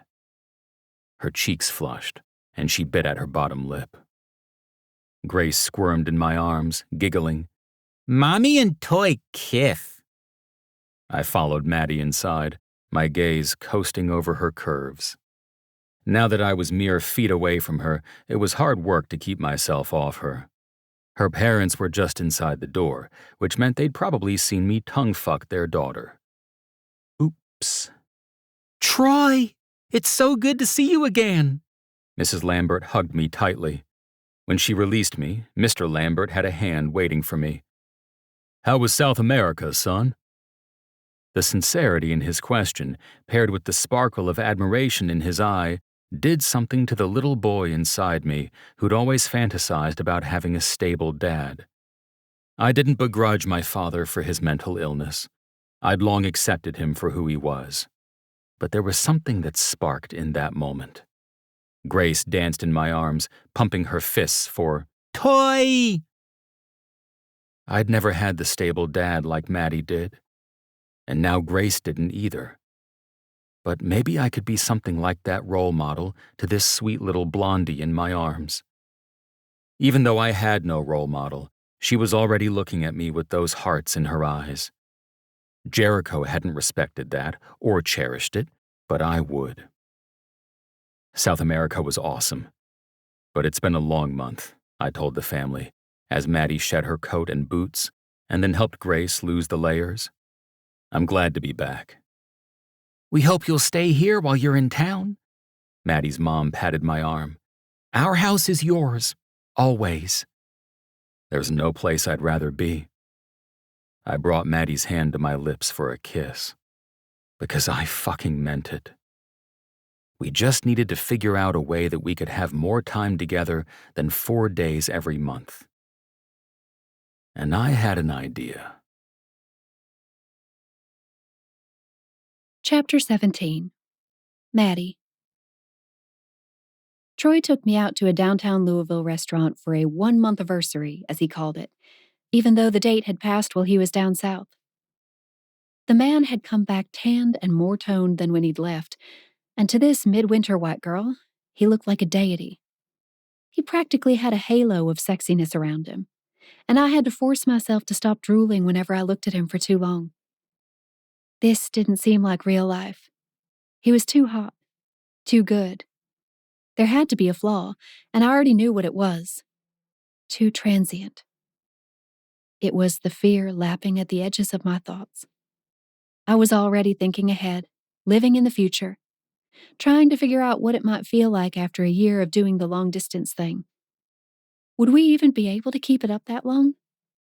Sure, we'd gotten into a nice groove while he was in South America. But now that routine was changing, and my entire existence hinged on routines. I gulped down the martini that the server had dropped off, eager to drown out my anxieties. Troy lifted a brow. Thirsty? Parched. I sent him a shy smile, and he had the gall to look absolutely enamored.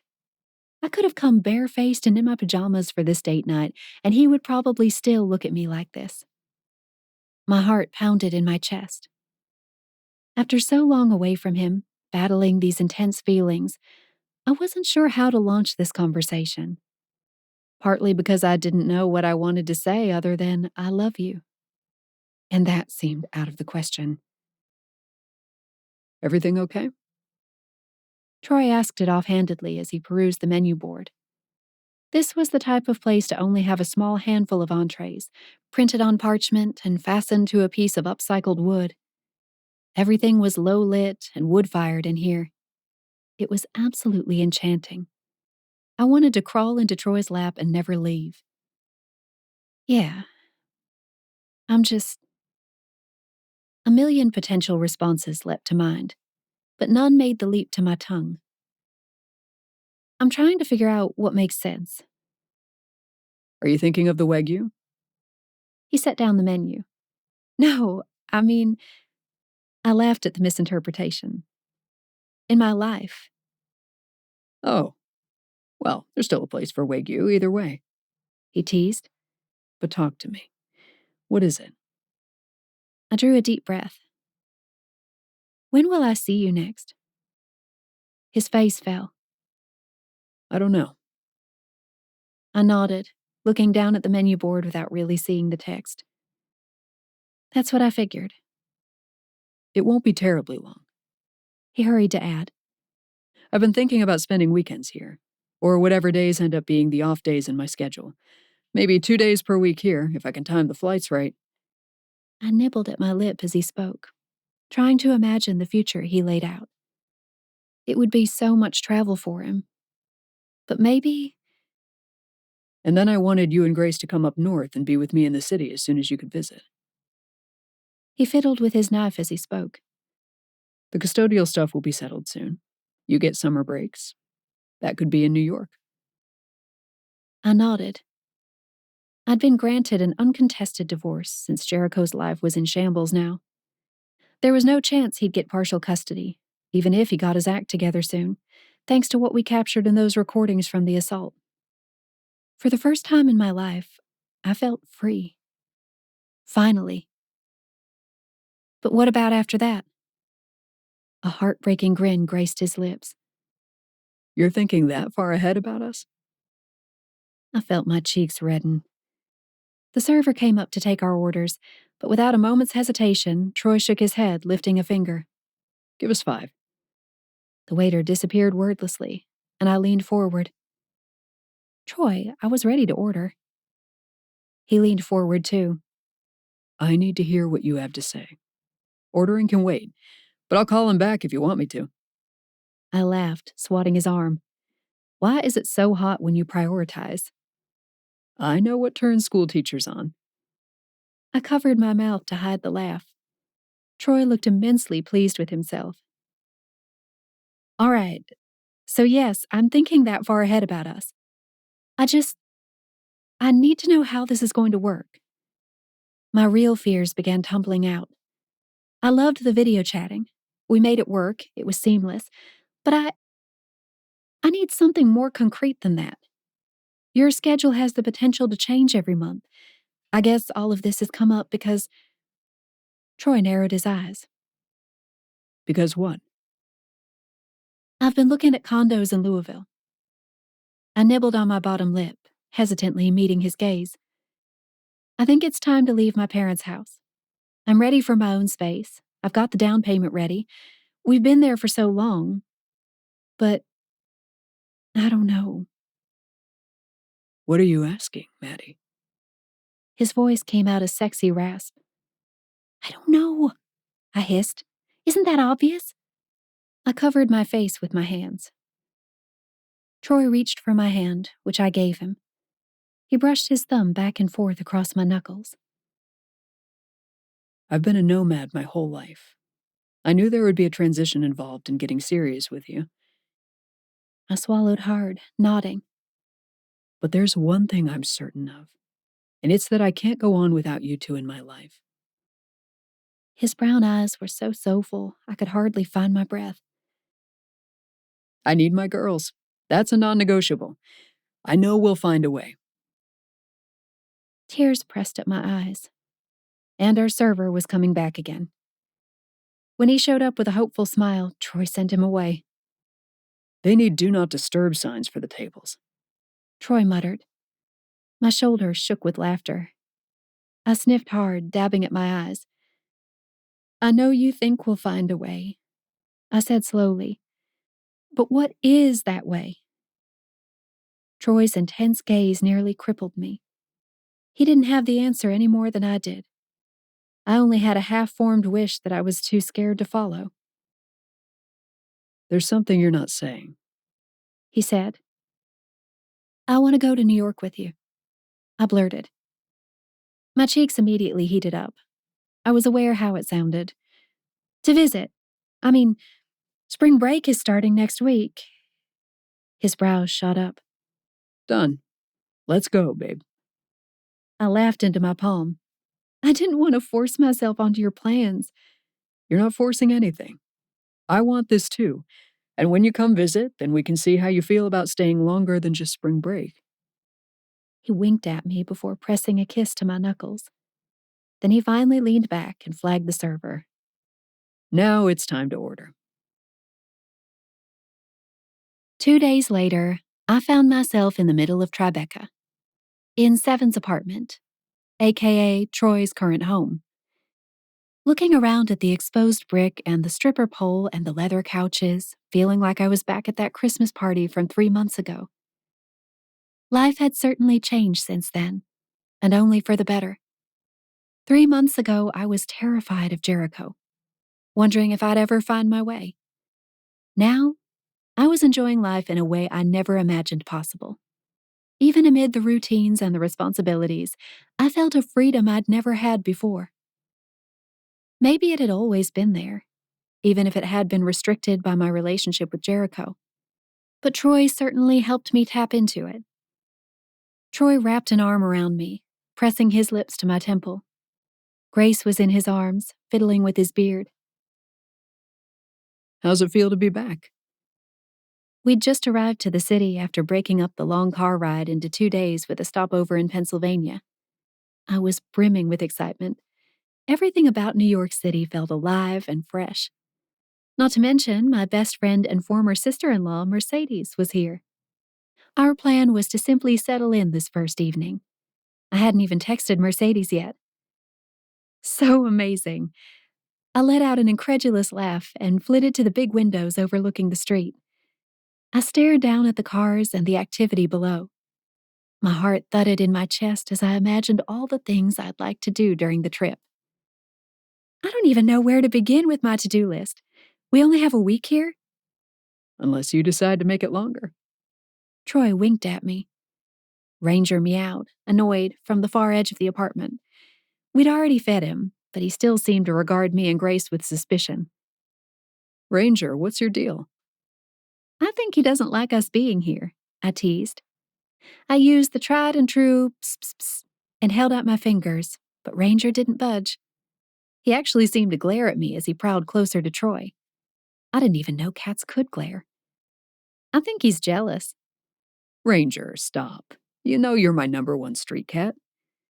Troy wandered toward the stripper pole, and Ranger followed. You're gonna have to get used to Maddie being here, you old man. She'll be staying after spring break, won't she? If I could commute, though the commute would kill me, I murmured as I dragged my finger along the wooden frame of the window. Not to mention a physical impossibility. That's why you ditch the commute and just stay. Troy and Grace had migrated over to the pole, where they'd made a game out of her grabbing for the pole and him pulling her away just before she caught it. She was shrieking with laughter after several failed latch attempts. "What's this game called?" I asked over the laughter. Twisty stripper, Troy joked. "Twisty tipper," Grace echoed. He and I shared a stunned look. Then we both burst out into laughter. I'll be sure to tell Jordan about the new game named in her honor. I sank into the couch, expelling a happy sigh. We had just under a week ahead of us. I looked forward to exploring the city with Grace and spending time with Mercedes and her family while Troy worked. And then, back to real life. That was the part I wasn't looking forward to. I wanted real life to feel like the thing I looked forward to. My entire marriage to Jericho had felt like one long dread spiral. I always dreaded him coming home, dreaded our vacations, dreaded making him upset. That wouldn't be the case with Troy. But we needed a day-to-day to look forward to, not just the fringes of our separate existences. A knock on the front door interrupted my thoughts. I twisted to look at the door, then over at Troy, who had Grace midair on her way to the pole. Are you expecting anyone? I asked before hopping to my feet. No, but knowing the Fairchild crew, it could be any one of them behind that door. Or all of them. I laughed, checking my phone on my way. Nothing from Mercedes. As I neared the door, I heard the undertones of voices. Maybe it was Mercedes and Trace. But those booming undertones didn't sound like her. I peered through the peephole, seeing the backs of a few broad-shouldered men. I frowned, looking back at Troy, who picked up on my concern. I'm coming. He carried Grace in his arms in the plane position.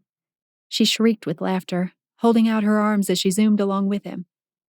He peered through the peephole first, too, then pulled open the door. Well, my God.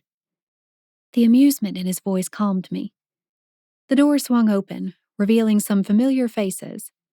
Trace, with Willow in his arms, and Seven stood before us. Mercedes poked her head out from behind Trace next.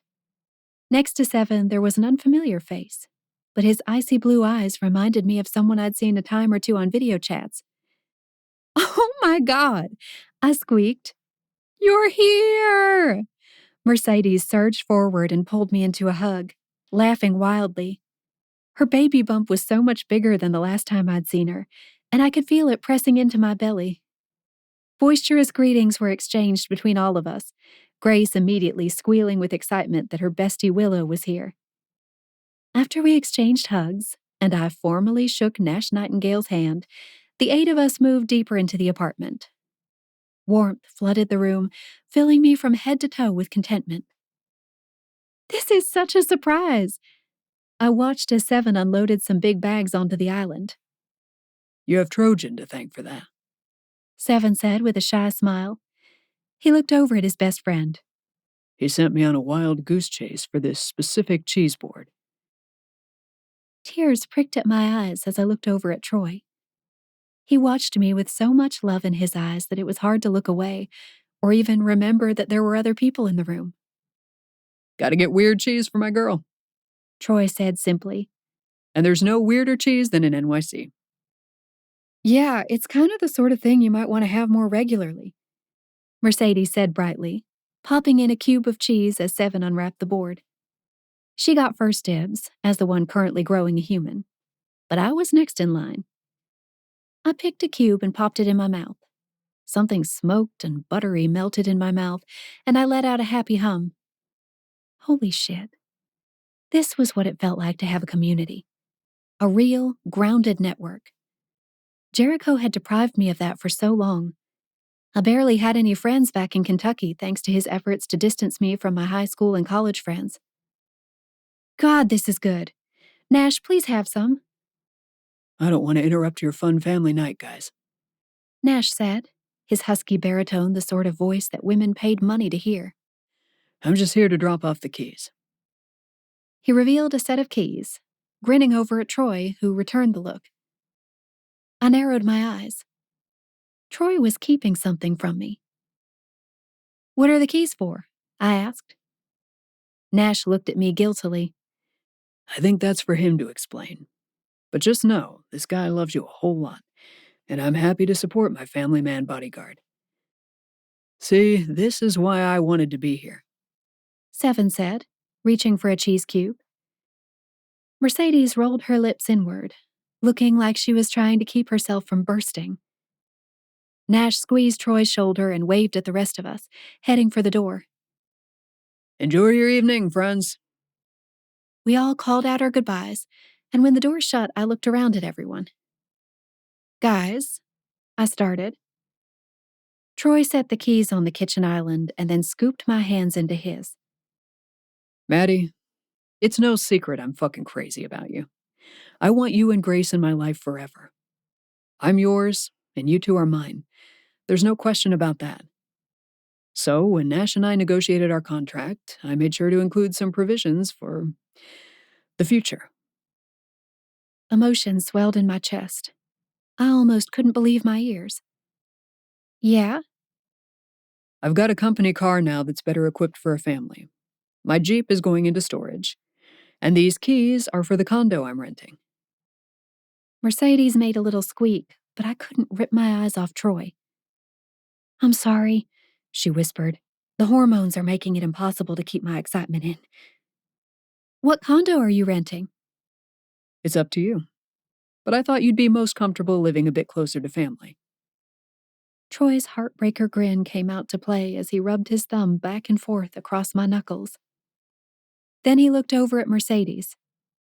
Do you want to tell her? Maddie, he rented the condo right beneath where we live.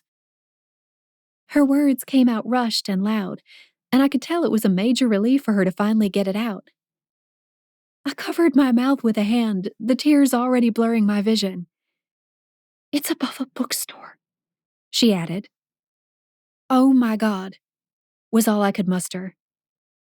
I know we're just starting out, he went on, but I'm all in. And whenever you choose to come live here full-time, just know that I'm ready.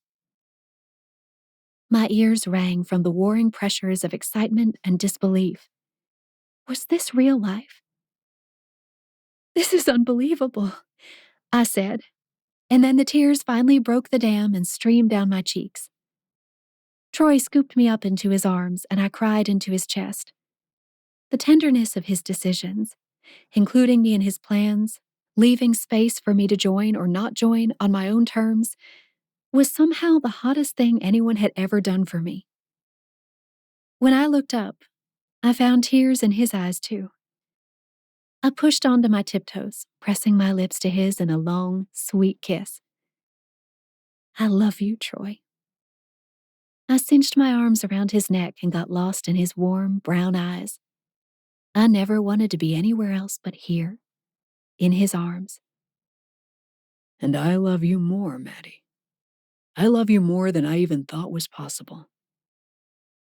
He kissed me again, and the rest of our friends and family hooted and hollered. I was ready to marry this man, bear his children, take his last name. But first, I'd start with the weird cheese board and a spring break in New York. We had the rest of our lives ahead of us. Epilogue. 6 months later. Troy. Monkey, check out this slide. I cupped my hand around my mouth to get Grace's attention from across the playground. We had made a slight detour on our walk around Tribeca that morning. It was my off day, and we'd made the best of our off days together. Not just because it was a gorgeous August summer day in New York City, but because life was about to get crazy. School started next week, and Maddie was the newest first-grade teacher at a private school just 2 blocks away from our condo. Her teaching certificate had been conditionally approved by the state of New York 3 weeks ago, and the moving van containing the last of her things had arrived only days after, driven by her parents, who'd been visiting for the past 2 weeks. I caught Maddie's gaze from across the playground. She sat on a bench with her mom and dad, deep in conversation with them. The last I'd heard, they were considering getting a place up here as well, something that they could sublet as needed, but also use as a base for when they visited. Her parents were also falling in love with the city, which was just perfect. Because my monkey needed her grandparents too. Shit was lining up so perfectly I could hardly believe it. I'd never made a more natural step than to bring Maddie and Grace into my life. Her transition into living full-time in New York happened as soon as the school year ended in Kentucky, which was also when she resigned from her job. And ever since the three of us had been happily sharing the Tribeca condo, I couldn't remember a time where we hadn't been living together. It just felt right. It felt good. Even though part of me was still horrified I'd put down roots like this, I only wanted more. My past didn't have to dictate my future. And here I was, having a fantastic fucking time as a family man. The thought made me grin as I lifted Grace onto the ledge of the slide. Toy, let's go fast. I pushed her down the slide, and she tossed her hands into the air, screeching with delight. Hell, I was having so much fun as a family man, I thought about making another little monkey with Maddie someday. But that would come once she got settled into the city and her new job. Now that I was 6 months into my job with Nash Nightingale, I was confident this job would extend, mostly because I'd signed onto a 5-year contract with the brothers. My phone rang just as Grace ejected from the bottom of the slide and ran around for another round. It was Nash. I answered the call, my gaze sliding back to Maddie. "Sup, Nash?" "Trojan. I'm not interrupting anything, am I?" His rough voice held an edge to it that I couldn't immediately place. No. Just went on a walk with Maddie and the fam. What's up?" An uncharacteristic pause filled the air between us. Nash was a man who knew what he wanted to say and how to steer the conversation. So this hesitation felt like a warning.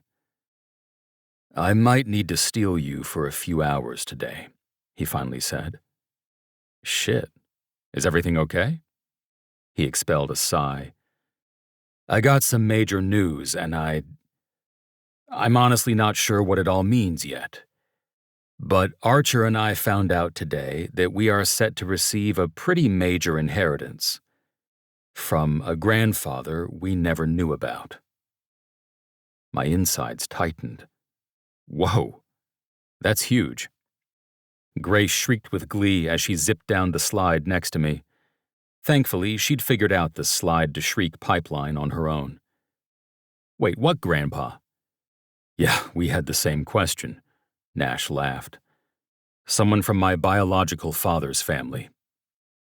"The dad you never met or knew about?" I asked. "Yeah, that one. Archer and I were listed as the recipients of this money, and it stands to be a lot." "How much?" "Billions." He coughed. "But there's a catch." "Do I want to know what it is?" "According to the lawyer who reached out, Archer and I need to be legally married if we want to inherit the money." I blinked a few times, digesting the weird stipulation. My gaze slid from Grace, who was making another round on the slide, over to Maddie and her parents, who were laughing at something together. "So you'll do it, right?" His rich laughter filled my ear. "Hell yes! You know anyone who wants to be married long enough for me to inherit this cash?" "The only unmarried lady I know is mine, and I don't share," I told him. As if on cue, Maddie looked my way and sent me a shy smile. I blew her a kiss, which she pretended to capture and pressed to her cheek. "I'm sure you can find someone." "Yeah, I'm working on it. Anyway, we don't want this to leak. Shit has been nuts lately anyway with the tabloids, so if you could spare us an afternoon, I'd like you to come along for this meeting with the lawyer. I'm worried it could get weird. I don't even know who this family of ours is." "I'm there." It wasn't a question. Nash had brought me into his family and was financing the life of our dreams in New York. I knew Maddie would want me to be there too, and she'd hear all about it soon enough. When Nash and I hung up, I assisted Grace on a few more rounds on the slide until she got bored and we wandered toward the swings. But not without a quick stop to kiss Mommy from both me and Grace. "I love you, Mommy," Grace said with a sweet smile. And then she swung her gaze up to me and grinned. "And I love you too, Toy." She skipped off toward the swings, and I almost fucking cried. I'd never get tired of hearing that.